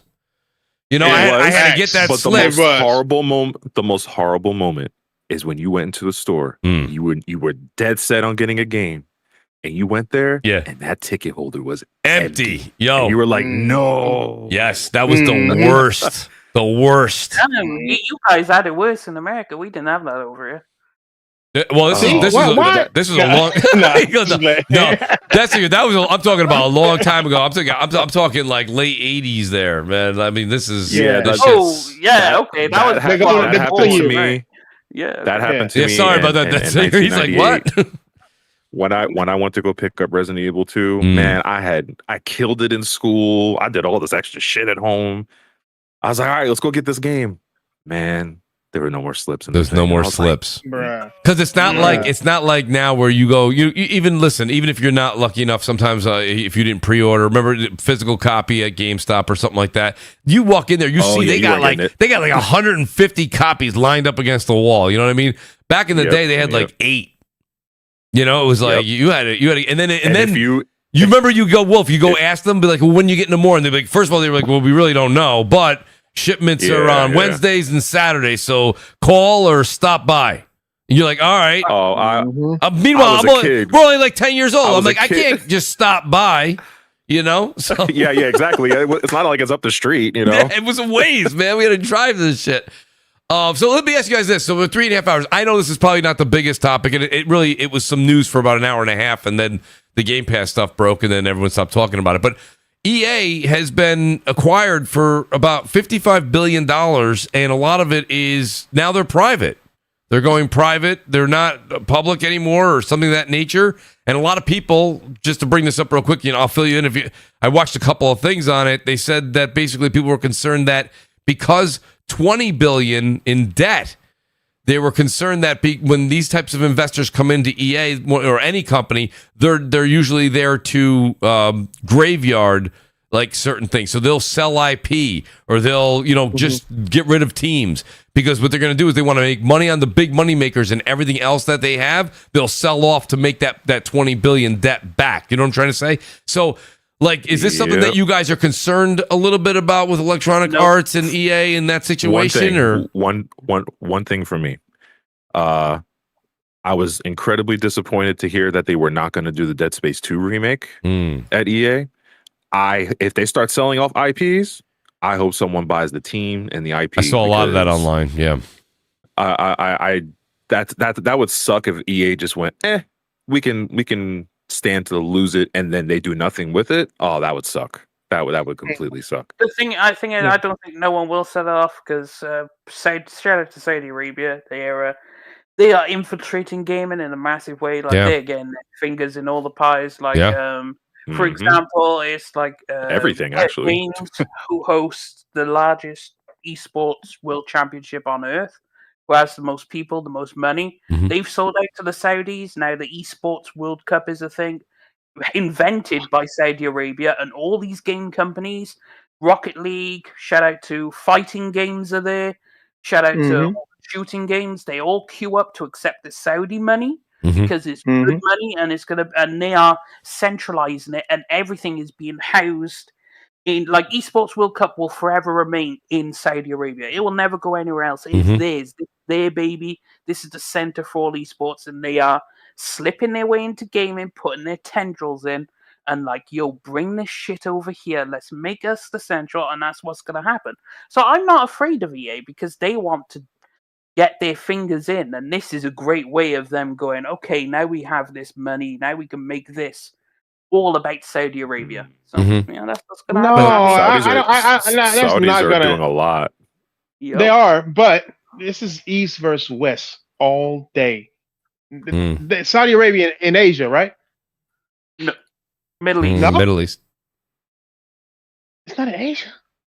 India isn't. Oh yeah, India is Asia. India's in Asia. So East versus West, right? The middle of the East is what we're talking about now. Sony did it. Sony has a India Hero project too, where they have their little shit going on, to where they're expanding their little projects. I'm thinking all this shit is fucking calculated, man. I think after Microsoft did what they did, all of this shit, they want to take their gaming back, but they don't have the money to do it. So they're having China do it, and now these Saudis are jumping in. These are two people who are not on the Western side of the world, or two sets of squads that are not on the Western side of the world, that is buying up all this shit. But what's scary is EA going to this Saudi Arabian company not that I think they're gonna fire anybody or maybe not even any changes. It's that they got their eyes on, like, EA should have sold to somebody like Microsoft, just like they wouldn't have been like Nintendo. Nintendo, like a Japanese company, won't sell to Xbox, right? They won't sell to Microsoft. They want to keep their shit on their side. They're not selling. You know what I'm saying? So, and then if they do get bought, like say like how the Hi-Fi Rush team, their lead dude was an Asian dude, then they left, like, because they were part of ZeniMax, and so they got bought because of that. But they was like, no, we out. Like, they don't want nothing to do with that. Like, there's an inner fight going on, East versus West, bro, and it's no longer about the console war. The new war is that it's entertainment as a whole too. Yeah, all of it. Yes. Look at WWE. WrestleMania has never been held outside of the US. And in 2027, it's going to be in Saudi Arabia now. I'm like, whoa. Saudi Arabia is taking over entertainment and they're making it about Saudi Arabia. Come to Saudi Arabia. Come to these events. Why not? This is where it's at. And why not? And the thing is, people were worried about Tencent. It was like the Tencent was, you had all the people going, oh, China's getting it. China is nothing compared to what Saudi Arabia is trying to do. Like in the gaming space. Saudi Arabia, I'm here for it as long as they do great. As long as they do great. As long as they fucking bring that passion back in the game, and I'm with it. Thing is, what the worst they could do is take what people would consider woke out of gaming. Like, that's what a lot of people are championing, because as you know, was never in gaming, bro. It was never in gaming, bro. No. But you know, as the political thing, people are like, oh, and whatnot in the game. If like, there's people right now who won't play Ghost of Yotei, and they claim it's because it's woke. Like, I saw somebody say Spider-Man was woke because he liked the deaf girl. Like, none of this has nothing to do with video games, bro. Like, every time I see this, it bothers me. The thing is, it's like facts. They make games, bro. If anything, EA's games will improve. Because Saudi wants to put the best foot forward, and they always do. That's it, Dessinger. That's what we should focus on. Is I'm hoping whenever there's anybody acquired, right? Anybody, it doesn't matter if it's a United States company or it's Saudi, it doesn't matter. Are they going to do justice for the gamers and the IP? Are they going to make those games good? Are they going to keep making it? Are they going to have that precedent? Or are they just going to do, like, I'll give you an example. So breaking news right now, okay? Shout out to Eric, the producer, who sent me this. Xbox has removed the 10% discount that Game Pass Ultimate members could get on add-on content for Call of Duty, including removing the discount on Call of Duty points and Black Cell as part of the changes to Game Pass this week. Like, when you get acquired, whether it's Saudi Arabia, whether it's Microsoft, all I care about is don't hurt the gamers with this, either financially or with the IP itself. Don't ruin the IP, right? Especially if you're buying something that's amazing. Like, I don't know. I don't think Saudi Arabia would ruin it because they I'm want not saying that. The best product so they can sell the product, right? They want you to buy their product. So they will make it like EC Sports World Cup. The production value and everything they put. Bear in mind, esports is not a global sport thing, but they built an entire stadium. They furnished that shit. They made sure there was gold, trophies, everything was pristine. Yeah. They put maximum effort into that shit. I was going to say, you know, with this whole Saudi thing, like, I don't know, I feel like an independent, because I've seen a lot of negativity about it, but for me, an independent publisher isn't beholden to shareholders is probably a good thing, right? And Saudi Arabia, of all the friggin' countries in the world, right, the Middle East, they actually are the most lax on financial investment because they are subsidized by their oil money. It's not like other companies that, like, you know, they're doing things for their money. They literally are sitting on gold, right? Black gold. So most of their income and most of their revenue is from something that's like, you know, a natural resource. So that they can risk different things than most companies or businesses and investments and stuff. You know, which is why, for example, like Emirates and Qatar Airways and stuff, like, I don't know if you guys travel much, but one of the reasons they're so good as airlines is because they're literally subsidized by oil money, right? They're not trying to make the same margins as like a British Airways or whoever else because they don't need to. Like, that it's the image for them. Like, so I don't necessarily see this as an inherently negative thing. And if it does give EA more creative freedom, allows them to take a bit more risk. I agree with you, Nib. And honestly, I watched a pretty good showing. I think it was Gamer Ranks. I think it was Jake Baldino. Give him credit. He interviewed one of his old buddies who's now a lawyer, I believe, or some sort of consultant in that business. And he doesn't pertain to this, but he was using these as an example. And he said what you said. He said this is not to necessarily be looked at as a bad thing. It's not. A lot of people are just jumping the gun.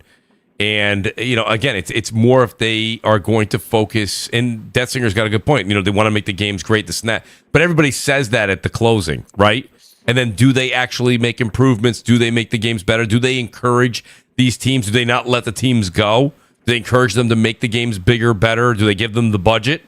I also found the $55 billion to be quite interesting as well, right? Everybody was saying after Microsoft bought Activision, King and Blizzard, they were like, well, they'll buy EA next. $55 billion. Not a small amount. That's a large amount. And who knew that 20 of it was debt? That's even worse.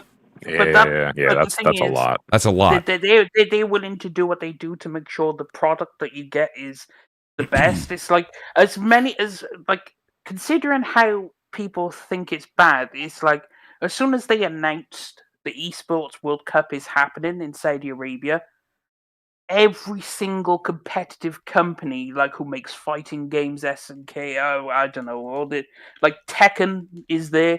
All these people signed up the second they could. They hit that dotted line, signed the contract, and said, "Thank you very much for your fucking money." And Saudi Arabia was like, "Lovely."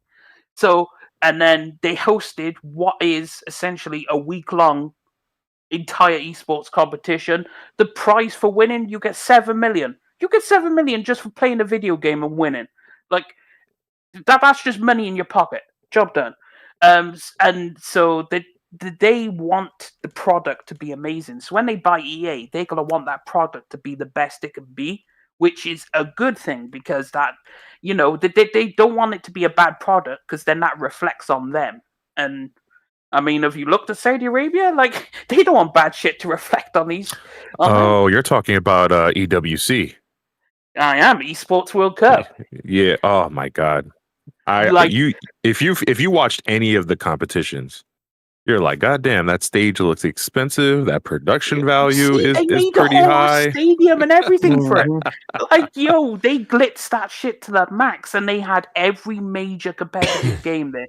They had fucking Valorant, they had League, they had the fighting games, they had everything there. And it's like, hey man. Yeah, honestly, whatever these guys do, again, they have that oil money. It's like even F1 race circuits like Abu Dhabi and Bahrain and stuff.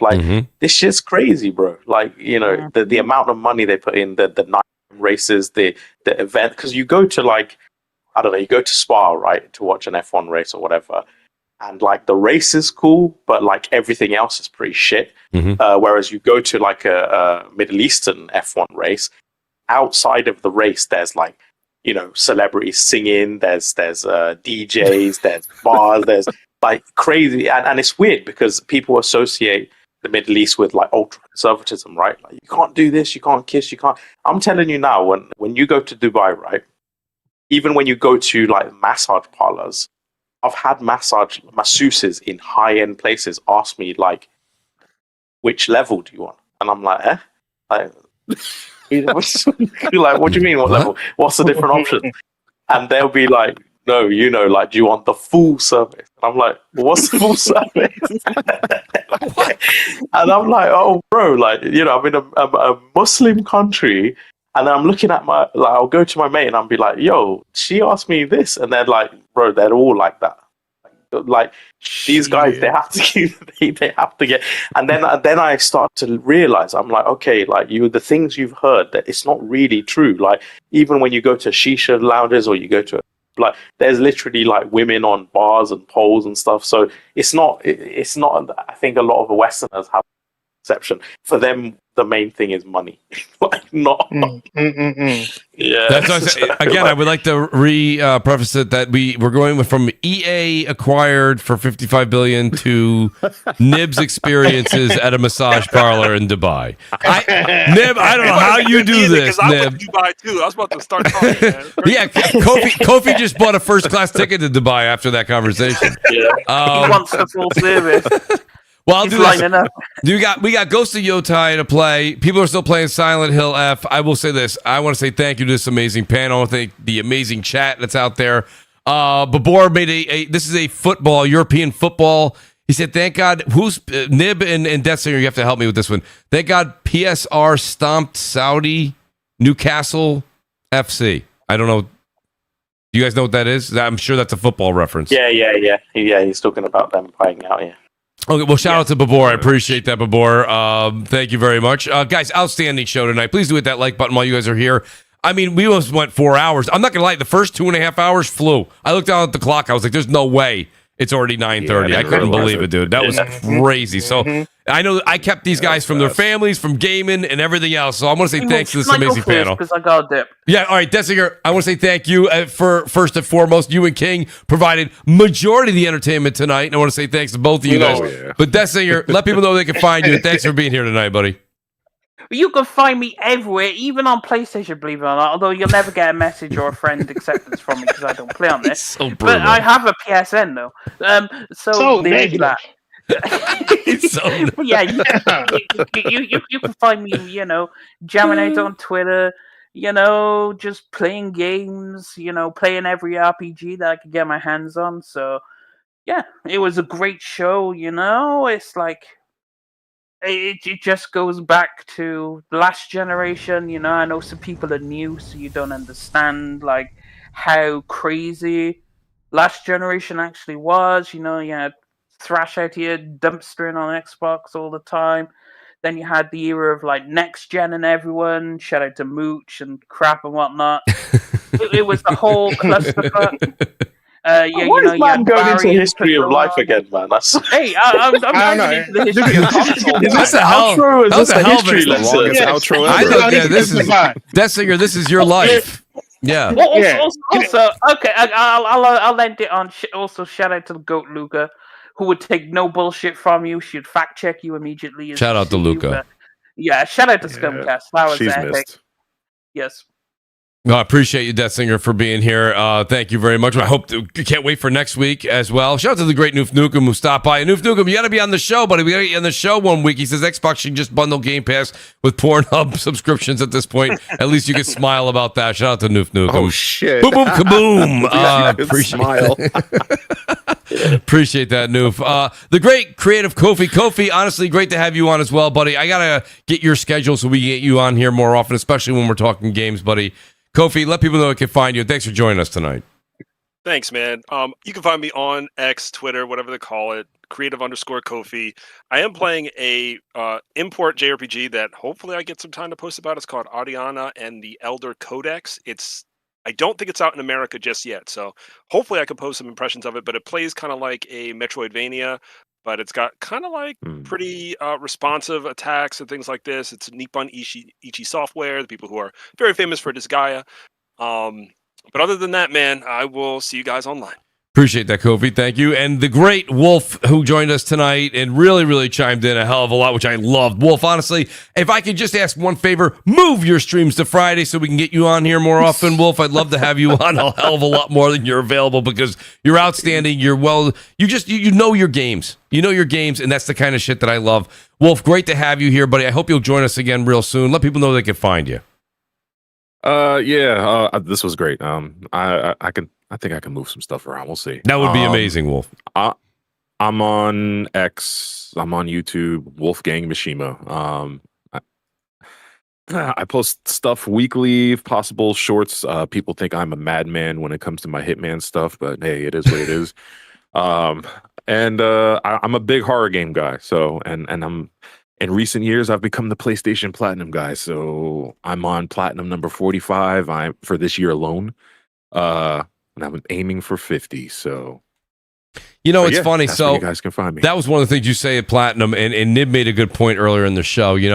I was focusing on platinums for a long time, and now I'm just kind of like, I had a bunch of people on the show, and I'd be like, hey, did you get the platinum? And they're like, I don't always get the platinum, Mooch. Like, and that's when you see at the end of the year when the trophies come out, they blister through a ton of games and not worry about the trophy. It doesn't mean that they don't play it on a hard difficulty. They're just not doing every collectible. They're not doing every this and that. They're like, I have too many games that I love to play, and I'm not going to worry about 100%ing it. Because you do know, Wolf, if you start focusing on platinuming a game, that will slow the amount of titles you get to play. You know, so I started to play more games and worry less about the platinum and just platinum the games that I know are going to be like Ghost of Yotei. I'm definitely going to do the platinum. I got it for Tsushima. I'm going to do it for Yotei. Yeah. But like a lot of the other, like Silent Hill F, probably not. But it didn't sound like it was that bad. But the fog or whatever. The difficulty. Yeah, even if you have a lot of stuff for New Game Plus, it's still not an easy run. So right.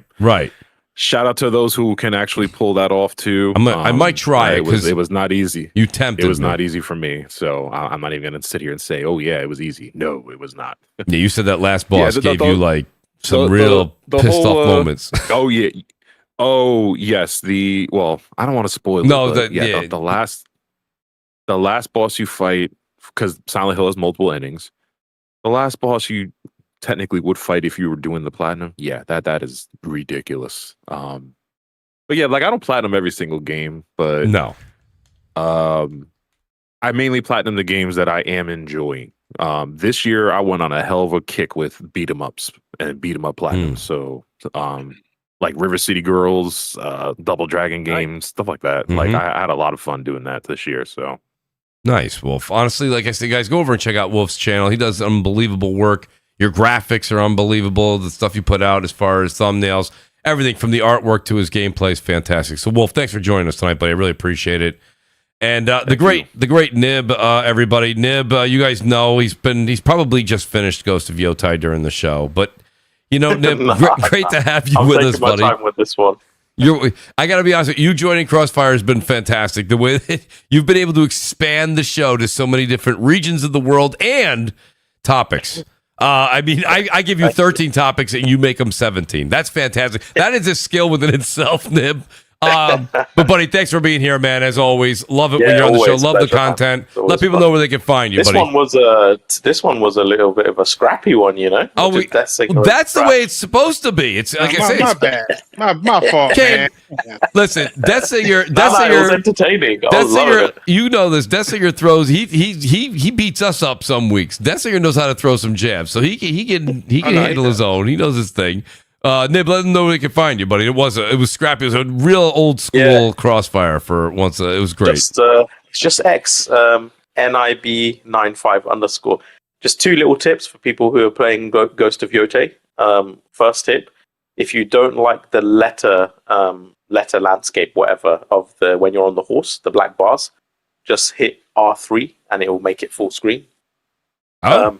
And two, the maps that the guy sells to give you like secret stuff around the map, you don't have to buy them. Just buy them all, take a screinshot of the map locations and reload your save, and then just save your money. This fucking guy. I ain't mad at you. That's a good tip. That's not bad. That's not bad. And last but certainly not least, the great King Thrash. Yo, King, honestly, long time planned, and honestly, it was worth every minute for the wait because tonight was a fantastic show. Shout out to you. Shout out to the guys on the round table, man. Looking forward to you getting back into doing that. Can't wait till those shows are on again. But you know what, King? Keep doing what you do, man. That's exactly what people love. And you know, no matter what anybody says, man, I think you're one of the entertaining guys out there, man. You do your facts, you do your show, and you do it only one way, your way. So, King, let people know where they can find you, and I appreciate you being here tonight. Yeah, no, I appreciate being here for sure. I mean, as always, man, I always can't wait to come to the, you know what I'm saying, to the fire show is what I like to call it. Yes, sir. I like to come to Crossfire, man, because you guys it's always something. It's always some intelligent game conversation. There's a lot of YouTube channels out there that don't have that level of gaming knowledge. You know what I mean? So I always love that. I always love talking gaming, and it's always a great time to be here. So I'm happy to be here, man, every time. Appreciate that, King. And I will be reaching out. Honestly, I don't care if we got to wait 6 months. If you put me on 3-month wait, whatever. Let's get you on the schedule again, King. Great Yes, having sir. you, man. And again, happy birthday to King Thrash this past week. Sharing that birthday, man. We're gonna roll this Yeah, out for a birthday month twin. long. Oh, I don't shit, I didn't care. realize. Happy Yes, birthday, brother. sir. Yes. So shout out Yeah. to the King. And guys, honestly, please hit the like button on the way out. And also, let me do a quick shout out. I got to shout these guys out, man. I know we've been here for a minute, but shout out to Ghost in a Shell. He had to leave early, but go and check him out. It's at Ghost in a he's Ghost in a Shell on here, but on Twitter he's at Ghost in a Garage. So shout out to Ghost, man. Awesome dude. Brap, Basement Radio Arcade Podcast. You guys can find him Brap_podcast.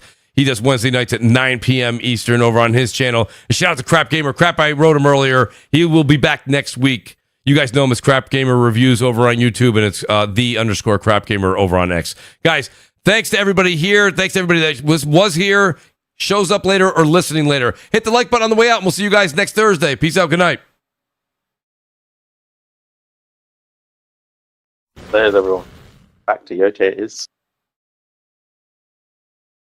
Have a good one, guys. See ya.